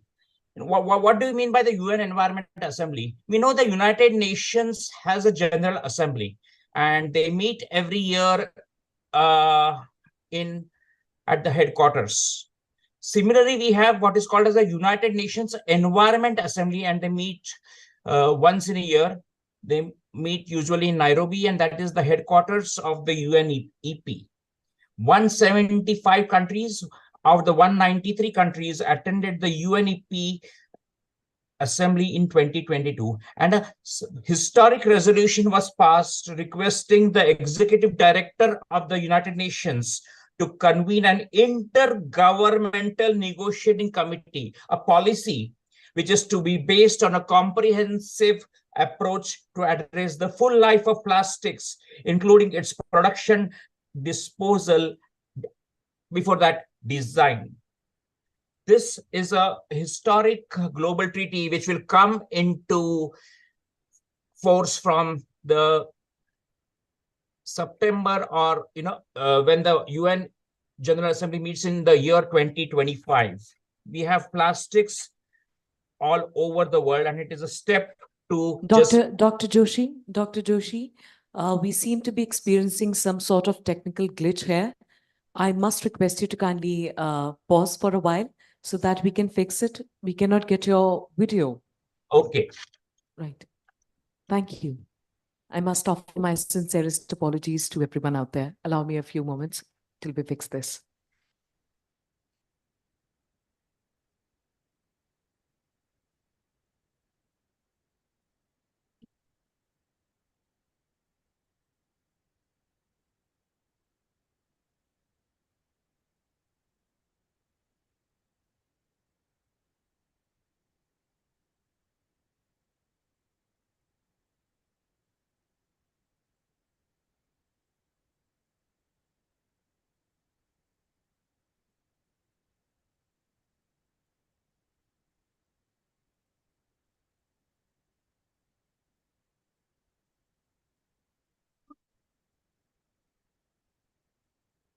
Well, at this particular point, technology sounds like a frenemy.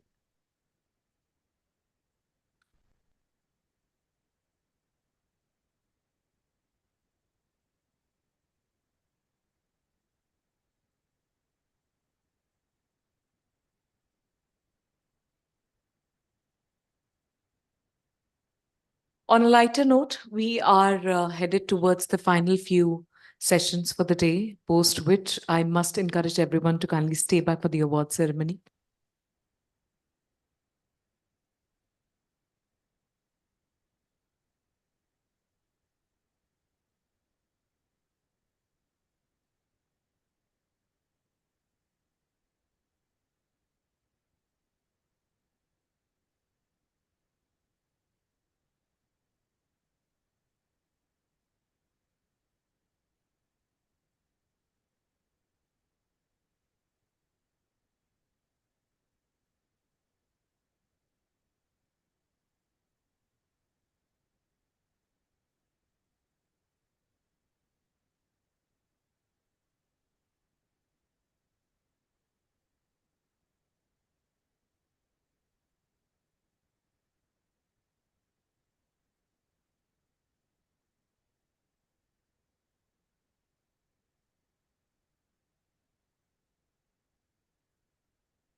Hello. Yeah. Hello. Sorry. Okay. So there's some technical issue.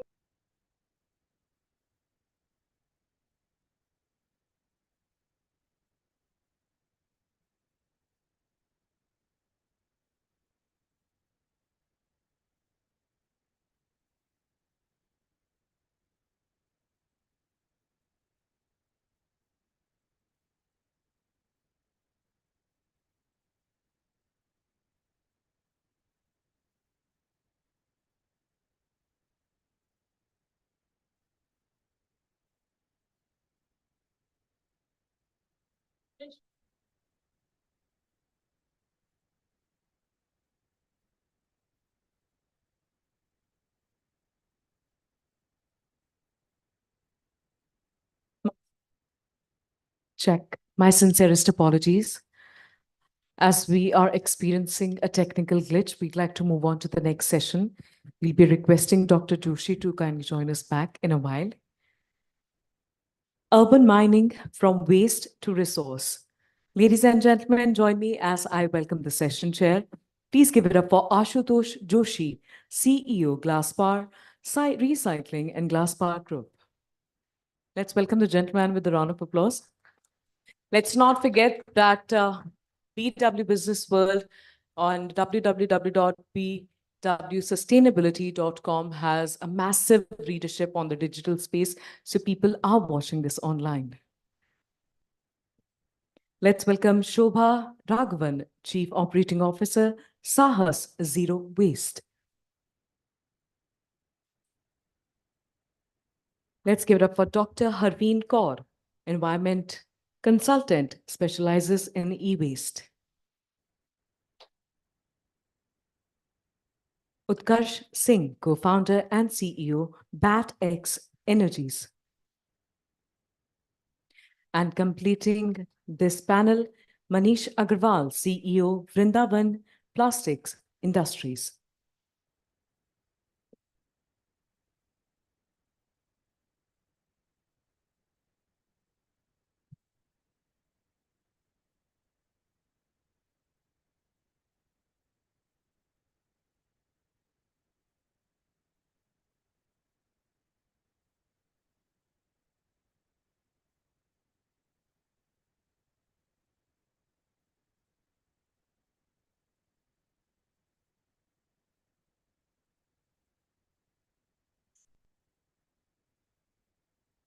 Good evening, everyone.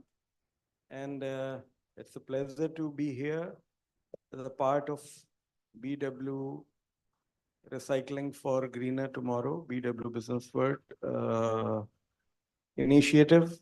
And I am associated with this event since last couple of years. And we have really a great panel here. And our topic is also very modern and very promising. So hopefully we'll be able to add value to some of the requirements of future as well as the time. I would like to introduce my co-panelist. So the first one, Miss Shobha from Sahas Zero Waste. She is like very experienced in e-waste recycling and has done a lot of work. And then we have a great scholar, Dr. Harveen Kaur, and she has done her PhD in e-waste recycling. And then we have Mr. Utkarsh from Batex. They are primarily into battery recycling, lithium-ion battery recycling. And then we have Mr. Manish Agrawal from Rundown Plastics. And they are again into recycling. So we'll start with some introductory remarks. Like since last 200 years, we are exploiting the Mother Earth like anything. So we are trying to consume whatever is available in terms of raw material, a resource, nature, anything. We are only consuming.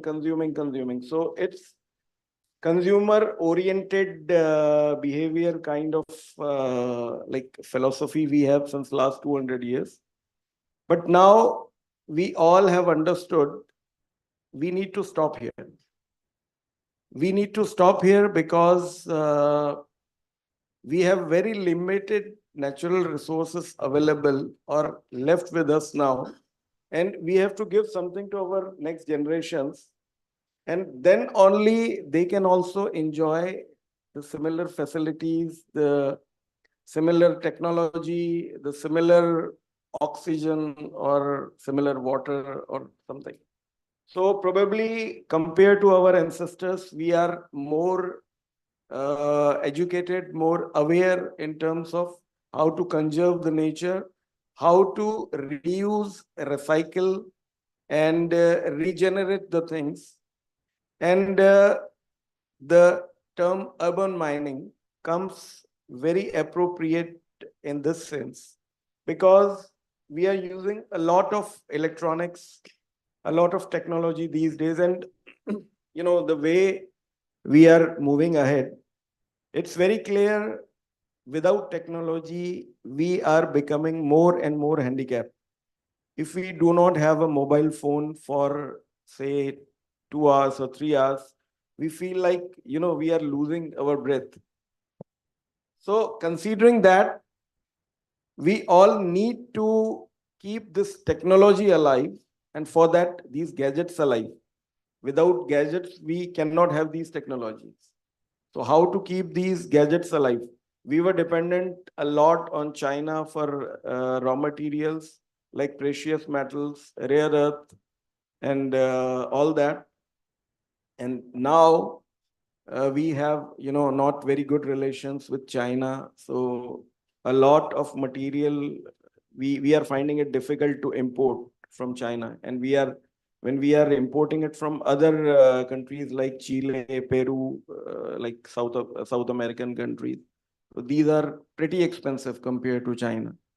So what is the possibilities? What are the possibilities? What is the way out? So that is the best possibility is urban mining. Means recover as much as possible. Don't throw the gadget irresponsibly. Dispose these gadgets with proper responsibility. And with this note, I would like to move to Ms. Shobha to share her views, her work, and some suggestions regarding this. Ms. Shobha, please.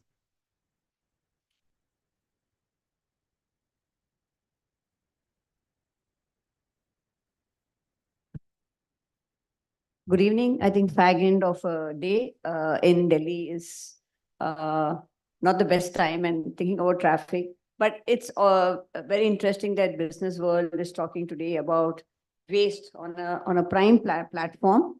And thanks for this opportunity. So let me say that we have, in the 21st century, we have now moved or accelerated from exploiting humans to exploiting nature.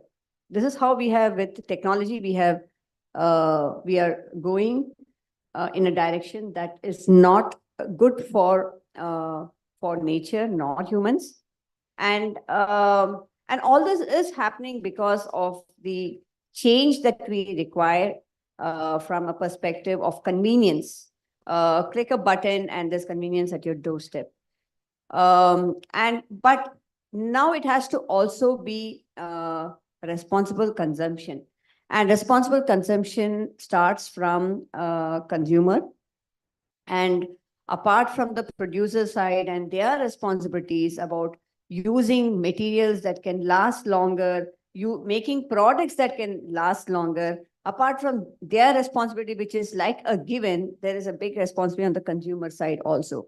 Now, if you're talking about urban mining, if you look at the SDGs, SDG 11 is sustainable cities and communities.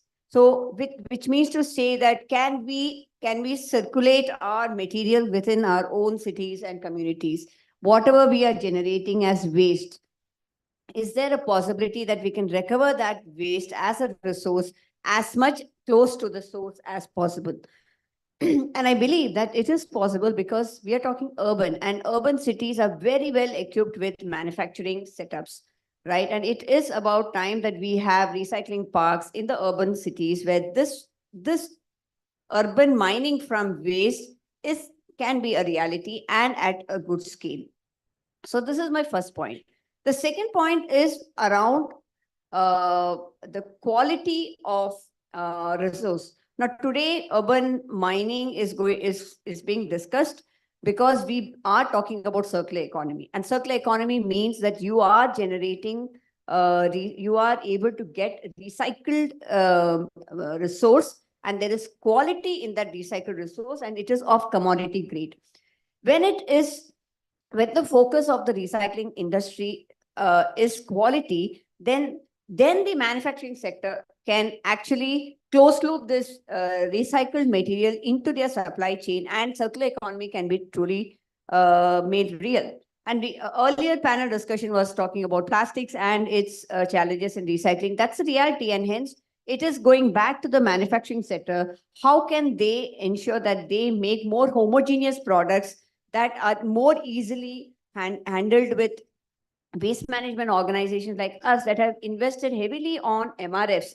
We are sorting and we are enabling circular economy, enabling recycling, but it becomes so difficult to remove the cap, the lid, the sticker, the bottom, and then color sort it. It becomes very difficult to, it's time consuming, it's a very labor intensive, and it has got a lot of cost in it. And therefore, sometimes it doesn't become economically viable. Therefore, it all goes to the point of how can manufacturing sector look at their design, and how can consumer look at a responsible consumption. So urban mining is definitely possible, and it's high time we have, I think Jaipur has got the first recycling park, and it's important that other cities now also get such large facilities so that organizations like us can move into that space and start showing good recycling. Thank you. So very nice words by Shobha, and a very good start rather, throwing some light on urban mining and e-waste recycling. So I'll move next to Dr. Harveen Kaur, who is a real scholar for e-waste recycling. So I would request her to share some views. Thank you so much to BW for inviting me and giving me this opportunity to share my views. So referring to urban mining, as it means reclaiming the materials and bringing them back into the system, following a closed loop approach.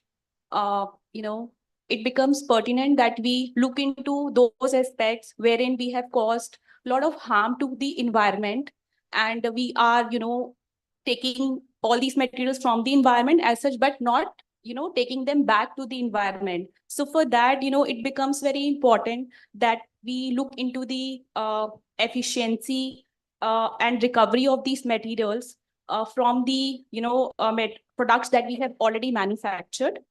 And when, as Shobha ma'am also mentioned that, we need to have a system in place for cities, and cities are grappling with a lot of pollution, urbanization.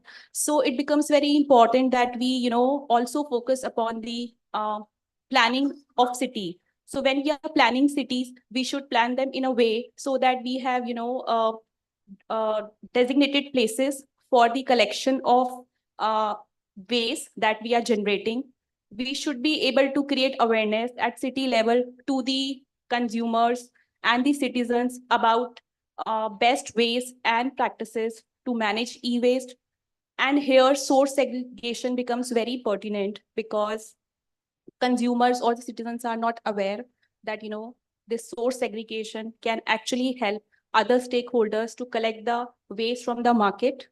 And then when we talk about, other aspects of urban mining, like what are the challenges, then one of the challenges is that recyclers do not get the required quantity from the market. They are unable to, channelize it in a proper way, because consumers or citizens' participation is poor, and awareness level is one of the reasons for that. So we should help other stakeholders as well. And when we talk about, promising opportunities in this area, then of course it has a lot of opportunities and can provide immense job opportunities to the informal sector or the people who are working in manufacturing and production sector. And for that, it is very important that we do the assessments of the already ongoing programs and the recycling operations, be it EPR authorization that is being taken by producers, what challenges they are facing, and bridge the gap between them. And then accreditation of those centers, like MITI has created some centers for excellence, wherein they are providing skilling to the youth, as well as people who want to learn how they should, carry out recycling aspects. So accreditation of those institutions is very important, so that when we are, creating a task force for the, this sector, recycling sector, then we should assure that, whatever they are learning, they are able to apply that, and they are able to get the, job in the required sector. So that becomes important. So these are some of the suggestions from my end. And from government perspective, I would like to highlight that government has also come up with many missions wherein they are, focusing on urban mining directly or indirectly. Like we have Swachh Bharat mission, we have Digital India, Make in India. So all these are, very promising missions of the government, wherein they are focusing upon advancement of technologies, but at the same time now focus has also shifted to the recycling and waste management aspects. And a recent policy by Niti Aayog, which focuses on the name of policy is NPE, National Policy for Electronics, which came in 2019, is a very promising policy that has come up, wherein it will be, helping the startups for recycling in this area, and also they are promoting a lot of incentivization in the sector. So that's all from my side. Thank you so much. So this is not everything from your side, because you have a second round as well. Just to add here, there is one specific property which is associated with the electronic recycling, that it reduces a lot of toxic waste, which is probably not coming from other materials, like even plastic or different kind of plastics are not that toxic, because a lot of rare earth material, heavy metals are being used in e-waste. So naturally, when it goes to landfill and adding into the water, into the food, in terms of microparticles, so it is harming many folds compared to any other used material. So that part also need to be considered while we are promoting the e-waste recycling. And with these words, I'm giving the podium to Mr. Utkarsh, who is from Batex, and they are experts in battery recycling. So battery recycling is a buzzword these days because everyone want to buy a electric car. So no restrictions for 15, 20, 25 years. So over to you, Utkarsh. First of all, thank you so much for this opportunity, BW Business World, and to be a part of this great panel. So I'll start first of all from the perspective of urban mining, little bit touch upon what urban mining really is, and then take it to some good and interesting facts about lithium-ion battery recycling.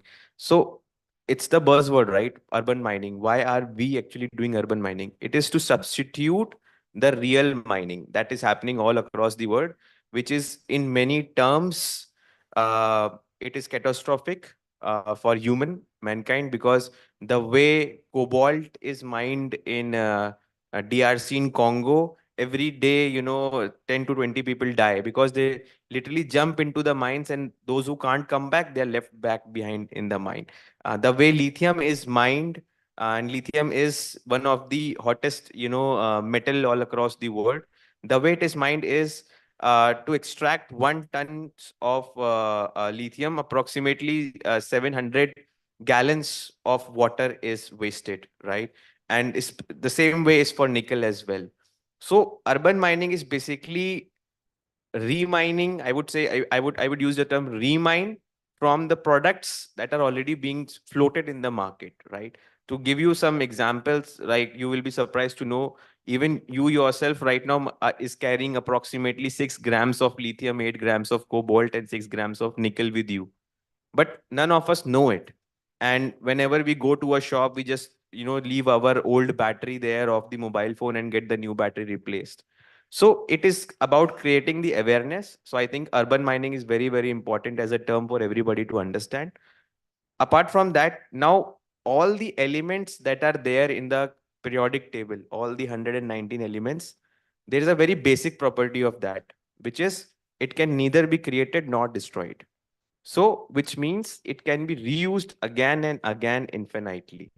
And that is what we intend to do in this sector, which is evolving right now for battery recycling, because of the given push of substituting the ice age vehicles. Electric mobility is a very prominent solution that the world is promising, and all the vehicles will be powered with lithium-ion batteries, because there's a tendency of lithium. It is the most dense metal. It can create it can contain the maximum energy within the least space.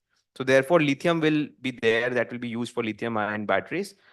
Now, the challenge is, what is the average lifespan of these batteries? It is approximately 3 to 5 years. So we have to be equipped and prepared today. What will happen when these batteries start coming back?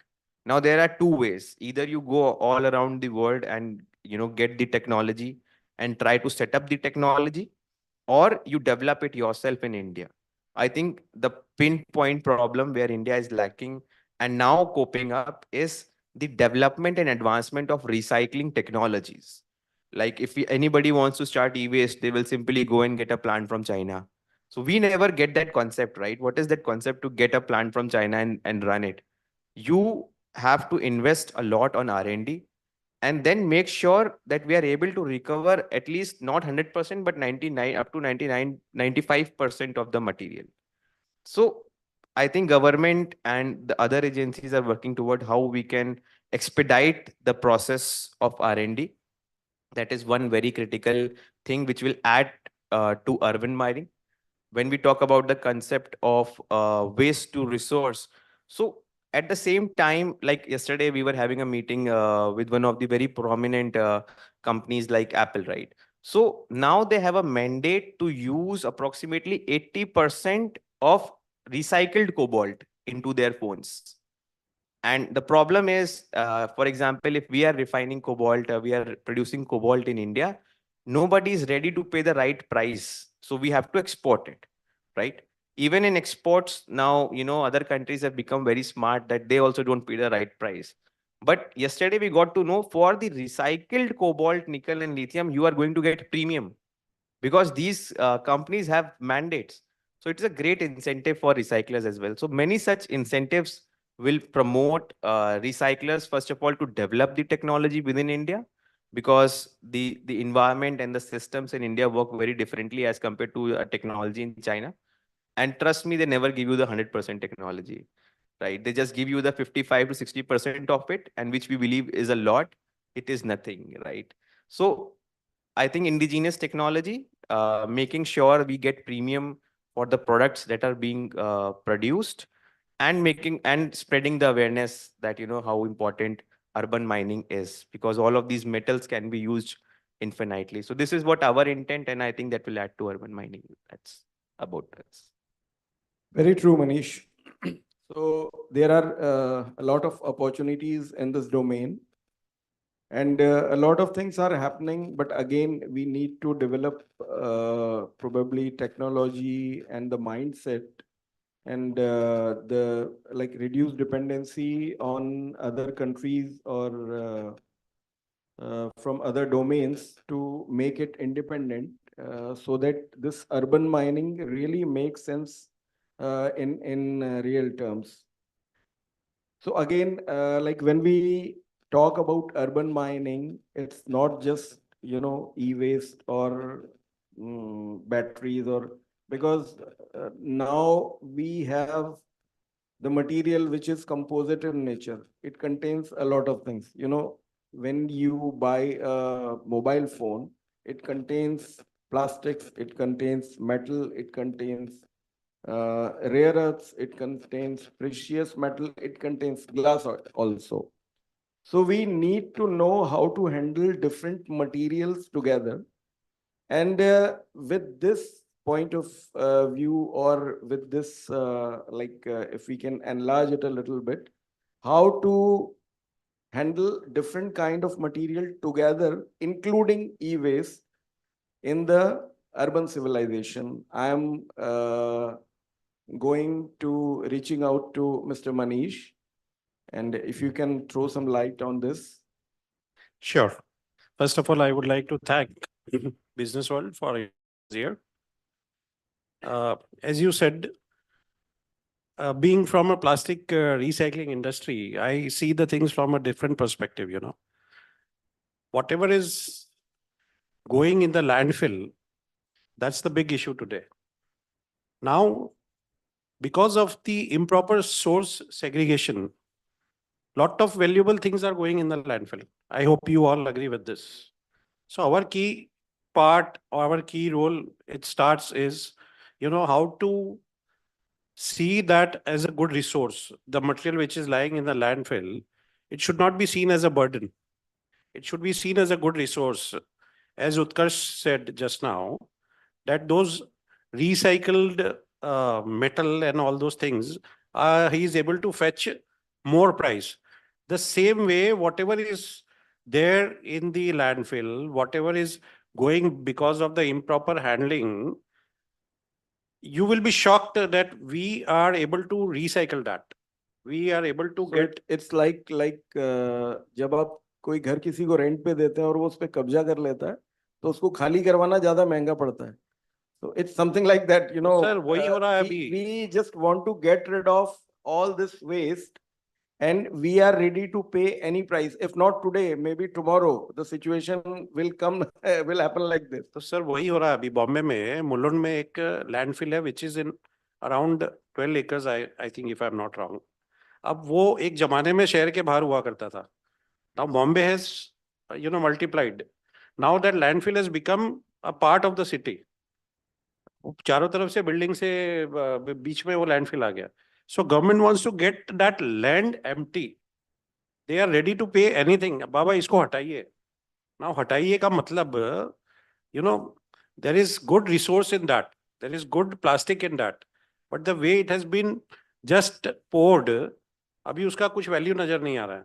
So the systems where the key point is, it's very valuable things are hidden in that. और खाली बॉम्बे नहीं, हर जगह है वैसा. The main key thing is what is required when we talk about urban mining or we talk about recycling. Ki, good technologies are required. Good collaboration with government body is required. There are good people, good technology. Everything is available here. As she was saying, ki, indigenous technology is there for every damn thing. But the key thing is somebody has to come forward and take this task. And the quantum which is there, I mean, plastic is just a small part. Plastic is there. What I have visited at least 4 or 5 landfills in last 3 months. And I was shocked, so much of plastic. And why it is reaching is because the source segregation is not better. So the people who are running the MRF, it becomes a headache for them. अरे बाबा इतना MLP है, सब mix है, इसको जाने दो landfill में. There is no proper accountability. So people want to keep the single plastic, monolayer plastic, MLP जाने दो, it's not valuable. But now the time has come, as the gentleman from Bangalore was sharing, that MLP is getting recycled. There are good products which can be made from MLP material also. In fact, very soon MLP granules we can export also, and people will pay the premium for that. And that MLP is lying in our landfill. So I want to put this particular point. Okay. So you are Yeah. done with this? Yeah. Okay. So great. Like we all know that I think in more or less everywhere in any urban civilization, there's a bigger problem now. We have landfills, we have unmanaged waste, we have no proper system of segregation or proper waste collection, and that is becoming bigger and bigger problem. So anyway, let's come back to the main theme, that is urban mining. So I'll come back to Shobha with a question. Shobha, what challenges you feel we have in the coming time? Because, okay, whatever we have done so far, we are still not very behind to what was required to be done. Since this electronic challenges, and what are the possibilities in terms of facing those challenges? If you can throw some light on that. So I'll answer your question slightly differently. Today, while we're addressing a topic of urban mining and waste to resource, I think the more fundamental challenge we need to address is why are we creating waste at all?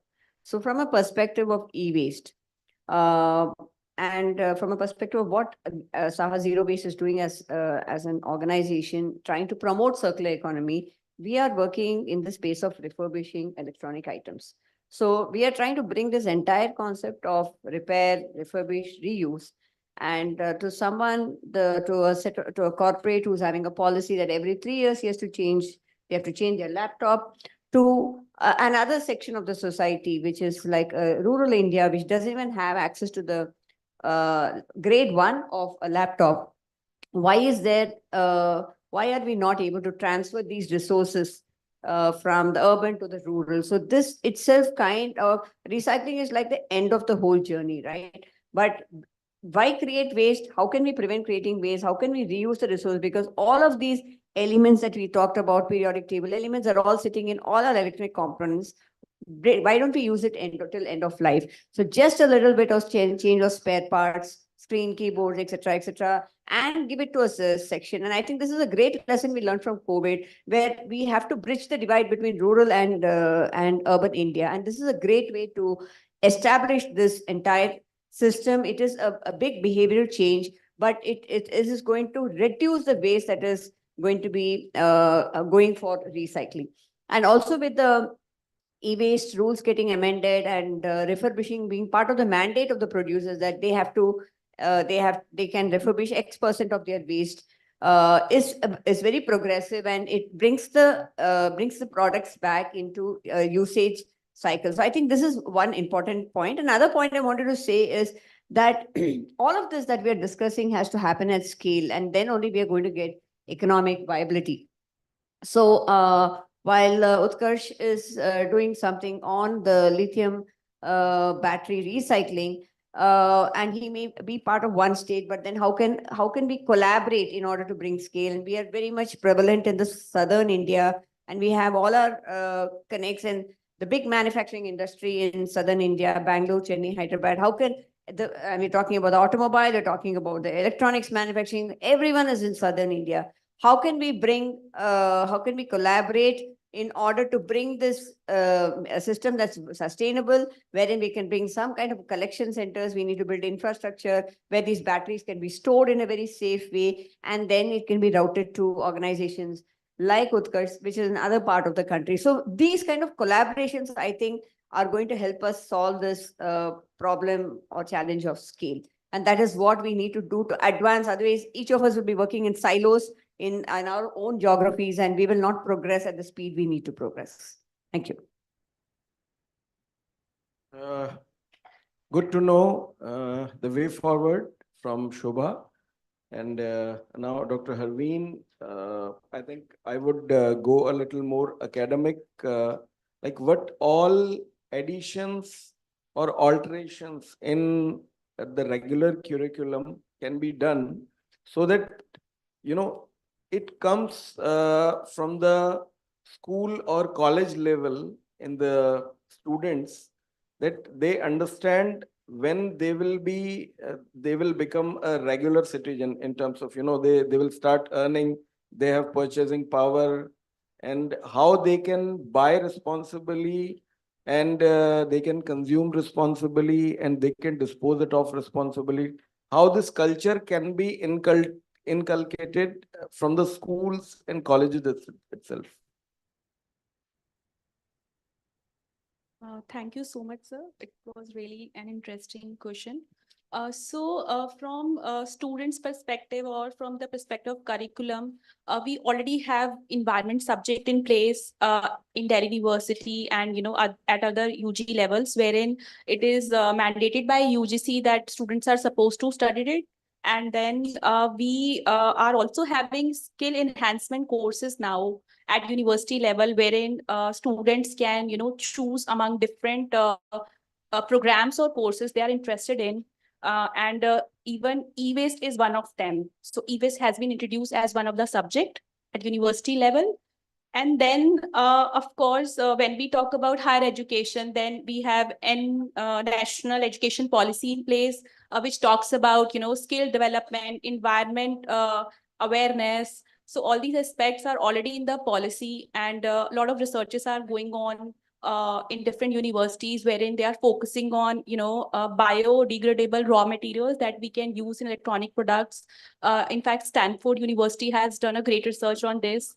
And Temple University in US is also doing this research. During my experience in 2022, wherein I was fortunate enough to, do a training sponsored by UNITAR, we experienced a lot of, researches over the globe, wherein many researchers talked about, raw materials which are, environment friendly, and how we can kind of use these materials in electronic products, so that when we are trying to discard them in the environment or the soil can absorb these materials. And then how plants can really I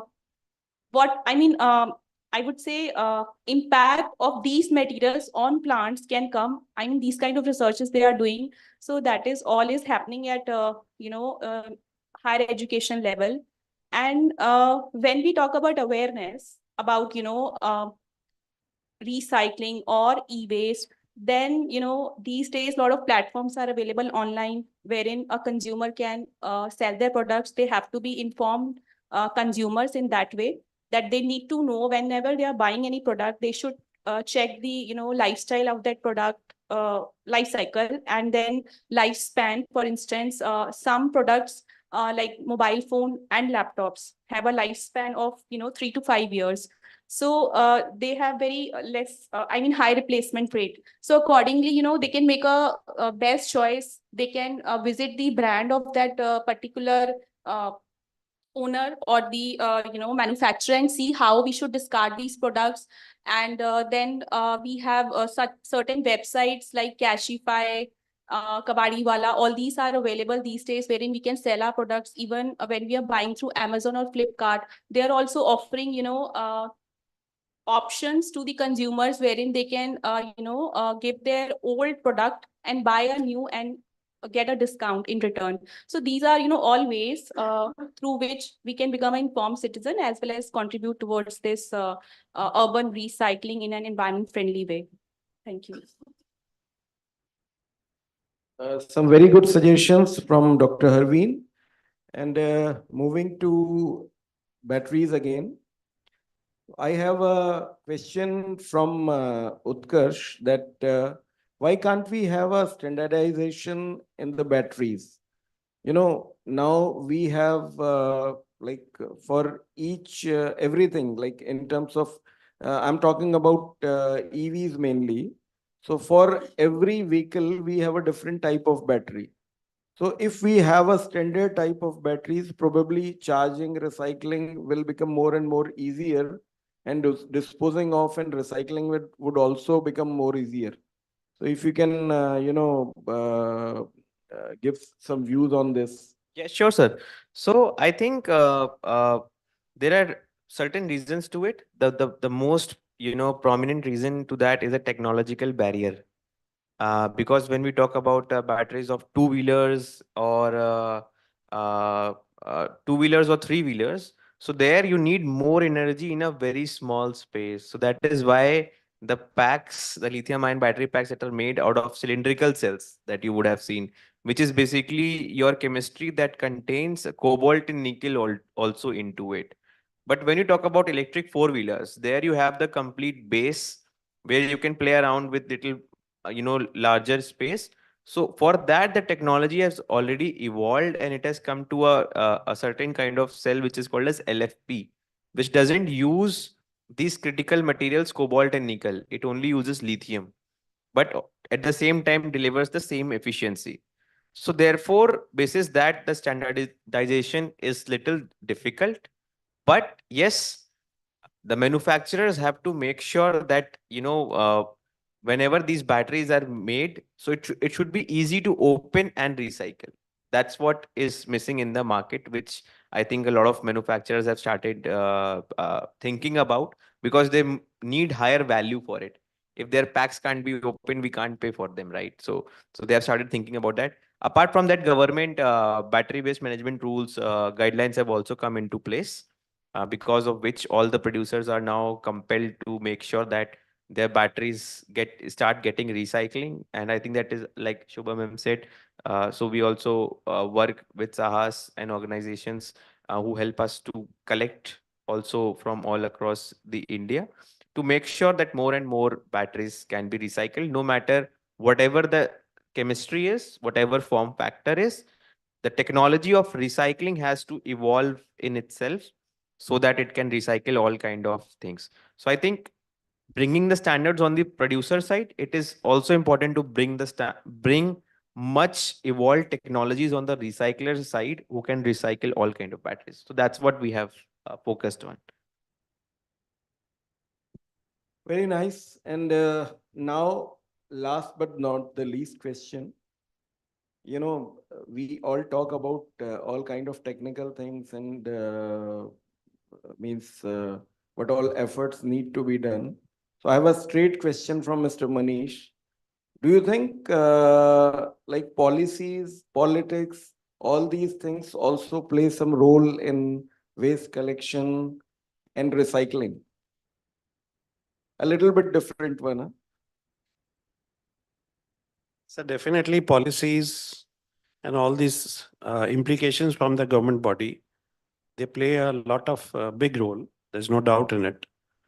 But I would still say that when we talk about any scrap, I mean battery or plastics or metal, whatever, being from a plastic field, you know, when, I mean, in recycling is what we call is, you know, when you see the logo of recycling, it's that triangle. It is called chakri. You know, circular economy is what, like chakriyata. Chakri, we call it. Punah chakran. Chakriyata. And I always say when I'm there on these type of platforms, that the biggest problem is, you know, absence of sakriyata. You know, people are not sakriya. I mean, when you ask me, government, all those definitely play an important role. But the most important role is this, that the awareness is missing. Because of the lack of awareness, these scraps are not the problem. The landfill is not the problem. The biggest problem is the awareness. I am dead sure that if, as we all are saying, since morning I'm sitting here, if there is a proper source segregation, I am sure your 80% problems are solved. And like in battery, does anyone forget to charge his battery in the morning? No. Because he knows that if I don't charge, I will be nowhere. So he is having that much of awareness. But when it comes to the scrap, he doesn't have that awareness that I have to put the plastic in other can, I have to put the glass in other, you know, I have to put. So that awareness is required. Government bodies, government policies, definitely now EPR regime you have seen. There are a lot of things happened, you know, in the afternoon session, somebody was sharing 5 crore ka company achanak 100 crore ka turnover kar liya.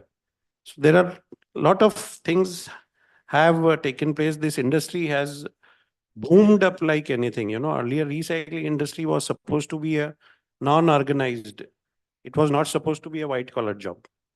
Now, last 3 years, on each and every big platform, recyclers are invited for the talk. That is all because this industry has boomed. There is a lot of scope. Lot of government intervention is required to lift the companies, like genuine people who want to do something different. I mean, yes, of course, that's what. Great. I think we are done with the time already. And I hope it was an enlightening session for all the audience and all the esteemed panelists means were able to throw some good points, some good light on the topic urban mining. So with the concluding remark, I would like to say only one thing, that recycling for anything in terms of urban mining is very much required and need of the time. We all need to focus on that. Today or tomorrow, the situation will come when we do not have anything left to mine or something. So do urban mining, do e-waste recycling as much as possible, recover precious metals, rare earths as much as possible, make Mother Earth less toxic by throwing all that material into the landfills. That's it. The only means the final thing is how we are doing it. I would like to take the liberty of asking a question to the panel. I've been thinking about it since morning. A couple of months ago, or maybe a year ago, I heard this news that all the mobile phone companies are being encouraged to issue one universal charger that fits all the sockets. What's the plan on that? Where is it now? So it's already there. Probably now all the new models are coming with C-type pin C-type. charging, and even the laptops are coming with C-type pin charging. So it is becoming more and more universal now. I mean, the biggest brand in the world, that is Apple. Apple. It is also with C-pin charging. It is? Yeah. All right. The latest models are with C-pin charging. Perfect. Then that's a growth and in the right direction, I believe. I just wanted to share one last takeaway that we need to have a dedicated urban mining platform, and same work has already been done at international level, and the project was sponsored by EU and Swiss government. So the platform name is urban mining urban mining platform. So it is already existing, so maybe we can follow on same approach. We can have it at national level, wherein we can track the waste flows and what kind of materials we are putting in the products. So while we are putting the information on EPR portal for same thing, wherein producers or manufacturers are responsible for sharing the information with respect to raw materials that they are using. So the same information can be available there, so that we can track how many materials have been used for manufacturing, how many have been recycled, and we can accordingly study the need gap.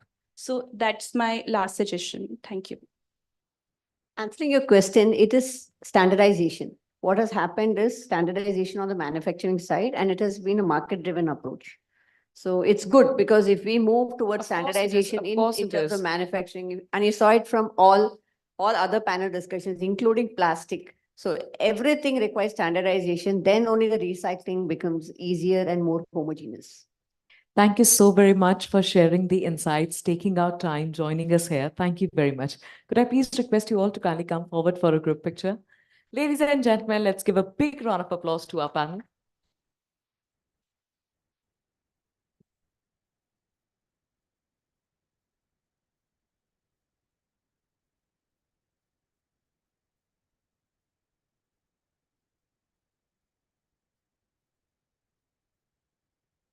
Thank you.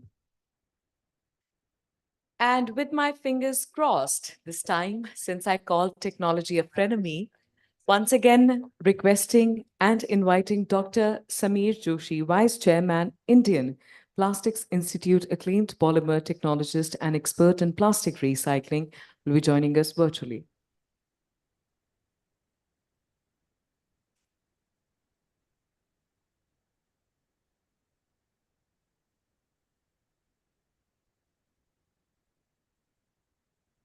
Dr. Joshi, am I audible? Yes, can you see me? Can you hear me? Yes, we can see you and we can hear you. Be good to go. Thank you. This Zoom ka boom, as I call it, how times have come. Even the Zoom people have asked their staff to report back at office.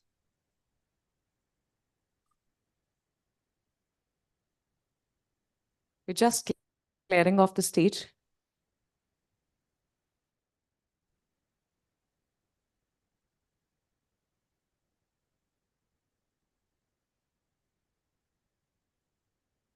Would the audience like for me to dim the lights a little bit so that the screen is visible, or is it okay this way? Thank you. Dr. Joshi, thank you so very much for joining us again. The stage is all yours. Thank you. We are coming to an end of the program. I would not like to take more time and dwell on boring thoughts, but some very important things which I would like to mention. Alvin Toffler, the great American writer, futurist, and businessman, was part of making the digital revolution, had once said that the illiterate of the 21st century will not be those who cannot read and write, but it will be those who cannot learn, unlearn, and relearn. Today, the plastic industry and the plastic fraternity is at crossroads, where plastic pollution is at its highest.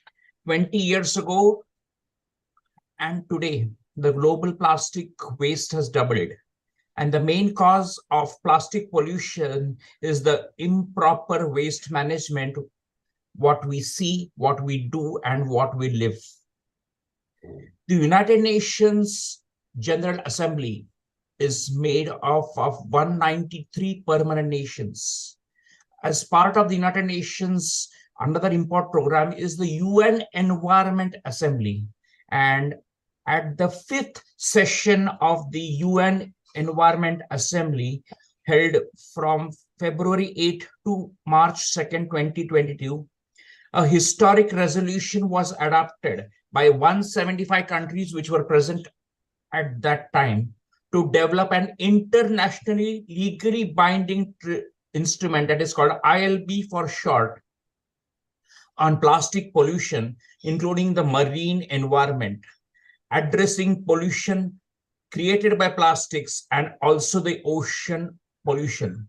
The resolution requested the UNEP chief to convene an intergovernmental negotiating committee, that is short formed as INC, to develop this legally binding instrument that addresses the full life cycle of plastics and including its production, design, and disposal. Accordingly, the INC began its work, and there will be 5 meetings before going in 2025 to the United Nations General Assembly, where this instrument will be passed and will become a legally binding instrument for the world. The INC began its work during the second half of 2022 with the ambition to complete the negotiations by the end of 2024. The first session, that is INC 1, was held in Uruguay from the 20th of November to 22nd December, followed by INC 2 at Paris.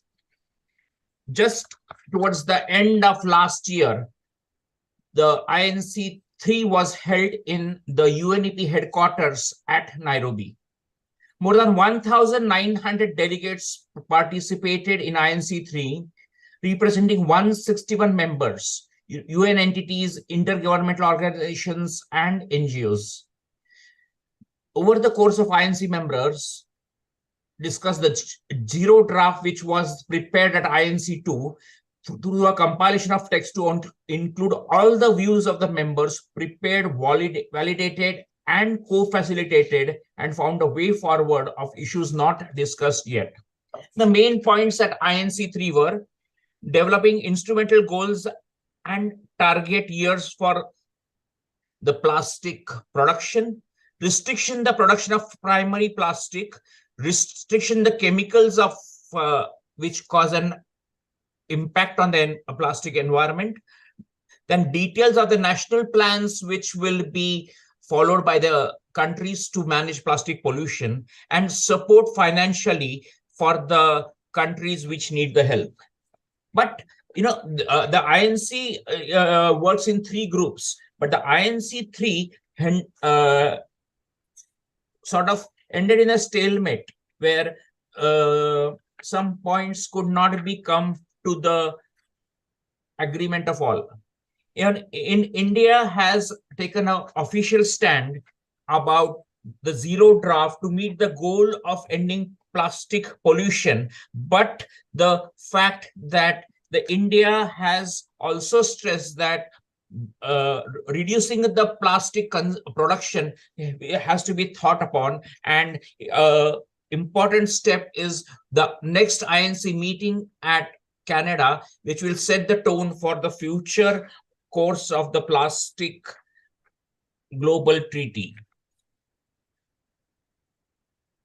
As late as 10:30 p.m. on the last day of 2023, November 19, delegates at the United Nations deliberated about what next, but this meeting ended in conclusion. However, there were promising progress. The overwhelming majority of the countries called for an ambitious treaty that does address plastic pollution and other upstream measures. This is echoed by many of the stakeholders present, including businesses, NGOs, indigenous people, academia, and the waste warriors. Most countries recognize to ensure a fair and just transition for waste warriors and marginalized communities. We at the plastic industry, the brands, these various stakeholders are at crossroads. Plastic consumption has to be reduced. At the same time, there are talks of reducing the plastic production. That's why we have to judiciously set a tone for our future where we manage the plastic pollution and find solution. Thank you, Business World, for having me. And these are just a glimpse of what is happening at the global level for the Global Plastic Treaty. Namaskar.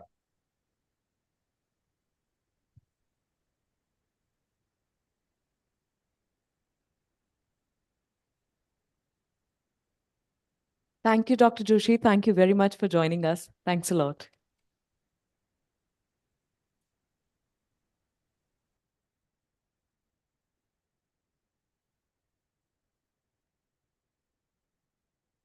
And with the same, ladies and gentlemen, we're headed towards the final session for the conclave. Special address by Atul Bagai, Head, United Nations Environment Program, Country Office, India. Let's welcome the gentleman with a big round of applause.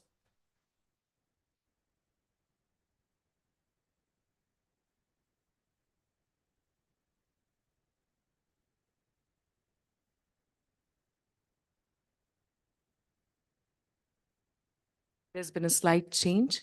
Allow me a few moments.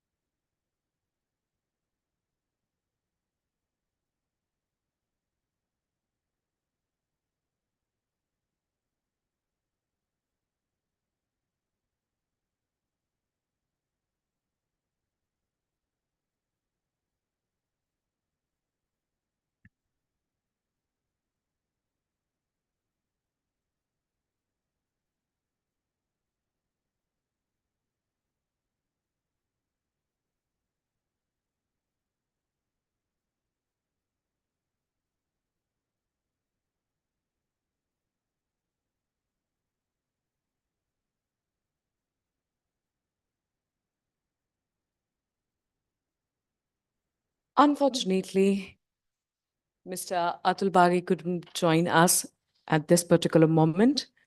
Delivering this special address is Divya Dutt, Program Management Officer, United Nations Environment Program. Let's welcome the lady with a big round of applause. Divya, do you have a lot of pressure on you since this is the final address for the day?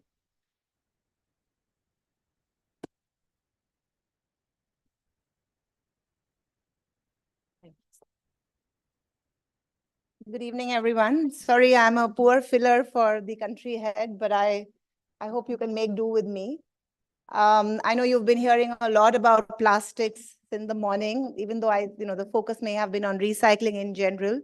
But it's not surprising that the conversation has focused, at least in the last session that I was here, I heard a lot about plastics, and it's not surprising because it is indeed one of the biggest environmental challenges that we face today.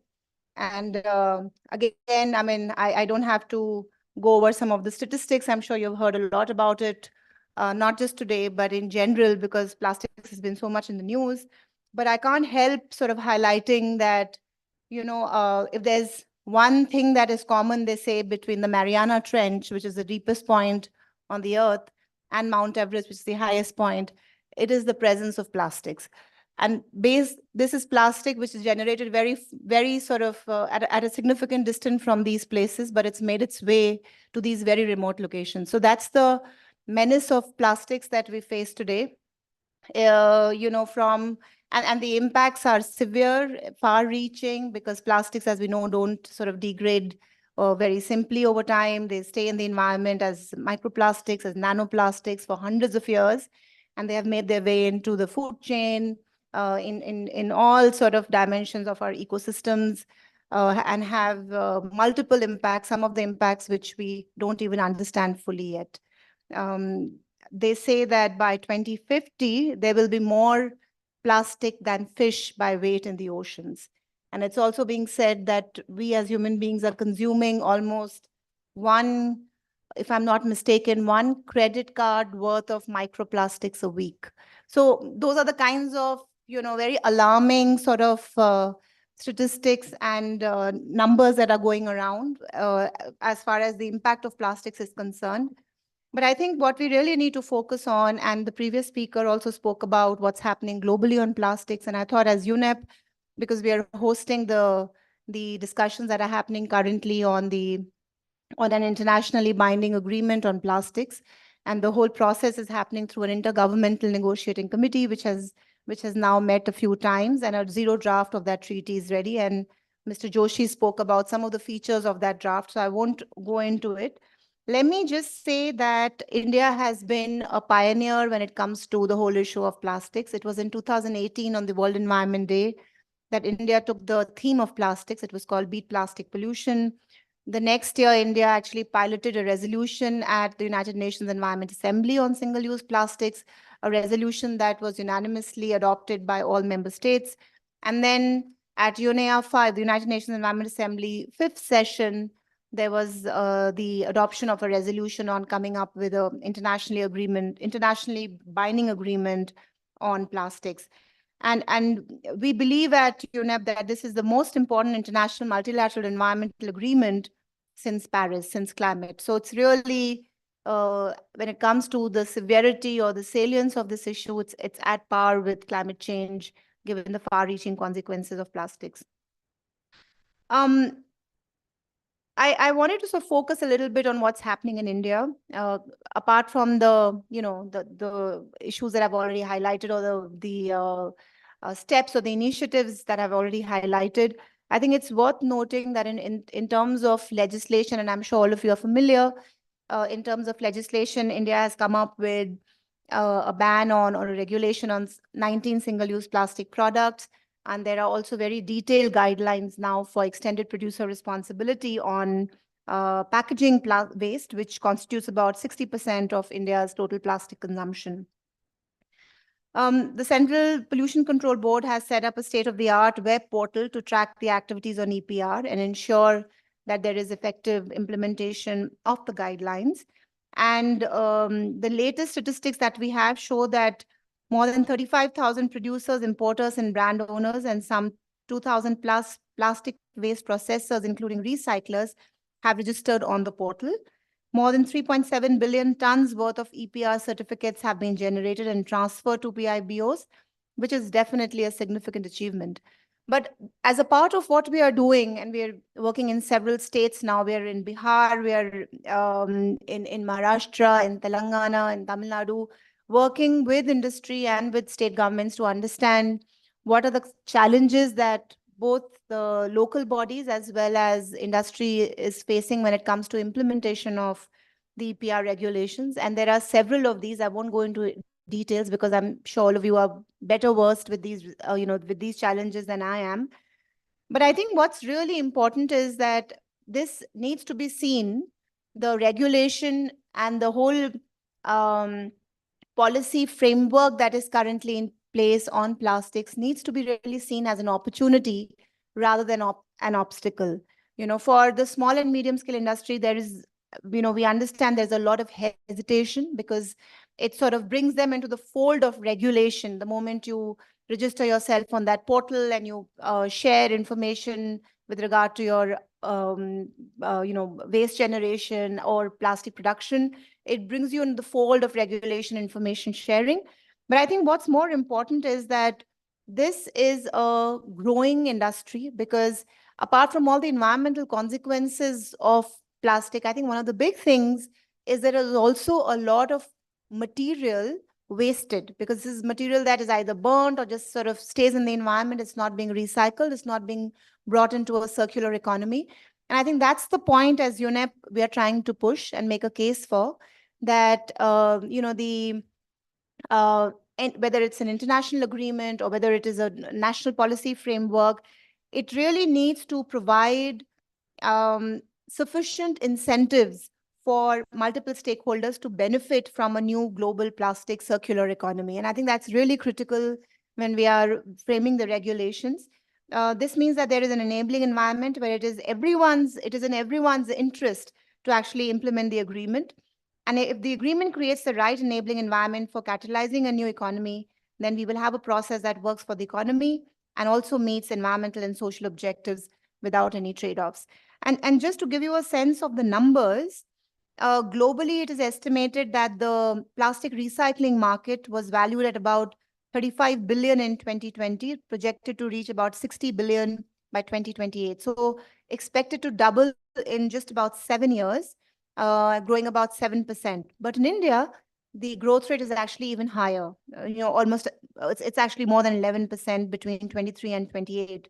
So the recycling industry, particularly the plastics recycling industry, is poised for significant growth. And therefore, that's the point we're sort of making repeatedly, that apart from just a huge environmental challenge, we have to see this as a great opportunity. And we've been interacting a lot with startups who are coming up with alternatives to single-use plastics, and also, recyclers who are seeing a lot of value in the kinds of products that can be made from recycled plastics. And of course, globally, more and more products are now being brought into the fold of what is permissible as recycled plastic. And the EPR regulation actually also is a progressive regulation, because over time it sort of extends the mandate in terms of recycled products or recycled content in products. So let me only say, I know that this is the last session. Let me only say that, if we are really to make a headway on this huge global challenge that we all are facing, and we in UNEP often talk about the triple planetary crisis of climate change, of nature, and of pollution, these three crises that we are facing today. And plastics is something that transcends all of these three crises. It's a pollution issue, but it's also a biodiversity issue. You've all seen images of marine sort of species ingesting plastic or getting trapped in plastic. It's also a climate issue, because plastic production, of course, is based on fossil fuels. So it contributes to CO2 emissions. But it is the whole sort of process of plastic production is emitting, but also plastic is limiting the ability of our ecosystems to sequester, especially our marine and ocean ecosystems, to sequester carbon. And therefore, it's also contributing to climate change like that. So plastics is really an issue, I think, which transcends the triple planetary crisis. And therefore, it is something that we really need to be concerned about, because it is something which is just not something which is going to be, a challenge or an environmental issue that is not affecting us, but something that will affect us more and more in terms of health, in terms of what it does to the productive capacities of our ecosystems, and hence our economies. And therefore, it's important to take note.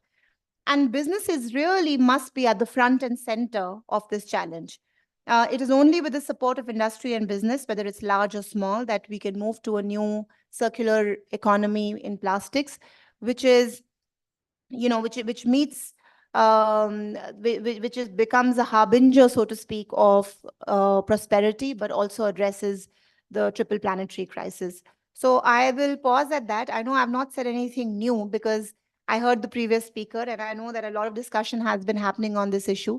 But let me only add here that, we are working with several state governments now in UNEP to help them in the implementation of some of the regulations, especially on EPR.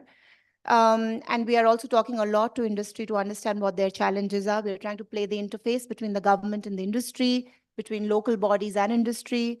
So if there is any specific concerns that you as industry have, which you would like us to take to the government, or which you think need redressal in a more organized way, please do write to us. Please do reach out. We are happy to support. And also, if any of you wish to be called in when we have the stakeholder consultations, we are very happy to also send you an invite, because really this is a problem that has to be addressed jointly. There is no silver bullet to addressing plastics, and unless all of us come together, we'll not be able to address this issue. And industry definitely is one of the main stakeholders in handling this challenge. So with those words and with that sort of, I wouldn't say promise, but that support that we as UNEP can offer in terms of addressing some of your challenges. Thank you very much. And it's been a pleasure to get invited here. Thank you very much.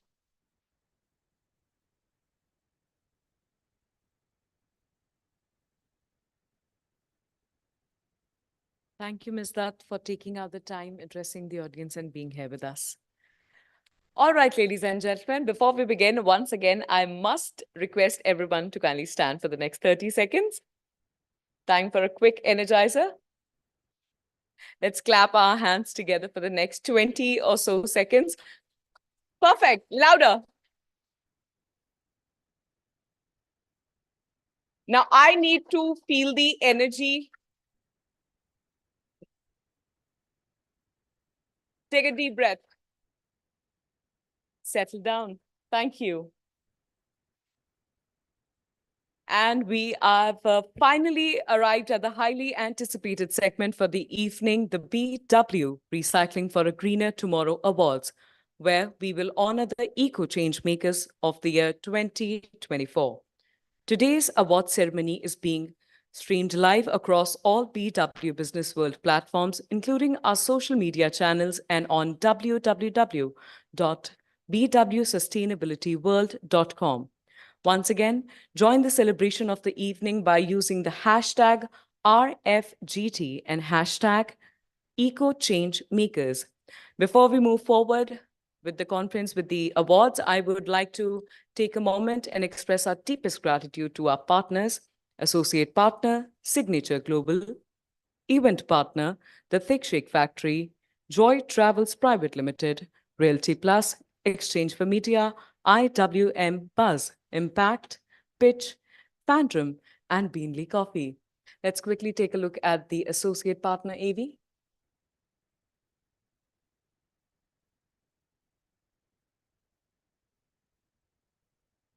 बच्चे ने बाहर से lock कर दिया। हमारा है भी बगल वाले मिस्टर एंड मिसेस शर्मा खुद पिक्चर देखने गए हैं, बच्चा यहाँ छोड़ गए हैं। घर के साथ अगल बगल की जिम्मेदारी विरासत में मिलती है क्या? बिल्कुल नहीं।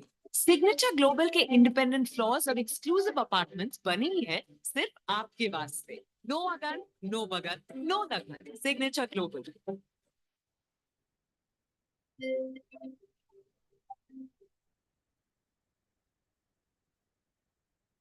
These awards span across various categories, and the winners have been carefully selected by our esteemed jury, which include Gauri Sareen, founder, Making Model, Gurugram, Bhumija, and Living Without Medicine.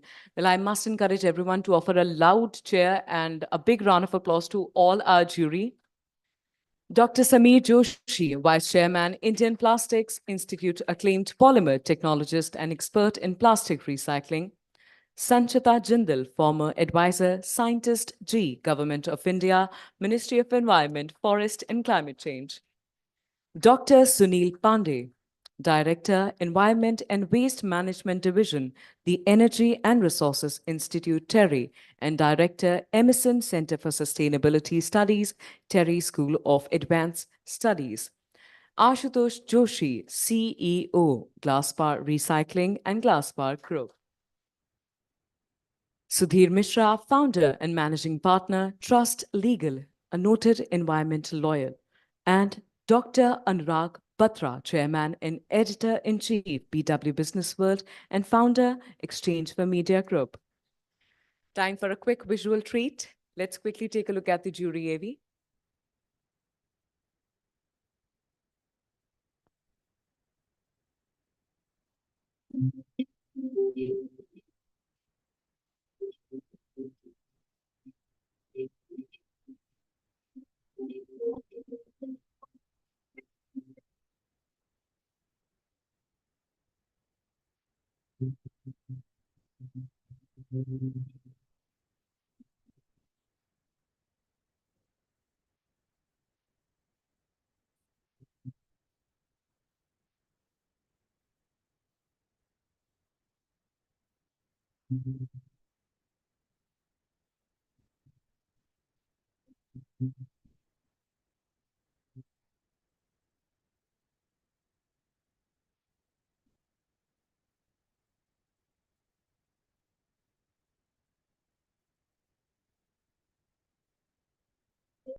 It's my great pleasure to greet you all to the second edition of the Green Conclave of Recycling and Awards hosted by BW Businessworld. And I have had the pleasure of being associated as a jury for the awards. Ultimately, everyone is in a winner, and we wish that these conclave and awards set a new trend for a future more exciting and brilliant than our past. Thank you. I see a lot of progress and change in the whole scenario, and that's what is really so exciting. So this time we saw a whole range of new products and technologies which are emerging in the whole waste space. A very exciting range. You know, while we saw furniture, sunglasses, shoes, bags, t-shirts, all of that which have been around for some time. But this time we saw a lot of interest in batteries recycling. We saw pads, new technologies in pads. We saw water being recycled in, again, innovative ways. So both the segregating technologies have improved and technologies to also move into challenging spaces like MLPs have emerged. So I think it's really an exciting area to be in right now. I also saw that right from the Himalayan region down south, there is a lot of interest in waste management. And the social value impact which it's creating is phenomenal. I also see a lot more public awareness which these organizations are taking up, not just at the public level, but also at the ULB level. So we see impact happening in urban local bodies as well as APR. So I think we really have a wonderful future in the sustainability space, and I want to wish BW all the best for continuing this fantastic work which they're doing. Thank you. Authenticity comes from the transparency in the process and the nominations, selection procedure of the candidates. As jury members, we were fighting, we were discussing, and there were different school of thoughts, like whether we should go for technology-driven things or conventional approach or experience or entrepreneurship. But ultimately, we could zero down to some of the names in terms of their initiatives, their success, and multiple other things. And probably we have been able to did justice with the entire process as jury members. Thanks and all the best to everyone related to this event. Thank you.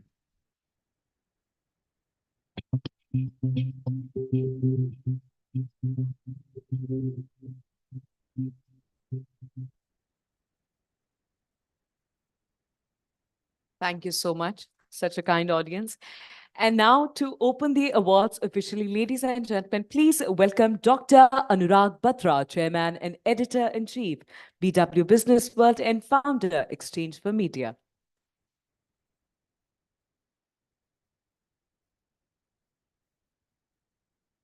Thank you, Saibjeet. Please give Saibjeet a big round of applause. She's been here since the morning and hosting the show. Clapping is good for heart muscles. You're doing yourself a favor when you clap. But thank you for the applause. Mr. Ashutosh Joshi is in the house. I'm not sure Mr. Sameer Joshi is. But I want to express my gratitude to Ashutosh ji because he called me in Jan 2020 or December 2019. I'm not sure, but around that time. And said, we must do something. You do so many other initiatives. I met him in Jan or Feb. And unfortunately, another colleague of his who used to work with him on this initiative, she in COVID passed away. God bless her soul. But we launched it around that time. And the first edition, we did it in 23 virtually, right? It took us a while. It's still a very small and a young initiative. And I'm glad we started it because, as I said in the morning, initiatives are like children. They grow up. Some lose their hair also. Some continue to maintain their hair, like you said. But children do you proud, and I've seen it with many Exchange for Media and Businessworld initiatives is how much you put into it editorially, what are the resources, what is your own vision, how much do you do outreach with the community, the more editorially, and we are an editorial product. This is also an editorial product. So I'm happy that we are doing it. And it was Ashutosh Ji's suggestion. Mr. Samir Joshi has been very, very supportive. Ms. Gauri Sareen-Puri is here. She was involved with the first initiative. She's given time today. She was saying, I disappeared. I said, after lunch, I had some office work to do. When you run a company, sometimes administrative duties also call you. I heard the first panel discussion. I heard Ms. Gauri Sareen-Puri's comments, and she said we should make it a little broader. We should add the words reduce and reuse apart from recycle. We have BW Sustainability World, which we launched a couple of months back, still a long way to go.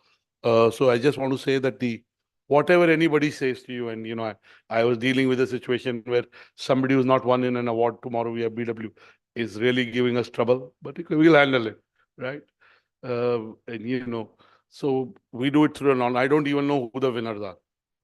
We don't have any sponsors, right? It is the initial cohort, and it's done through a jury process. It's an honest process.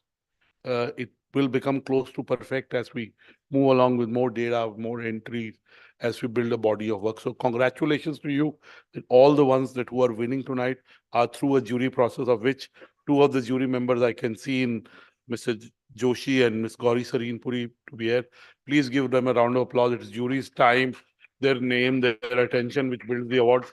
And the gentleman at the console, gentlemen at the console, gentlemen at the console, gentlemen at the console. Clearly they don't think they're gentlemen, but that's okay. Yes. So I don't want to stand between you and the awards. First of all, gratitude to Priyanshi.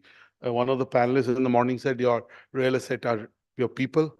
And I really believe that. And Priyanshi's worked more than 3 years with me now. And with us, she fell ill. She was in the office yesterday. I met her. She fell ill. She couldn't be here. But kudos to Avantika, it's his first initiative. She seamlessly took it up from Priyanshi and still made it happen, because really this has been done by Priyanshi from the start of the initiative. A lot of BW colleagues work with them to be able to do this, but especially Priyanshi and Avantika, they deserve a round of applause. Please give them a round of applause. And appreciation always comes back. It's like karma. Whatever you throw out, it comes back. So I don't want to stand between you and the winners. All the best. Keep doing work. Sustainability is a real issue. You're providing solutions to make a better planet. And we as Businessworld are doing our bit. For the last 4 years, we run India's most sustainable companies, which is a huge event today. We do it at the Imperial. Both years, the environment minister was there. So I'm sure we'll scale this up to that level or a bigger level. It is just a matter of time. We'll put more editorial resources. We also do our BW Sustainable World conclaves. We did it in Bangalore, Mumbai, and Delhi, beyond IMSC. So we are doing our bit to be able to bring out the leaders in this domain whose stories need to be told, the best practices, the innovation, the operational excellence that you are doing in this domain needs to be told. And that's the role of media, to discover new ideas, discover new people. And our awards are an extension of our editorial platform. That's why we do it through a jury process. In some domains, we have domain knowledge also. We still don't do it. And, I will only say that keep doing good work. Your work really counts. It is very important. It is very much needed. And I'm sure you already see the impact of what you are doing. So go on, make more impact. We'll cover you. We'll celebrate you. And we'll take your best practices and learnings from what you do. Thank you once again to the jury members for their time, commitment, their name. Mr. Samir Joshi, you introduced, but he's been a fantastic person. I wish he was in the room. Every time I interact with him, I enjoy interacting with him. My friend Sudhir Mishra, who came and moderated a panel discussion, has again done a lot of work in this domain. Naturally, should have been part. All the speakers who've been here, who were in the morning, in the afternoon, and who contributed to today's deliberations, my gratitude to them. Business and sustainability go together. Businesses have to be built to be able to, progress. But at the same time, we have to have balance. We have to as somebody talked about in the morning, responsible consumption. Gauri talked about reduction. So really, we will be able to take these ideas, and if we can help in bridging the gap between business and the leaders of sustainability and recycling and people who are doing work. So they also sent me a text saying no plastic bottles and water in your next conclave. I said yes, and I'm saying it more for Nandini and Prashant, for them to note it, that no plastic bottles, use glass bottles. Again, when you use glass bottle, Mr. Joshi, some people tell us glass maybe with energy lagta hai and all this. So I don't know what to use. Maybe we'll get a tap right here and get all of you to have water from the tap. But on a serious note, I think every suggestion that comes gets factored in. There's lots of suggestions that have come in today. We'll factor in and hopefully make this initiative bigger and grander. But congratulations to all the winners. We are proud that you're part of the second cohort. We are proud that we've started it. Thank you once again. God bless you.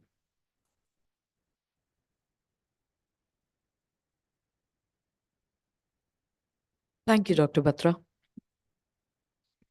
Before we commence with the award ceremony, I would like to request all the winners to kindly get off of the stage from the left side, and must request everyone to kindly stay back with us till the end of the ceremony for a group picture. As mentioned, today's award ceremony is being live streamed on all BW Businessworld platforms, including our social media channels and www.bwsustainabilityworld.com. Once again, join the celebration of the evening by using the hashtag RFGT and hashtag #EcoChangemakers.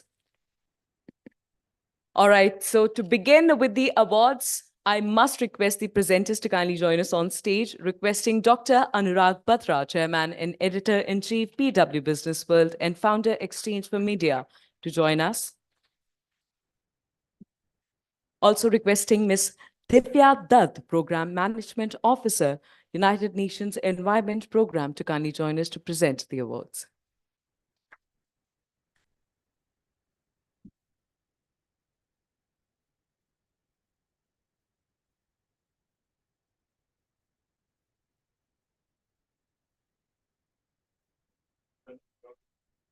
So the first category is Leadership Excellence in Recycling. And the gold in this category goes to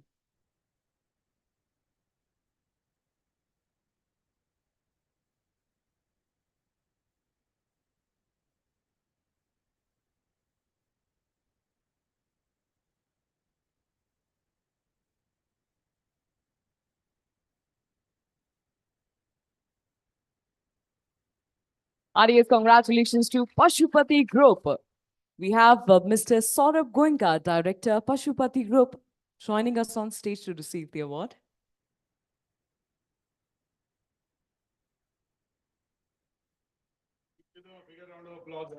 It is said that hard work is done in silence, but the celebration of that success should be loud and clear.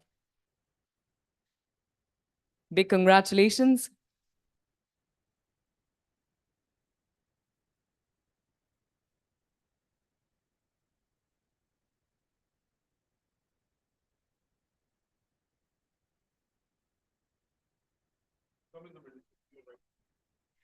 How about another enthusiastic round of applause for the gentleman?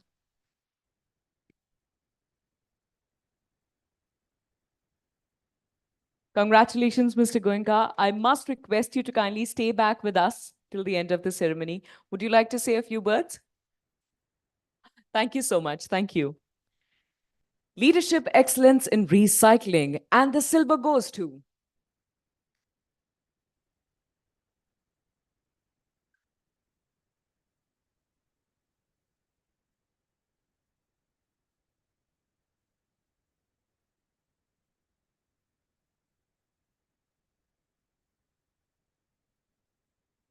Arias, congratulations. We have N. Raghuram, co-founder and director, joining us on stage to receive the award.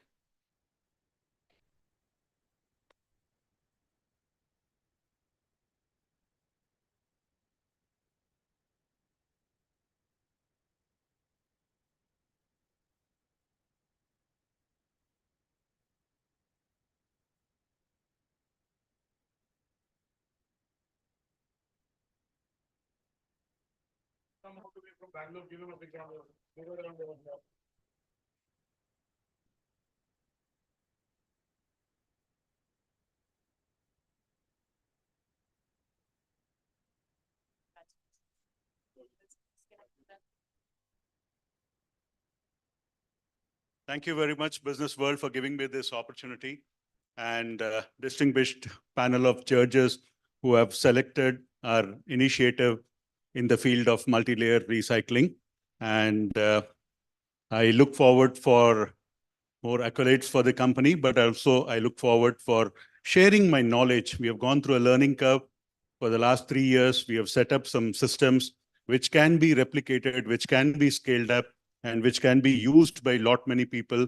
And we know we can set up collaborations across the country and help people to do recycling in a proper way and make India proud and make India as the recycling country of the world. Thank you very much.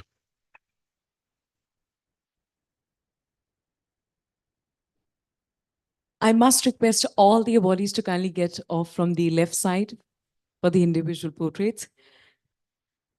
All right, the next category is Team of the Year, and the gold goes to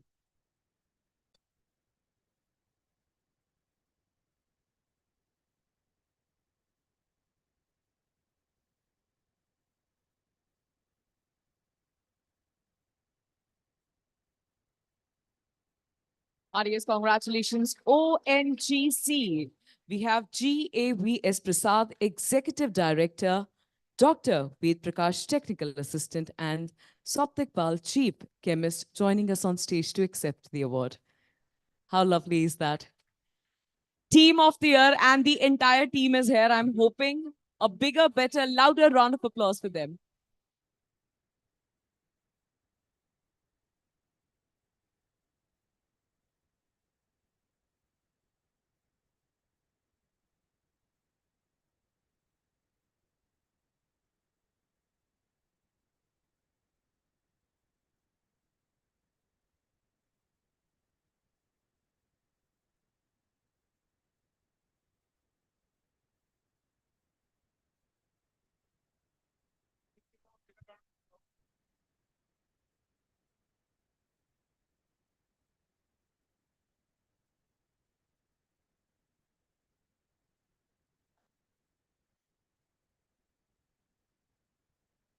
Yeah, thank you very much, Businessworld.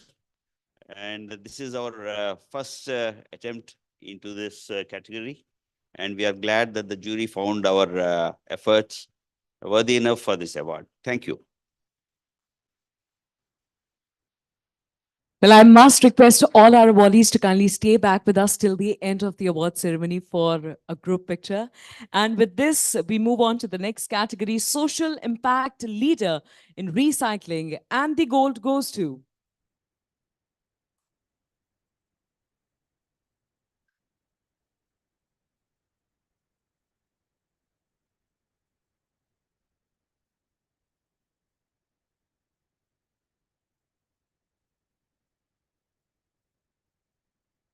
heartiest congratulations to Greenworms Recycling. And to accept the award, we have Mr. Mohammed Injir Khan, Assistant Manager, joining us on the stage. How about a round of applause for Mr. Khan?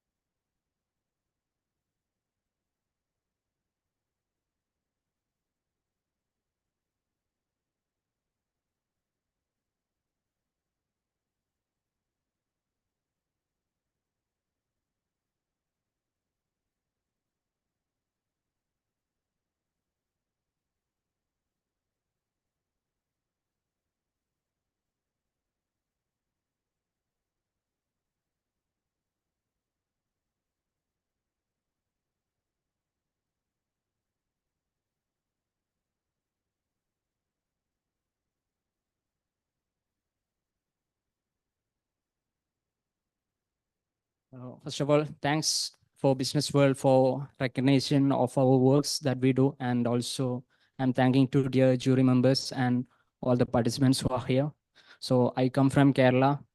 Kerala, as you know, it's a coastal state in India, and we work with the urban local bodies and the villages, and we partner with these villages for plastic waste collection and its proper management. So we are into the domain of creating dignified jobs in the waste management sector. So we value the people who work in the waste management. So we do have people covered in the minimum wage as well as social security benefits. So we are a team of 100 plus members. And also so far we have created more than 500 plus dignified jobs in the waste management sector, as well as we have we have created more than 2,000 wastepreneurs, basically the SHG members who works in the waste management value chain. Yeah, thanks for this.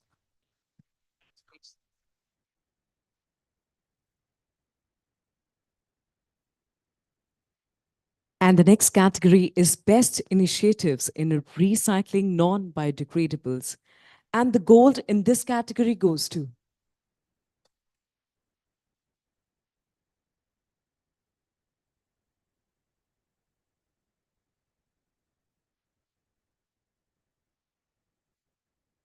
Expecting a bigger, better, louder round of applause. Heartiest congratulations to Global Technical Services. Let's welcome Gaurav Mathur, CEO, Global Technical Services.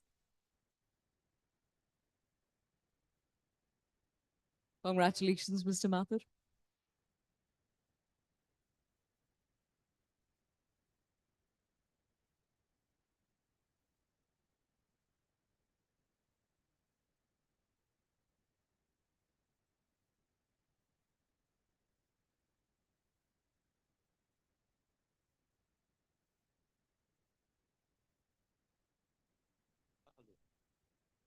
I would like to thank Businessworld for giving us this honor. Businessworld is doing a great job by bringing all of us together under this ceiling.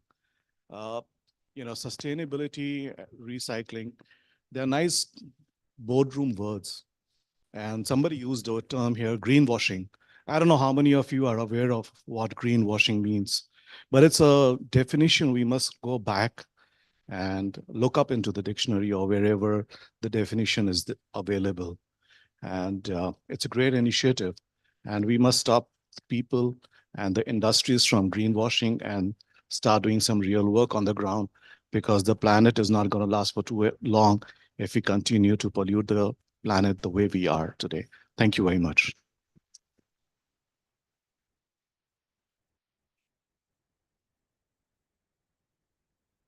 Best Initiatives in Recycling Non-Biodegradables, and the silver in this category goes to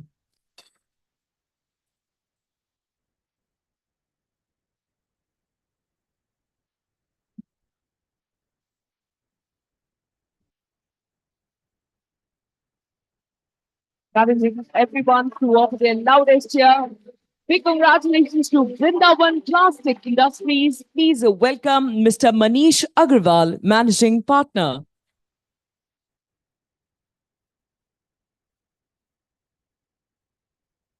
Well, this 3-second walk, I like to call it the Walk of Fame. So I must encourage everyone to offer their loudest cheer for all the awardees.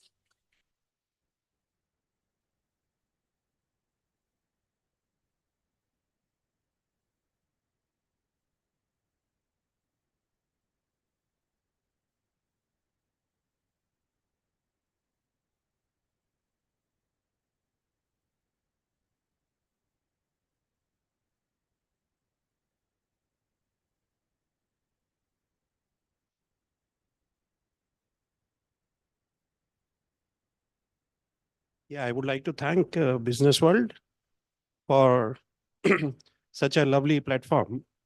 All the good fraternities from the recycling industries I can see here. And definitely it was a good day. I don't know right time or not. I want to give a small input from this whole day today.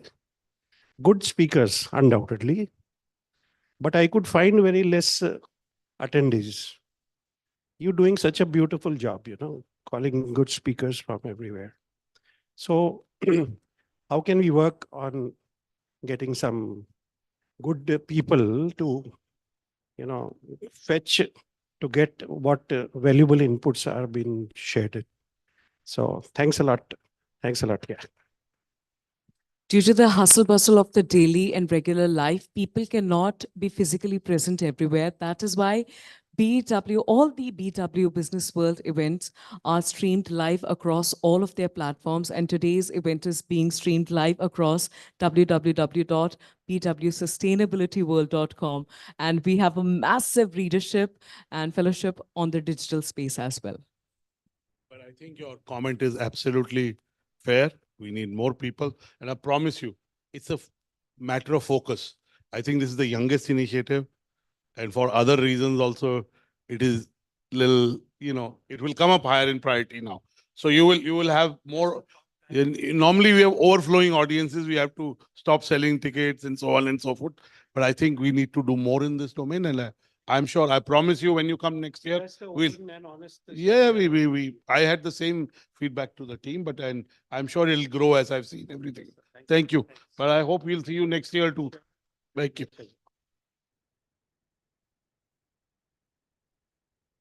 Quickly on to the next category, Best Recycling Public Awareness Campaign of the Year. And the gold goes to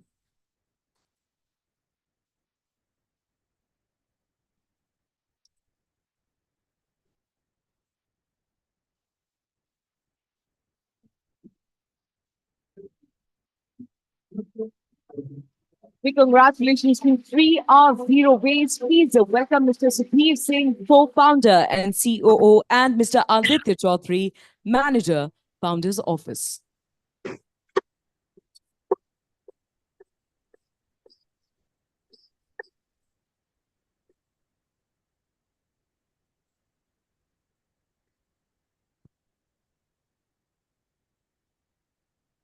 And the screenshot connects. Thank you.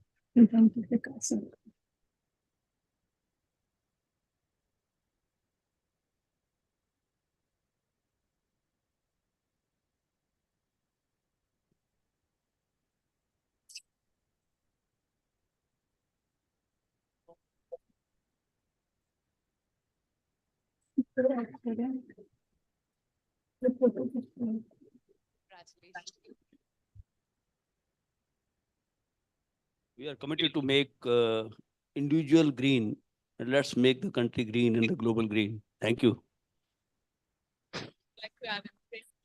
I think it's a wonderful initiative taken by you people. Join. And I think it is just a beginning. So yeah, I appreciate it. Thank you so much. And once again, I must encourage all the awardees to kindly stay back with us till the end. And with the same, requesting Dr. Batra to kindly stay back. Thank you, Ms. That, for joining us on stage. Thank you very much. And to present the next set of awards, I request Mr. Ashutosh Joshi, CEO, Glasspower Recycling and Glasspower Group, to kindly join us on the stage.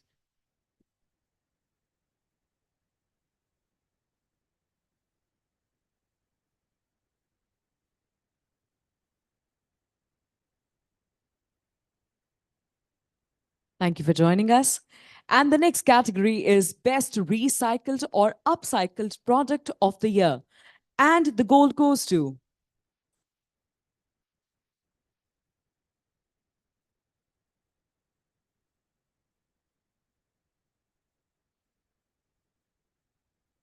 ladies and gentlemen, Best Recycled or Upcycled Product of the Year. Gold goes to Without by Asha. Let's welcome Shailendra Singh, advisor, joining us here to accept the award.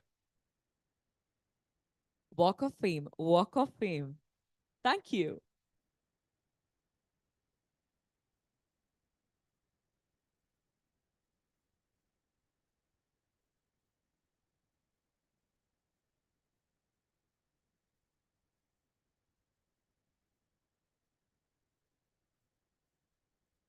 Now, Mr. Singh, is this a style statement?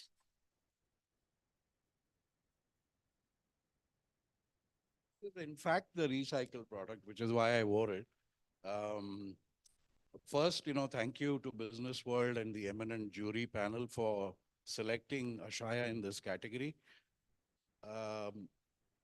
This is a big boost of enthusiasm for Anish Malpani, who heads the Ashaya initiative, and his team of young individuals who took on a very difficult problem statement.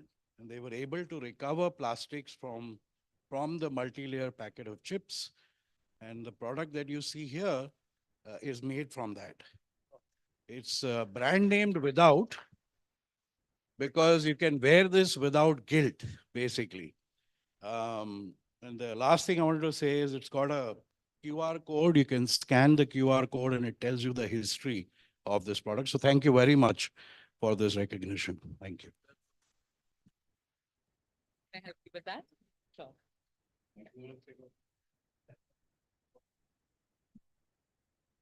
Best Extended Producer Responsibility Strategy. And the gold in this category goes to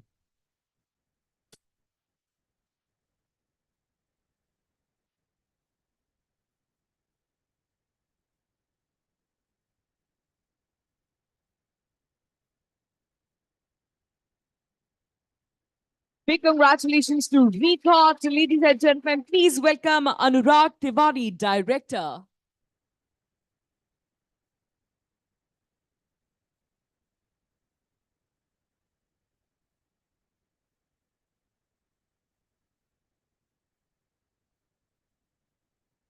this gentleman from ONGC and that gentleman over there. You guys are my favorite for the day. Thank you for such a lovely energy. Thank you.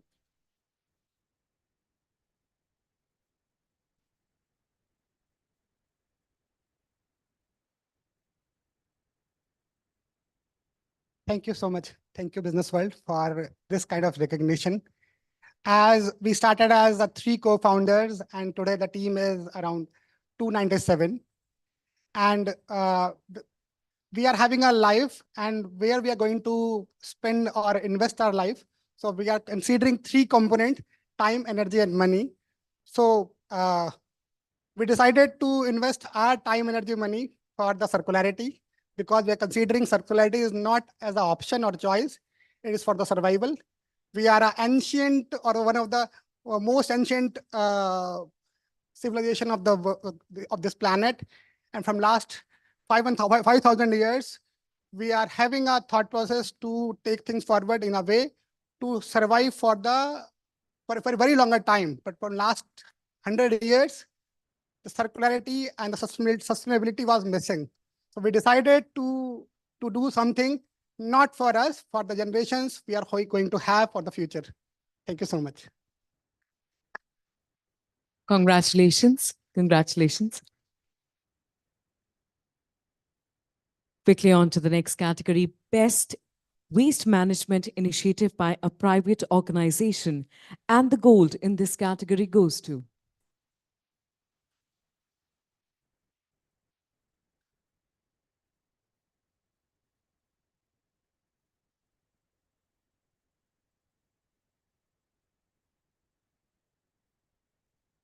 Adios, congratulations to team there to me. Please welcome S.R. our CEO and founder.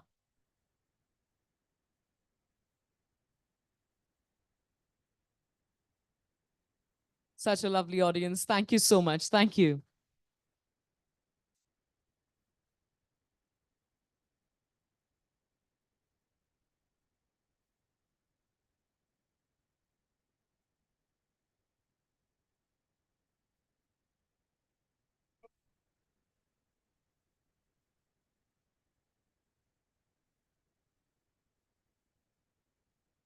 Thank you. I have to actually say a few words only. Beginning of this new year, I'm getting this award for my company. Again, it's a teamwork. And also our vision is to really bring circularity. It's a testimony for us, even by Businessworld, saying that your product fits into the market. Yes, we have a very good multinational companies, but having said that, it has to become more and more, our product should make more impact in the world in terms of change management. One thing I would like to say, today's day was very energizing and encouraging, because the panel whom I have interacted, that's very good in terms of practitioners or change makers, policy makers. Even Dr. Chatterjee came for just a brief period, but it was very nice. And just now I met Mr. Silent Singh as well.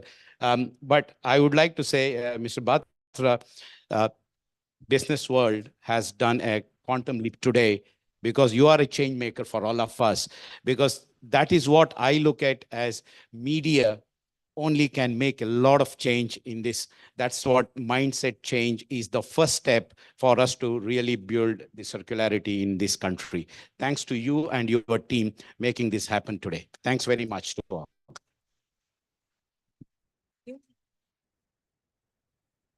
Heartiest congratulations to you once again. Best Waste Management Initiative by a private organization, and the silver in this category goes to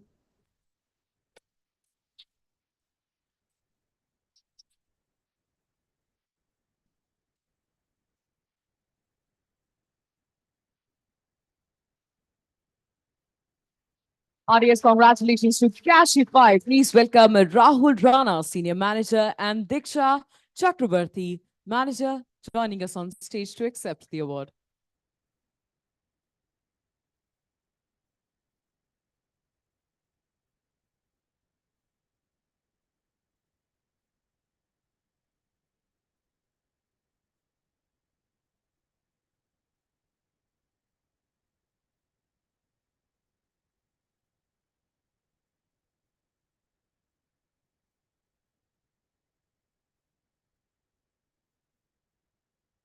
How about a round of applause for the lady and for Kashify?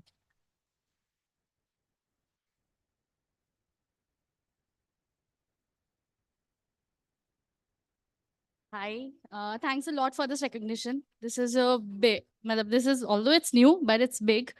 And all the best to you all, to you guys too. Thank you. Congratulations. Thank you. Once again, requesting all our awardees to kindly stay back with us till the end of the ceremony for a big, happy family picture, as we like to call it. With this, we are now moving on to the next category, Innovation in Recycling Process and Technology, Large Company. And the gold in this category goes to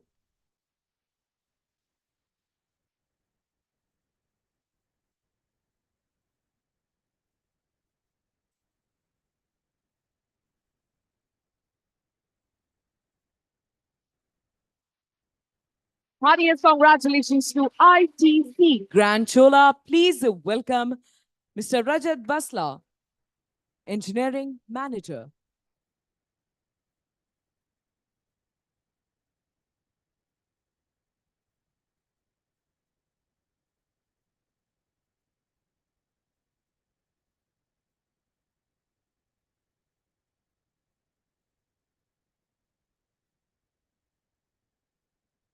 A bigger, better, louder round of applause.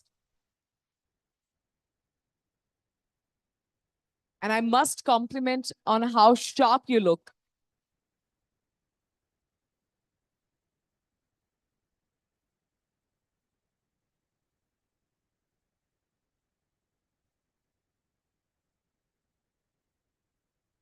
Thank you, BW, for such a wonderful platform and the recognition you are giving to the teams making a change towards the sustainability. I hope our collective efforts make a change and have a good impact in the world. Thank you.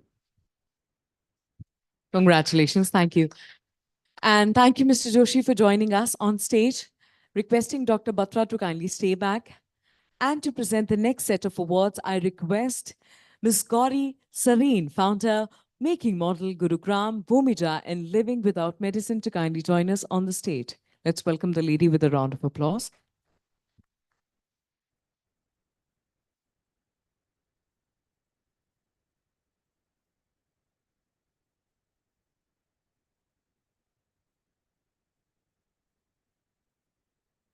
Innovation in Recycling Process and Technology, Large Company, and the silver in this category goes to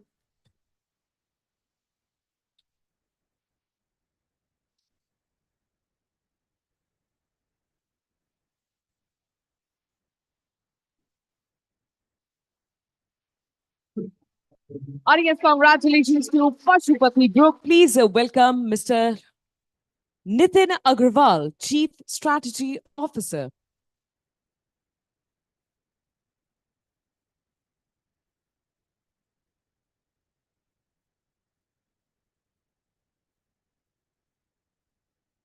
I've dealt with an audience, thousands in number, but I'm loving everybody's energy here.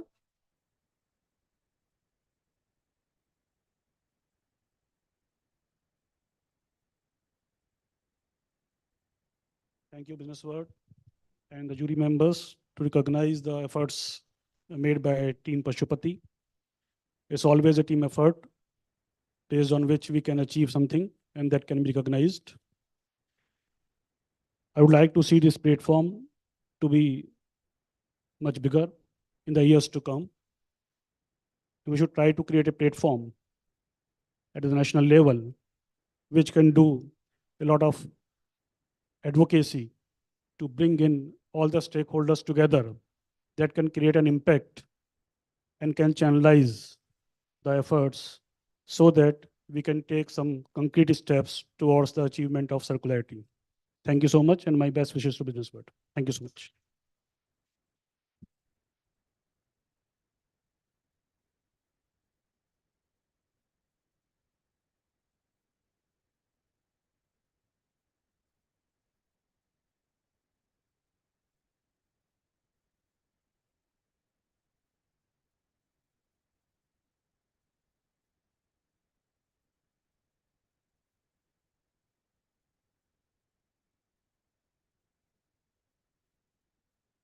Innovation in recycling process and technology startup.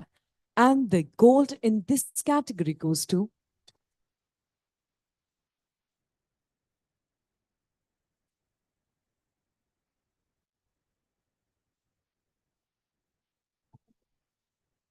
As we live in the era of the startups, and the goal goes to Fat Care Labs. Please welcome Khushbu Singh, City Sales Manager.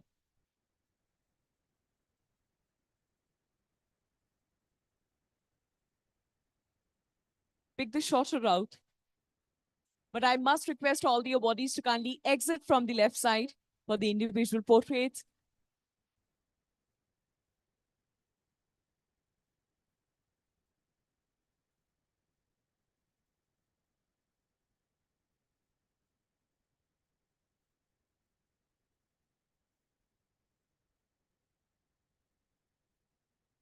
Thank you, BW, and thank you. We are pledging to make this world free of sanitary waste in coming 10 years. So thank you so much.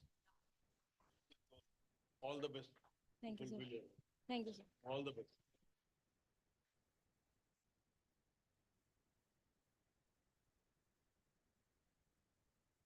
Innovation in recycling process and technology startup, and silver in this category goes to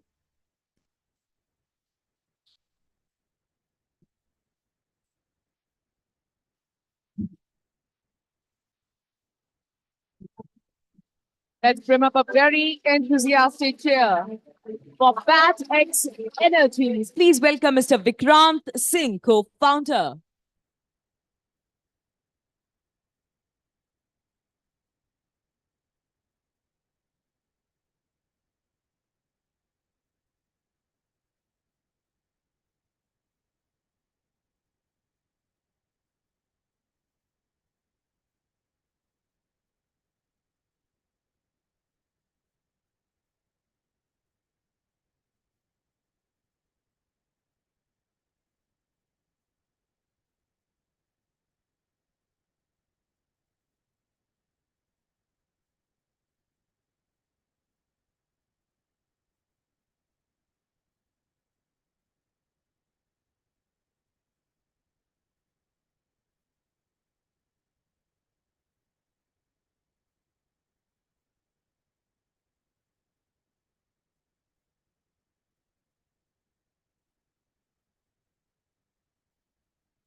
Fat X Energies.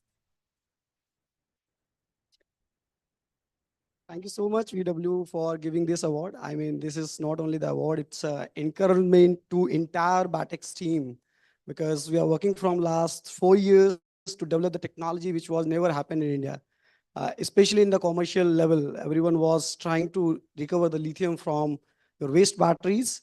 And now it's the time where we're already recycling 200 metric tons of waste every month. So that's something entirely I want to congratulate Batex entire team to make this happen. And I mean, not only India, we are also stepping in other countries. I mean, already we have stepped in 1 or 2 countries more. So thank you so much. Thanks for the award. Congratulations.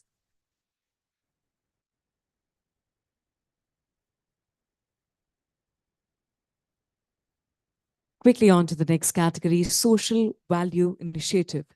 And the gold in this category goes to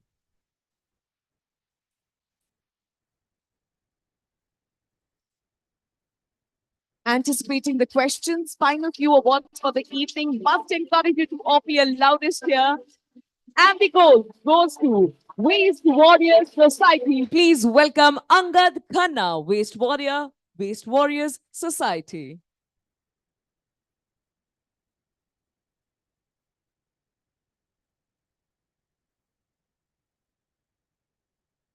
Requesting our very talented photographer Sahab to kindly click the picture.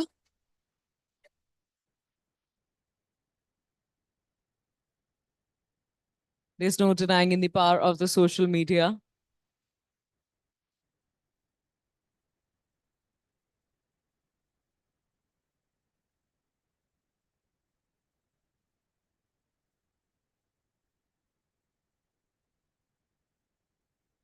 Well, hoping that's good enough for the gram.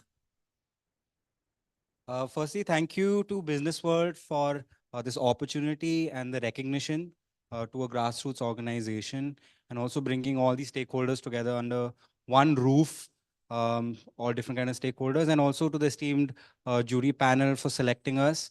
We are an 11-year-old organization, and recycling is not successful without community participation. So this award is a testament and dedicated to all those local communities in remote Himalayan regions that are actually segregating their waste and taking ownership of managing that waste and sending it for recycling. So this award is dedicated to all those warriors. Thank you.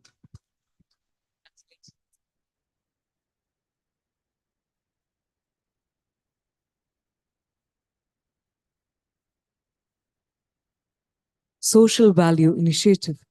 And the silver in this category goes to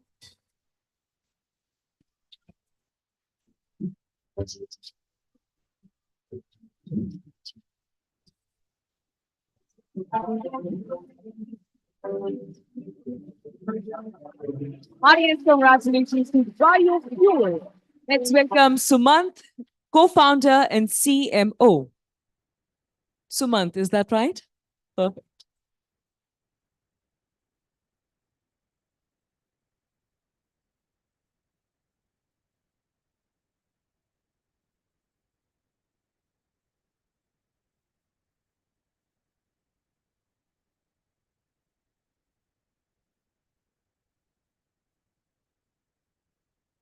And a big shout out to whoever picked out the name Biofuel, if that's right. Yeah.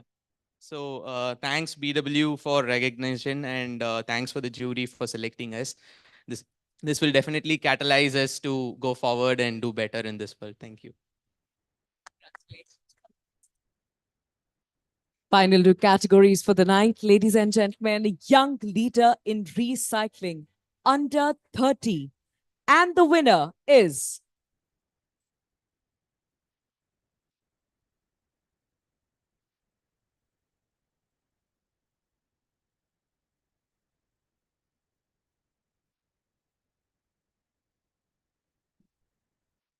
Audience, congratulations to Charlotte Ambedkar, founder and managing partner of Feel Good Eco Nurture LLP. Ambedkar.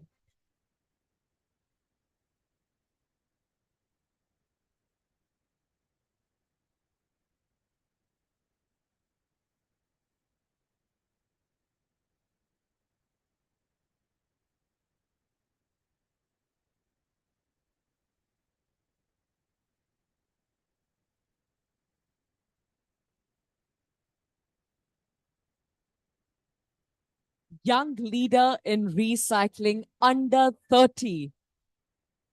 What an accomplishment. Thank you very much, sir. Thank you very much, ma'am, and all the jury members for selecting me.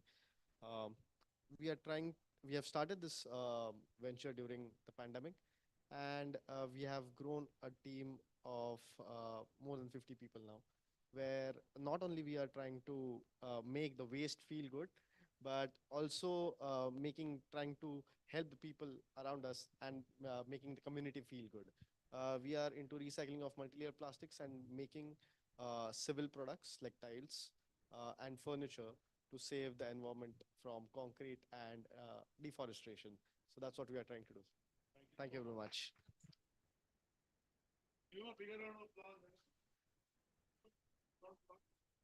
The gentleman just won an award for Young Leader in Recycling under 30. And now for the final category and the final award of the evening, Young Leader in Recycling under 40. And the winner is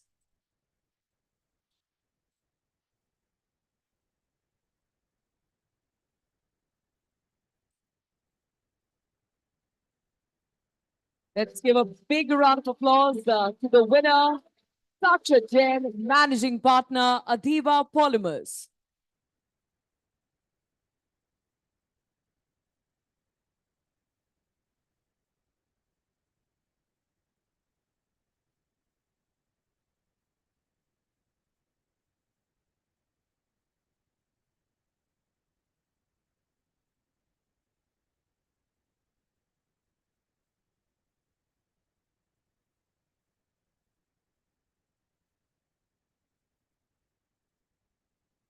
Heartiest congratulations to you, Mr. Jain.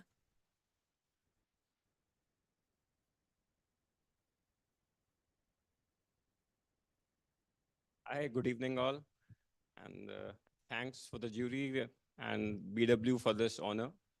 And recognition like this will push whole team of Adiva Polymers to do more for the aim of our Swachh Bharat and sustainability in recycling.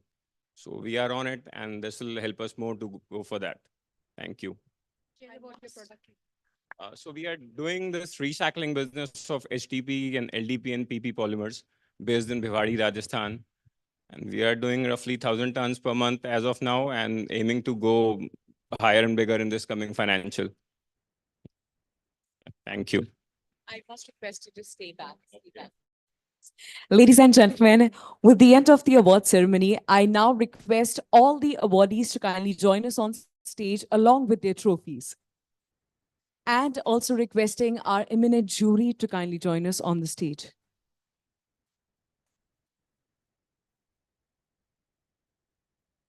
Big congratulations to all the awardees, requesting everyone to kindly join us on stage with their trophies for a big happy family picture, as we like to call it.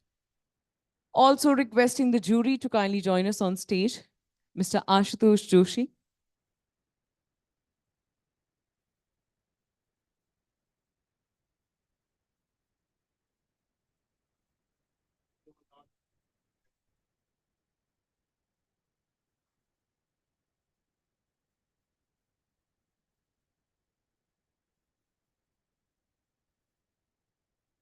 Often when you think you're at the end of something, you're at the beginning of something else.